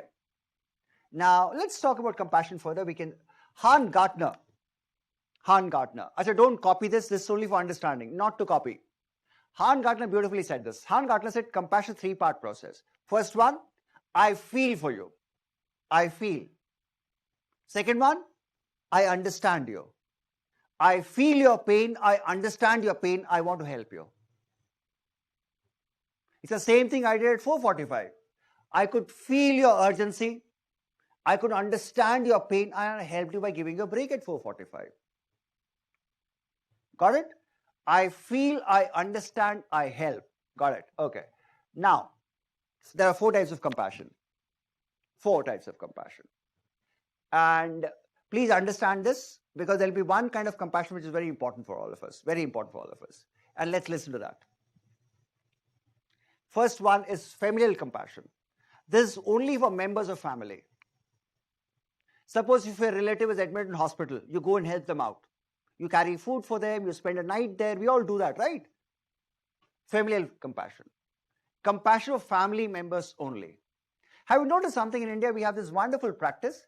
If somebody dies in the family, if somebody dies in their household, cooking is not done for a couple of days. Have you noticed that? At least in North India, there's a practice. Pata hoga tumko? At least for 3 days, cooking doesn't happen. Nothing happens. And at that time, it's the family that helps them. Family members come, they cook, they take care of the family completely. Familial compassion. Compassion for family members. Second, global compassion. Compassion irrespective of race. Mother Teresa. An Albanian living in India helping Indians. Irrespective of race. Irrespective of race.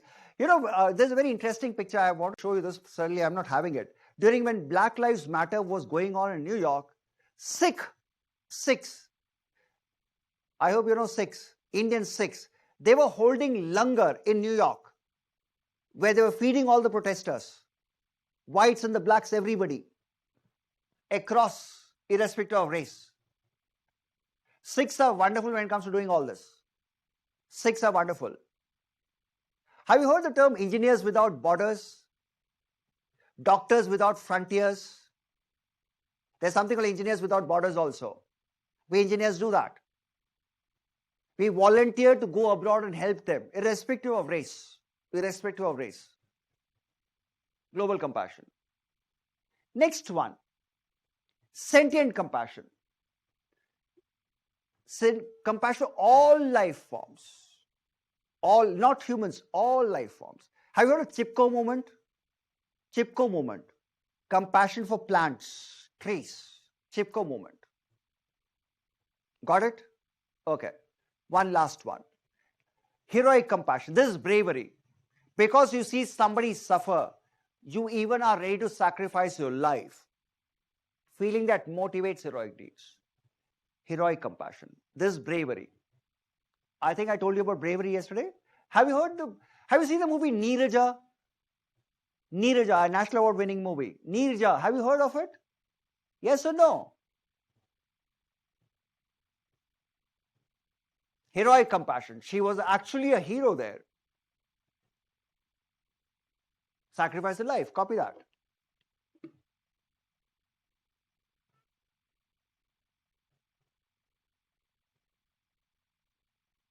You can have Neeraja as an example here.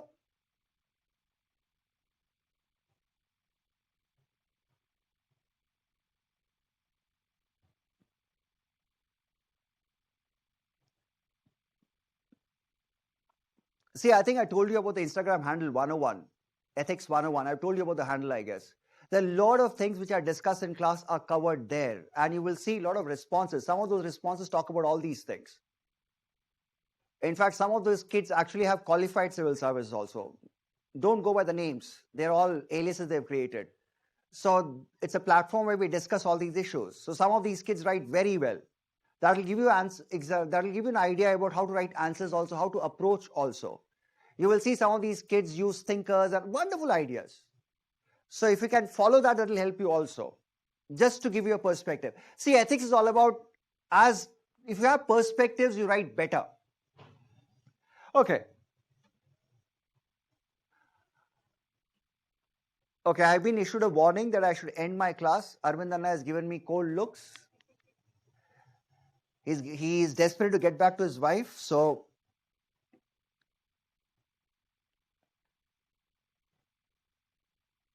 Arvind, just 5 minutes.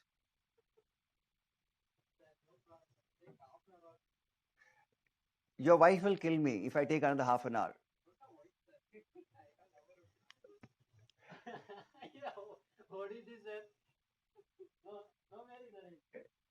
ऐसी झूठ बोल रहा है यार वो उसको party देनी होगी ना इसके झूठ बोल रहा हो Okay, right, so I'll continue. Okay, members of family, irrespective of race, Mother Teresa, sentient compassion, Chipko movement, sentient. Last one, heroic compassion. Okay, let's skip this.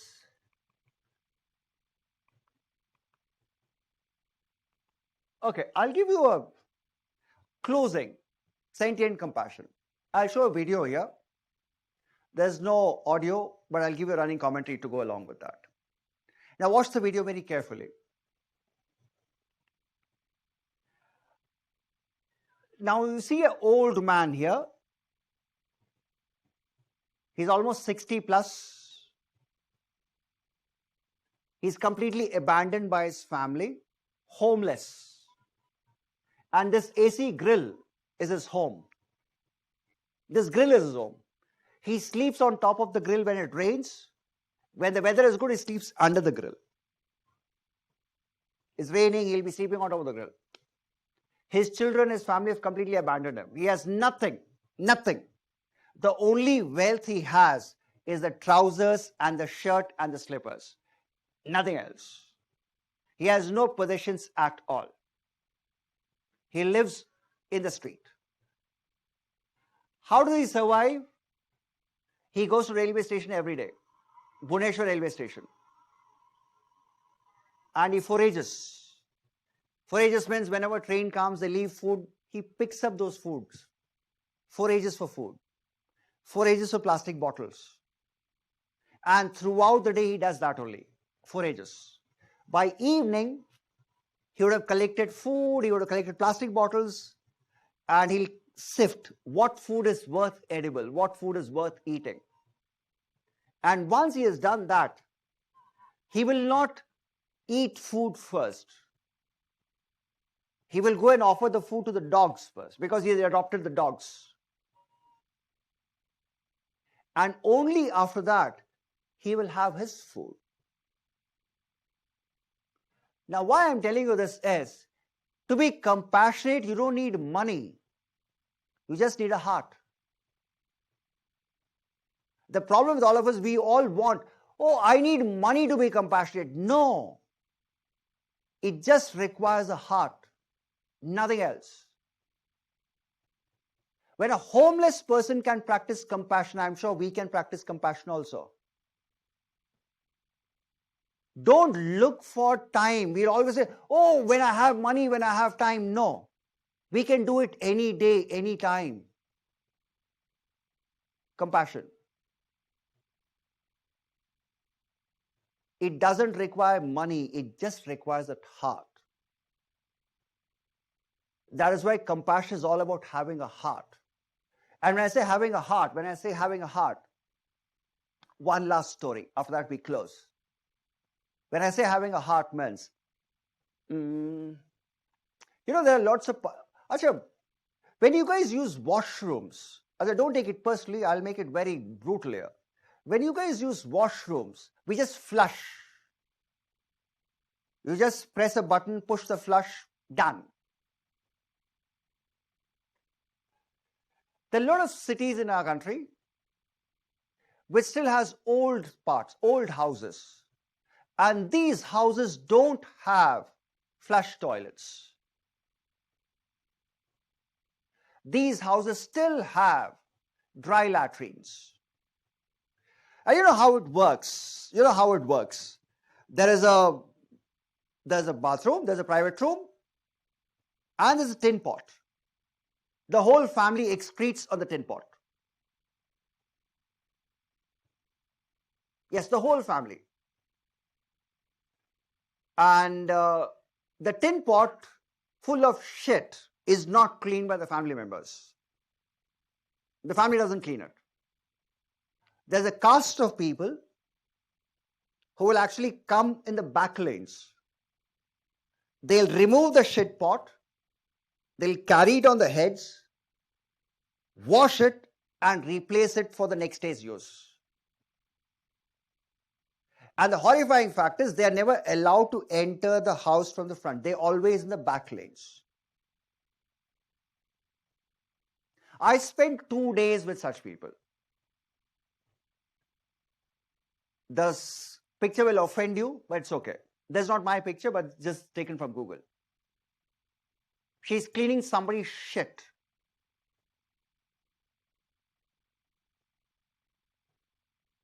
They smell of shit. 2 days I spent with them. They smell of shit. Because that's what the deal in.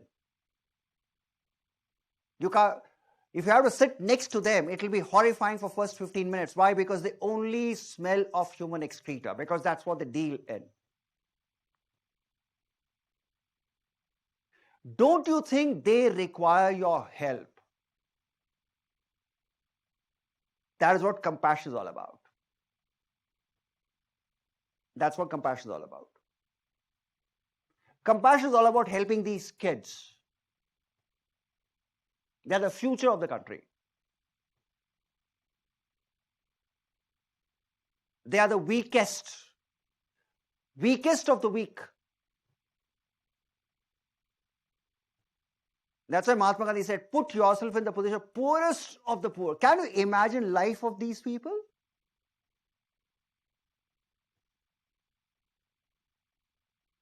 That is why we talk about compassion, not empathy here, because they actually deserve your help. Look at the word worthy. They actually deserve your help. Actually deserve your help.